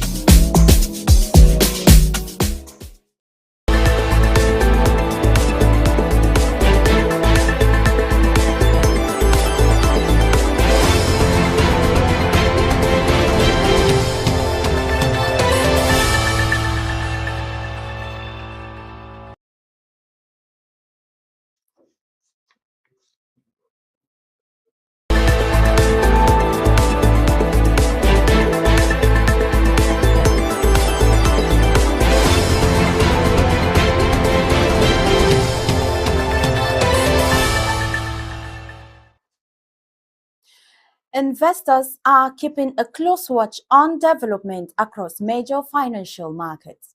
Here is a snapshot of the key movements driving stocks, commodities, currencies, and investor sentiment around the world. This is Global Market Updates on Politics and Business TV Abuja. I am Fari Josephine. Good afternoon. And on the Wall Street is preparing for a mixed start to trading as investors wait renewed geopolitical tensions, higher oil prices, and expectations surrounding the release of the Federal Reserve latest meeting minutes. U.S. stock futures are sending mixed signals ahead of the opening bell. Dow Jones futures are up around 0.25%, supported by gains in industrial and defensive stocks. However, the broader market is under pressure, with S&P 500 futures down 0.19%, while Nasdaq 100 futures are falling between 0.80 and 0.85% as technology shares face renewed selling pressure. The weakness in technology stocks comes as investors continue to rotate into defensive sectors while awaiting further clarity on the Federal Reserve's interest rate outlook. Market participants are expected to closely analyze the Fed's June meeting minutes for indications of when policymakers may begin easing monetary policy. In the commodity markets, oil prices are moving higher. Brent crude is trading between $73.10 and $73.20 per barrel, while West Texas Intermediate crude is hovering around $69.50 to $69.60 per barrel. The gains are being driven by renewed geopolitical tensions around the Strait of Hormuz, rising concerns about possible disruptions to global crude oil supplies. In the precious metal market, gold is trading slightly lower, around $4,170 to $4,180 per ounce, as investors await fresh signals from the Federal Reserve. Silver is also edging lower, trading between $61.90 to $62 per ounce, reflecting mixed sentiment across commodity market. And meanwhile, the US dollar is slightly stronger against major global currencies, supported by cautious investor positioning and continued demand for dollar-denominated asset. In the bond market, the benchmark 10-year U.S. Treasury yield is edging higher, trading around 4.49 to 4.50%. Investors continue to monitor bond yield for clues about inflation expectations and the likely directions of U.S. monetary policy. And overall, investor sentiment remains cautious ahead of key policy signals from the Federal Reserve, while higher oil prices and geopolitical uncertainty are weighing on broader market confidence. Strength in blue chip stocks is helping support the Dow Jones Industrial Average. The release of the Federal Reserve minutes is expected to be the main market moving event, providing investors with further insight into the outlook for interest rates and the U.S. economy. And to the Asian stocks market ended the session largely weaker as investors weighed corporate earnings, global trade development, and expectations for the next moves by major central banks. Japan's Nikkei 225 was the region's biggest loser, dropping 2.1% to close at 68,256.96 points. The decline was driven by heavy selling in technology and export-oriented stocks as investors took profits following recent market gains and reacted to uncertainty surrounding global demand. South Korea's KOSPI also recorded steep losses, falling nearly 5%. Technology shares remained under pressure despite upbeat earnings guidance from some of the country's largest semiconductor companies. Investors were also cautious amid concerns over slowing global economic growth and the outlook for the electronics sector. In Hong Kong, the Hang Seng Index slipped 0.5% to 23,496.89 points. Property developers, consumer stocks, and technology firms were among the biggest drags on the market, while investors continue to monitor policy signals from Beijing aimed at supporting economic recovery. Mainland China's Shanghai Composite Index also closed slightly lower, shedding about 0.4%. Market sentiment remained subdued as investors assessed fresh economic data and awaited additional stimulus measures to boost domestic consumption and business activity. India stood out as the region's strongest performer. The Nifty 50 and BSE Sensex both gained around 0.3%, supported by buying in banking, financial, and infrastructure stocks. Continued foreign portfolio investments and optimism over India's economic outlook helped lift investor confidence. And overall, trading across Asian markets reflected a cautious mood, with investors balancing encouraging corporate earnings against concerns over global trade tensions, economic growth, inflation, and the future direction of interest rate. Market participants will now turn their attention to upcoming economic data releases and central bank signals, which could determine the next direction for regional equities. And to the European stocks market, where trading started mixed today as investors balance geopolitical risks, corporate earnings expectations, and the outlook for global interest rate. The pan-European stocks Euro 600 index is down 0.35% to approximately 650.5 points, as investors take profit following last week's record rally and adopt a more cautious stance ahead of the earnings season. Germany's DAX is bucking the regional trends, edging up 0.15% to around 25,818 points. The gains are being supported by strong performances in industrial, defensive, and financial stocks, keeping the benchmark close to all-time highs. And in France, the CAC 40 is trading 0.33%, lower at approximately 8,480 points. Losses in technology and consumer stocks are weighing on the market as investors continue to reassess valuation following recent gains.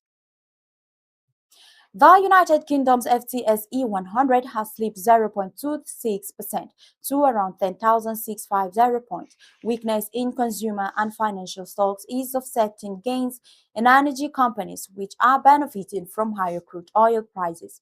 And Italy's FTSE MIB is outperforming most major European markets, rising 0.27% to approximately 52,959 points.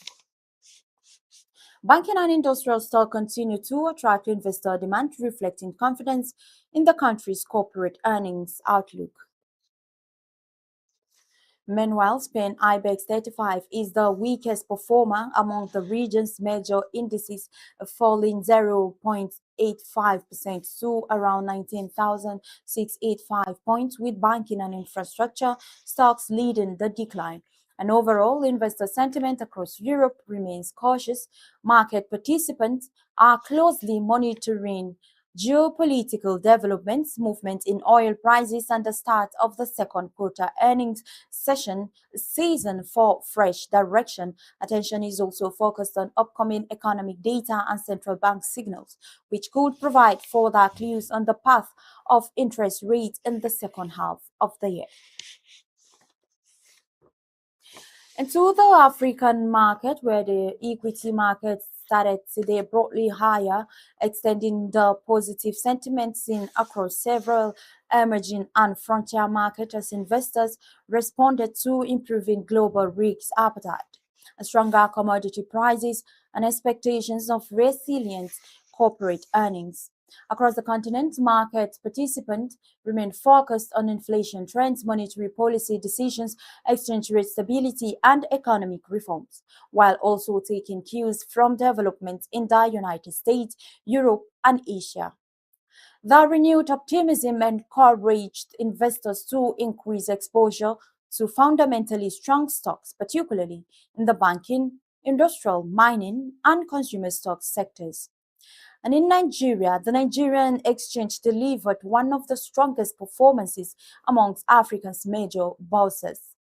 The NGX All Share Index rose 2.15% to close at 234,178.23 points, adding significant value to the equities market. The rally was fueled by sustained buying interest in banking, consumer goods, and industrial stocks. As investors positioned ahead of the half-year corporate earnings, market analysts said the expectations of stronger company results, improving liquidity, and renewed confidence in the economy helped sustain the bullish momentum.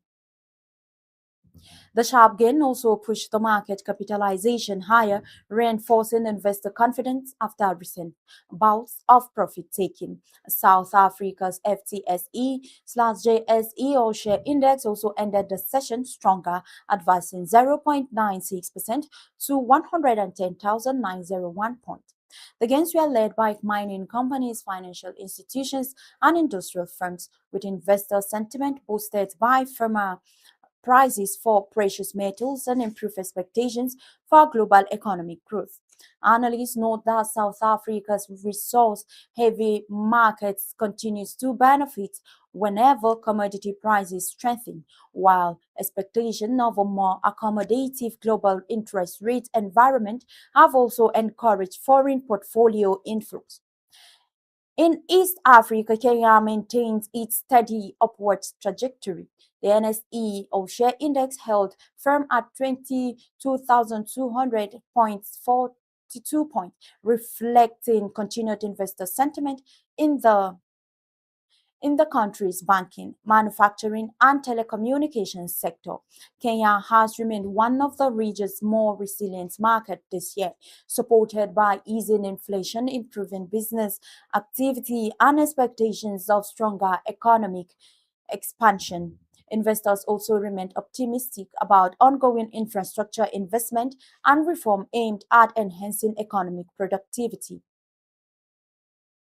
North Africa's largest equity market, Egypt, recorded modest gain, with the EGX30 index rising 0.09% to 50,533 points. Although the increase was relatively small, it marked a return to positive territory after recent market volatility.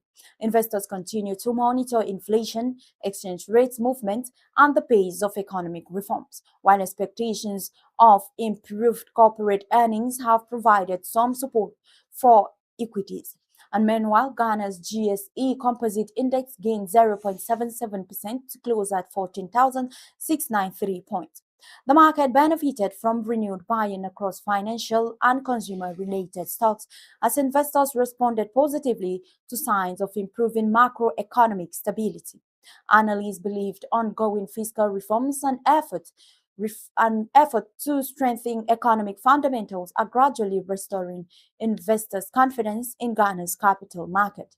And overall, today's trading reflected growing optimism across Africa financial market, improved global sentiment, resilient commodity prices, and expectations of stronger corporate earnings helped lift investor confidence across several exchanges. However, analysts caution that inflation, exchange rate volatility, geopolitical developments, and central bank policy decisions will remain key risks capable of influencing market performance in the weeks ahead.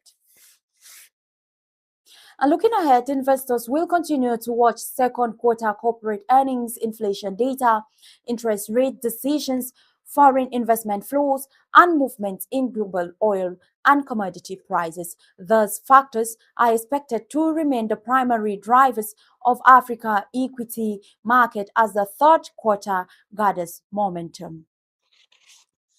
And on to global commodity, where markets are trading mixed today as investors continue to monitor geopolitical development, energy supply, and expectations for global economic growth.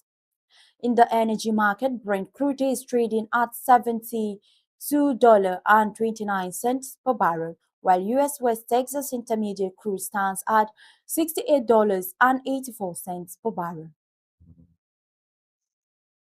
Oil prices have edged higher amid concerns over potential supply disruptions, although expectations of increased OPEC plus production continue to cap gains.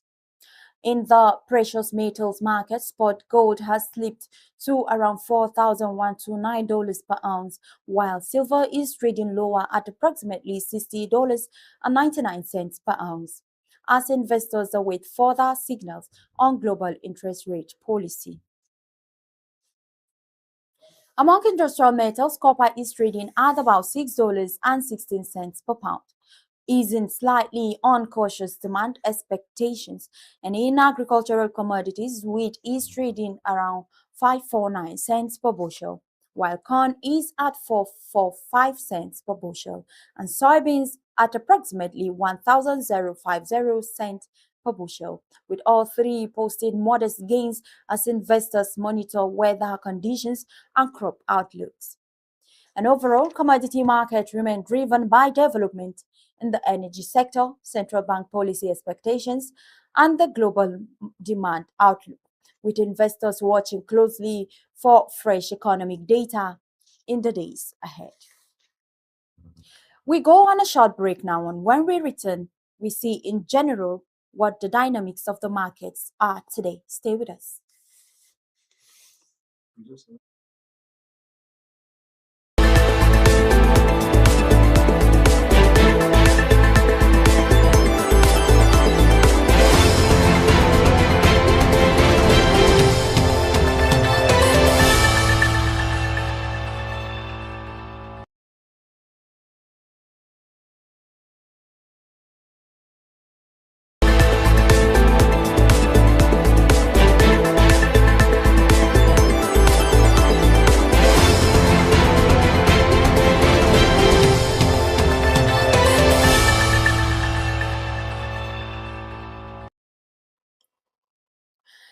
Thank you for staying with us. It is still the program Global Market Updates, and this is Politics and Business TV.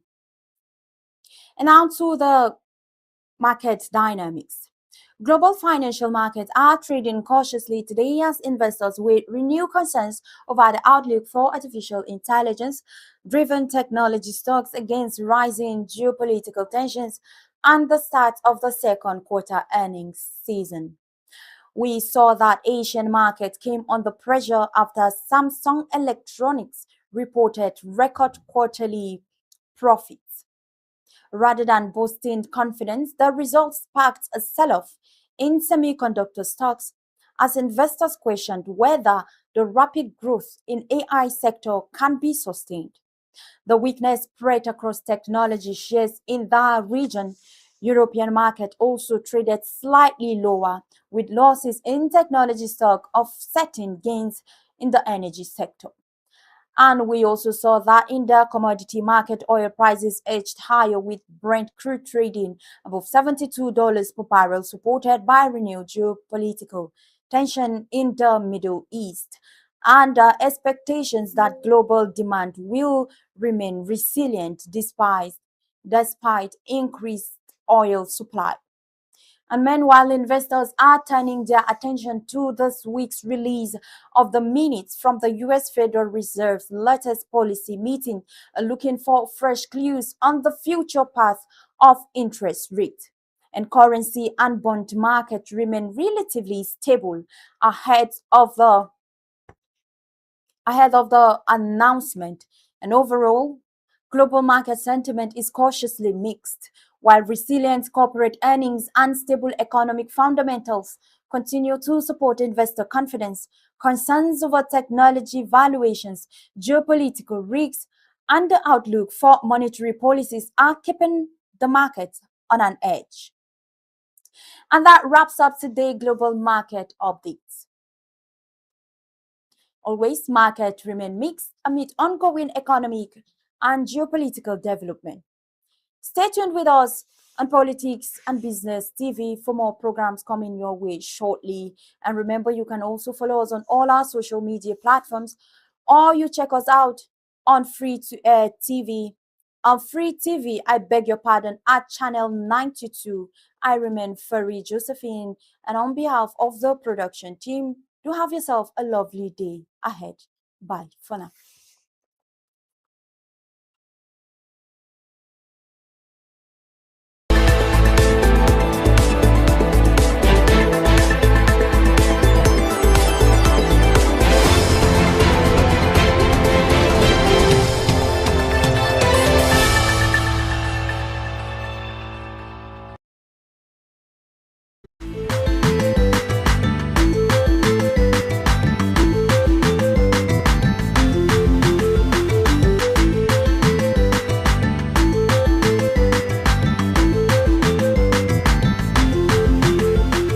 Babbar tambaya, Jama'a masu kallon mu a wannan gidan talabijin na P&B da ke zuwa mu kai tsaye zuwa duk inda kuke a faɗin duniyar nan, muna gabatar da wannan shiri ne daga nan babban birnin tarayyar Abuja. Kuma a yau za mu tattauna ne akan wasu harkokin da suka shafi siyasa. Kun dai san yadda jam'iyya mai riƙe da ƙwallon mangwara take taka rawa wanda a lokacin da ta gudanar da zaben share fage har ya zo ga sauran jam'iyyu ma sun suka gudanar da tarukan su na zaben share fage da tsare ga 'yan takara waɗanda suka tsayar a jam'iyyunsu. Babu abin da ba a yi ba, babu abin da ba a ce ba, babu abin da bai faru ba, walau na kumbiya-kumbiyan siyasa ko cuku-cukun siyasa, duk da yake cewa daga baya ita jam'iyya mai ragaman mulki ta riga ta yi abin da za ta yi, kuma kamar yadda su wasu 'yan majalisu a cikin jam'iyyar suka nemi a ba su automatic ticket, amma kuma shi shugaba Ahmed Bola Tinubu ya ce a'a san ba za ta sabu ba, su je su sadu da gwamnoninsu. Wannan abu ya tayar da hankalinsu, kuma shi ya sanya ma da ƙarshe wajen mutane 70 suka rasa kujerarsu na tsayawa takara a ƙarƙashin wannan jam'iyya mai tsintsiya. Don haka sauran jam'iyyu suka biyo baya. Jam'iyyar ADC wanda ake ganin cewa kamar ita ce ta maye gurbin jam'iyyar PDP a matsayinta na biyu a matsayin 'yar adawa, ita ma ta gudanar da nata zaɓuɓɓukan tun daga zaɓen tsayar da 'yan takara a jihohi daban-daban. Aka rika samun matsala, baya ga matsalar da aka samu a uwar ƙungiyar, wannan ya je kotu, wancan ya tafi kaza, wannan kuma aka dai ta haɗa gemu har kafin abubuwa su lafa a zuwa yanzu. Sannan kuma sai jam'iyyar da ake ganin kamar za a ce ita ce ta uku, wato NDC, ita ma haka ta fuskanci wa'annan matsalar, musamman ma a tsakanin jam'iyyar na ainihin wanda suka fara zama a jam'iyyar a jihar Kano da kuma madugun jam'iyyar Kwankwasiya, Dr. Rabi'u Musa Kwankwaso. Yayin da aka yi daidaiya za a bada kaso, ya ce lambaran bai yadda ba sai an bashi kason da aka yi alkawari. Kuma nan take su kuma waɗanda suke rike da ragaman jam'iyyar NDC din a jihar Kano suka fito suka ce a'a ba za ta samu ba, domin su ne ya za a yi kura da shan bugu gari da kwashe kuɗi. Su suka sha wuyan jam'iyya, su suka rene ta har lokacin da shi Rabi Musa Kwankwaso da Peter Obi suka yi sha'awa suka shigo jam'iyyar. Don haka suka ce da sake wai an bayawa mai kaza kafa. To akan haka sauran jam'iyyu ma ba sai an bi ta tasu ba. Sauran jam'iyyu, akwai jam'iyyu da dama waɗanda suka fito, kun san yadda abubuwa suke, wasu sun tafi kotu, wasu batun na kotu, wasu kuma ana ƙoƙarin haɗa gemu da gemu a cikin gida domin a sulhunta.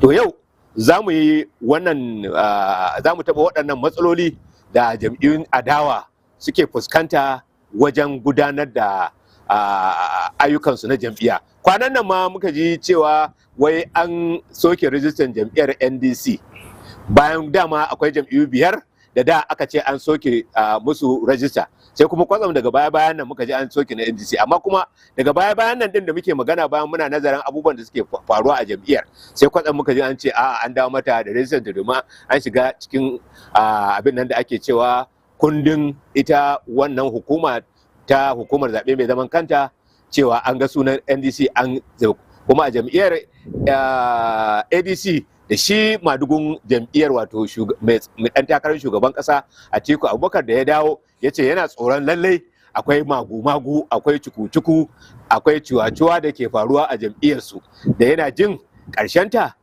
ita ma jam'iyyar ADC ɗin a yi mata a soke rijistanta.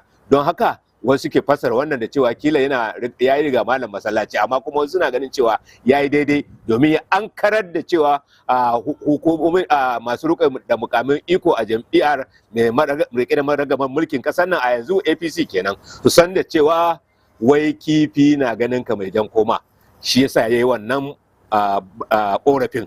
Don haka wasu suna ganin cewa korafin Alhaji Atiku Abubakar, tsohon mataimakin shugaban kasa a jam'iyyar PDP, lallai ya kamata ya yi wannan korafi, domin shi ma yana da mutanensa a ko'ina kuma suna bashi labaran abubuwan da suke wakana. Don haka wasu kuma suna ganin cewa duk abubuwan da suke faruwa a waɗannan jam'iyyu duka, kamar jam'iyyar APC ne ma take kitsawa domin ta jawo musu matsala a cikin jam'iyyar, saboda ita ta ɗauki sahun gaba. To kuma dai menene, ita ne mai rike da makarmar mulki a yau da ba gobe ba. Don haka kila za a yi cewa ba ta yi laifi ba, dan za ta yi dukkan abin da za ta iya domin ta ga cewa ta kai 'yan takara a karkashin jam'iyyun adawa ta kai su kasa. To kuma dai menene yau muna tare da wasu wanda muka gaito takanas zuwa wannan gidan talabijin na PMB domin su baje kolin su barje gumin su zamu bar su sakata su wala domin su faɗi ra'ayoyinsu da yadda suke ganin wannan takon saka na tsakaninsu da jam'iyya mai rike da margama mulki da kuma irin rawar da suke takawa a jam'iyyunsu daban-daban a wannan ƙasa tamu Najeriya, ƙasar mu ta gado. Don haka yau a wannan zaure a wannan bigire muna tare da wasu waɗanda suka shigo kuma za su yi fassara, dama masu fassarar ne, za su yi fashin baki, dama masu fashin bakin ne, za su faɗa ra'ayoyinsu saboda dama suna da yanci a matsayin su 'yan Najeriya su faɗa ra'ayoyinsu da yadda suke fuskantar al'amura. Da farko dai bari mu soma da comrade in an ce comrade ko da yake kila sai da an ce Imrana Wadanas an can cewa abin ba za mu iya cewa gado ne ko koya ne baki abin magana kowa dai sanar da marigayi Wadanas ya taka rawar gani a a siyasance har ma a mulkin sojin ya taka rawar gani don har minista ya rike a wannan zamani. Don haka muna maka marhabin lale. Assalamu alaikum wa rahmatullah. Imrana Wadanas shi ma mai fashin baki ne, dan siyasa ne kuma dan jam'iyyar ADC, kuma za a ce dan jam'iyyar adawa. Wanda suke kokarin yadda wa'ancan ke addu'a kuma ina jin kuma kuna addu'a kuma addu'a ma ba addu'o'i to yawa to sai kuma dan takarar jam'iyyar NDC a jam'iyyar a jihar Jigawa kila in yana bayani zai ga mana cikakken inda yake wakilta yake so ya wakilta dan majalisar tarayya a wannan jiha ta Jigawa. Muna fatan dama dan Abuja ne, dan haka in ya zo ya ci gaba da rike wannan mukami ina ga ya zo gida ne. Shine honorable Sa'id Hassan, muna maka marhabin lale. Barkamu da sake saduwa. To shi ma Sa'id Hassan wani gogagge ne a fagen fashin baki da musamman ma a harkar siyasa, dan ita ya sani ita yake yi, kuma yanzu haka ma dan takara ne na majalisar wakilai na tarayya. Muna maka fatan alheri. Sai kuma dan autan 'yan siyasa, sabon yankan rake a cikin fagen siyasa, sake bayan yake a jin fashin baki kuma amma Allah Kabiru Umar Kano kada ta zama gumama.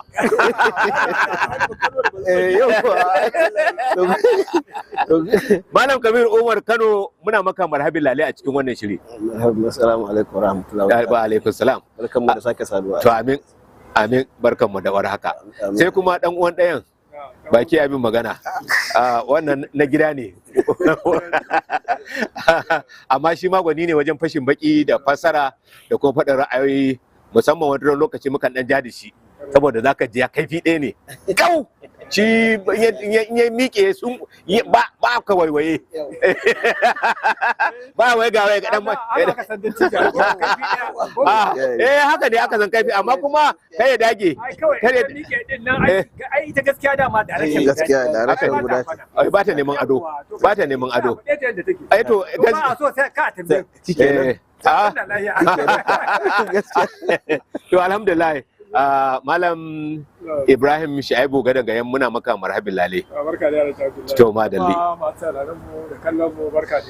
To jama'a masu kallon mu da sauraron mu, kun ji waɗanda bakin da zamu tattauna da su a wannan zaure a daidai wannan lokaci a cikin wannan shiri na babbar tambaya. Kun sani dai yanzu kuna son kallon mu, kuna iya kallon mu kai tsaye a tashoshin mu da suke kan na concert, free to air, free TV da dai sauran wasu fannoni ko kuma shafukanmu na sada zumunta, wato YouTube, Facebook, TikTok da dai sauransu, domin kallon wannan tasha mai gabatar da shirye-shirye iri daban-daban, ciki kuwa har da wannan shiri na babban magana da ke zuwa daga wannan gidan talabijin na PMB.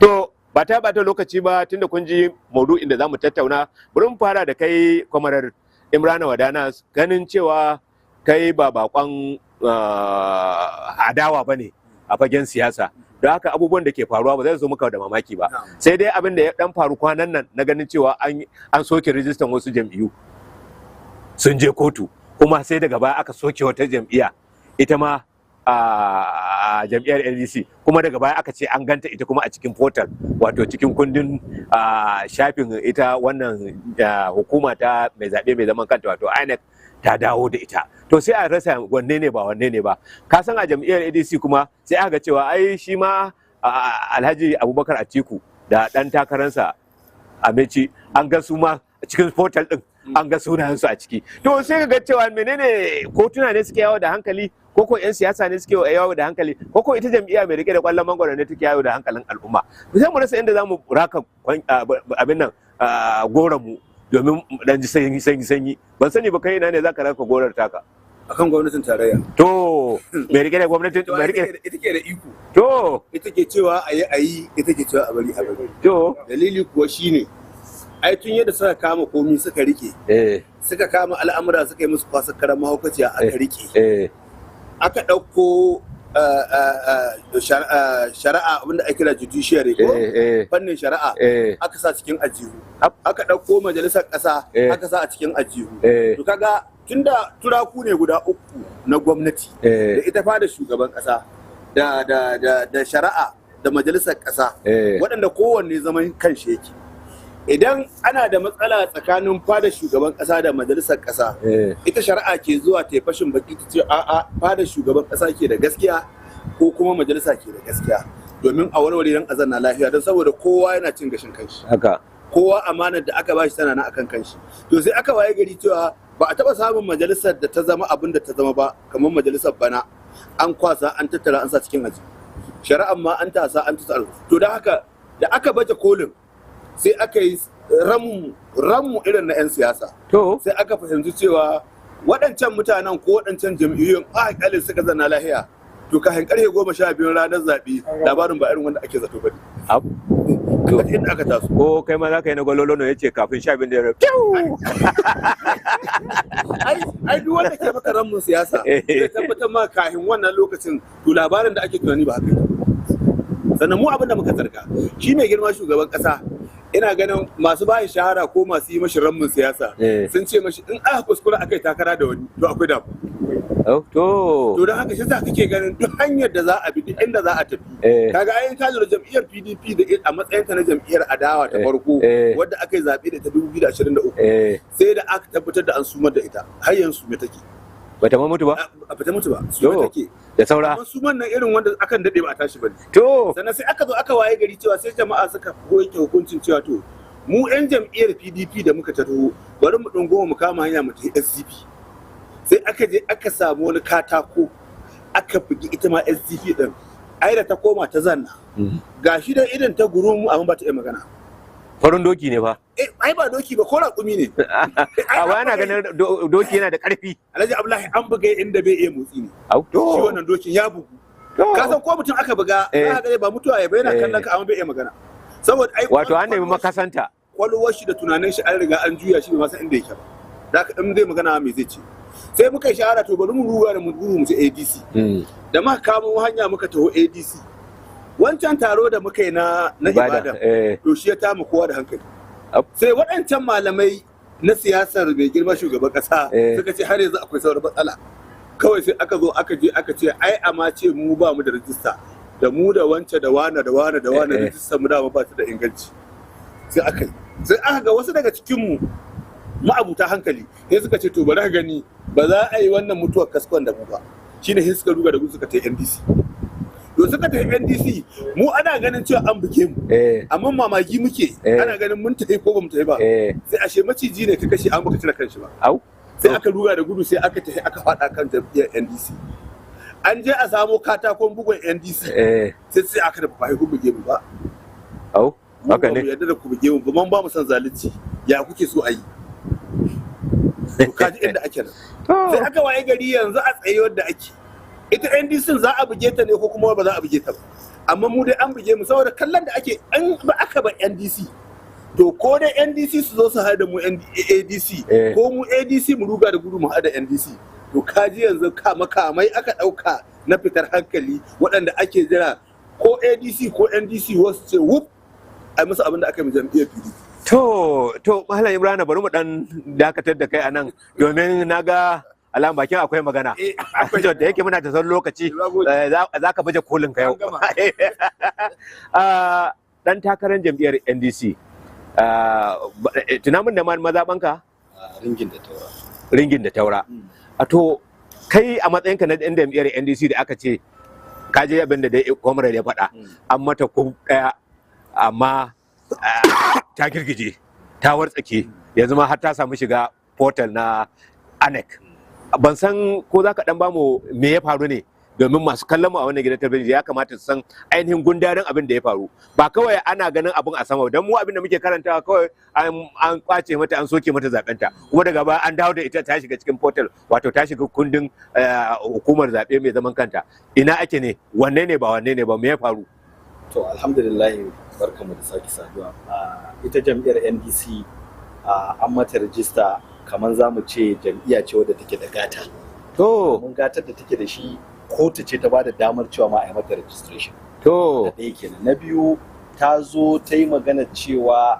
ta cika ka'idarta da abin da ya kamata yi ta cika amma sai logo shi wannan logo is very very important a cikin political party so sai zamanto cewa sai aka ce logonta yayi kamanceceniya da wasu loguna na wasu jam'iyyu har ma jam'iyyu na Afirka an yi wannan magana lokacin Professor Mahmud Yakub sai aka ce ta koma ta duba wani logo ta kai to tafiyar da ta yi INEC ba su sake mata magana ba sai ta kai kara kotu wannan kotun ta Lokoja da ta kai kara kotu sai aka sai shi alkali sai ya tura oda cewa a yi mata rajista da wannan logo da suka kawo amma shi alkalin ba a yi masa bayanin maganar logo ba kawai ta cancanta a yi mata rajista kuma ta ɗauko wannan logon na victory nasara ta kawo ta sa da ta sa wannan logo aka yi registration INEC ta ba da komai registration cewa ta zama political party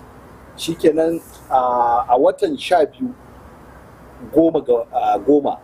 ranar 10 ga wata a watan 12 2025 aka yi wannan yau kaga wajen wata 7 kenan zuwa wata 6 a can sai wata kungiya sai ta fito PMP wanda ita ba ta da registration na CAC barantana ma ta zama political party da ta zo sai ta nuna cewa wannan logo da NDC take dauke da shi ai logon ta ne da take sha'awa idan yau an bata da register za ta yi amfani da shi ban gane ba so shi yasa ake kace shari'a sabanin hankali a wannan dai ba a saba ma hankali ba don abu da yazo ana ta magana akan cewa logon ai claiming din cewa logon ta ne a bata wannan logo shi ko shari'a shi wannan mai shari'a da san mai shari'a da ya bada wannan damar a yi wa NDC register shi ya koma ya ce a yi register din wannan jam'iyyar ta NDC saboda ya yi kuskure to shi kuskuren da ya ce an boye masa wani akwai kaman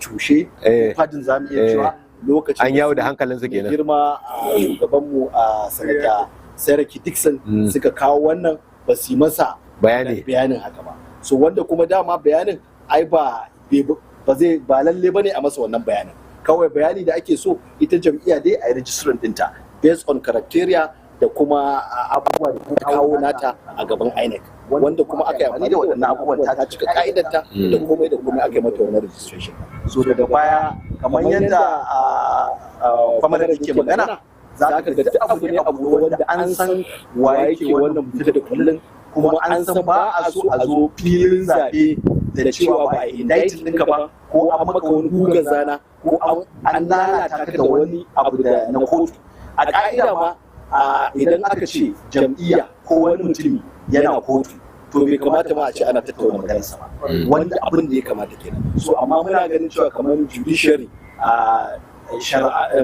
kamar bangaren shari'a a ƙasar Najeriya an riga an gurɓata shi ya koma abin da muke tsoro muna tsoron cewa gaba muke tunani saboda ita gwamnati tana da kwarjini a gaban al'umma so idan ya zamanto cewa waɗannan turaka da kwamar ya magana idan suka samu rauni to za ka ga kowa yana cin karansa babu ba so abin da muke duba kenan wannan abu mu jam'iyyar NDC kuma 'yan takarkaru abin ya zo mana da bazata amma bai firgita mu ba kasancewar abin da ya rinka faruwa tun daga kan a Labour Party tun daga kan ita SDP kamar yadda kwamar da ya magana har zuwa kan ADC har zuwa aka splitting aka dawo NDC da ADC su ne yanzu a jam'iyyu na adawa wanda ita gwamnati ke tsoro in ma kamar yadda kwamar da ya magana in ma haduwar ta zo aka haɗu to ya fi zama musu illa sai dai mu abin da muke hangowa akwai negotiating da za a yi kamar yadda kwamar da ya magana cewa mu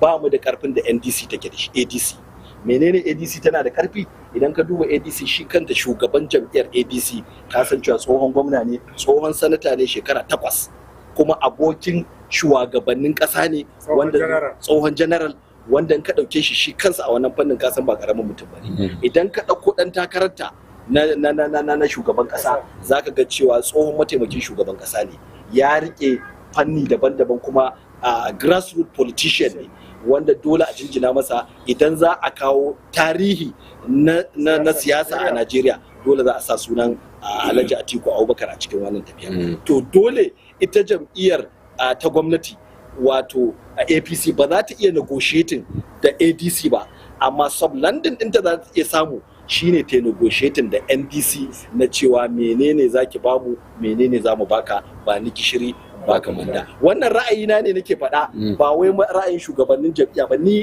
a matsayina na mai hangen nesa abinda nake gani kenan shi yasa a satin da ya wuce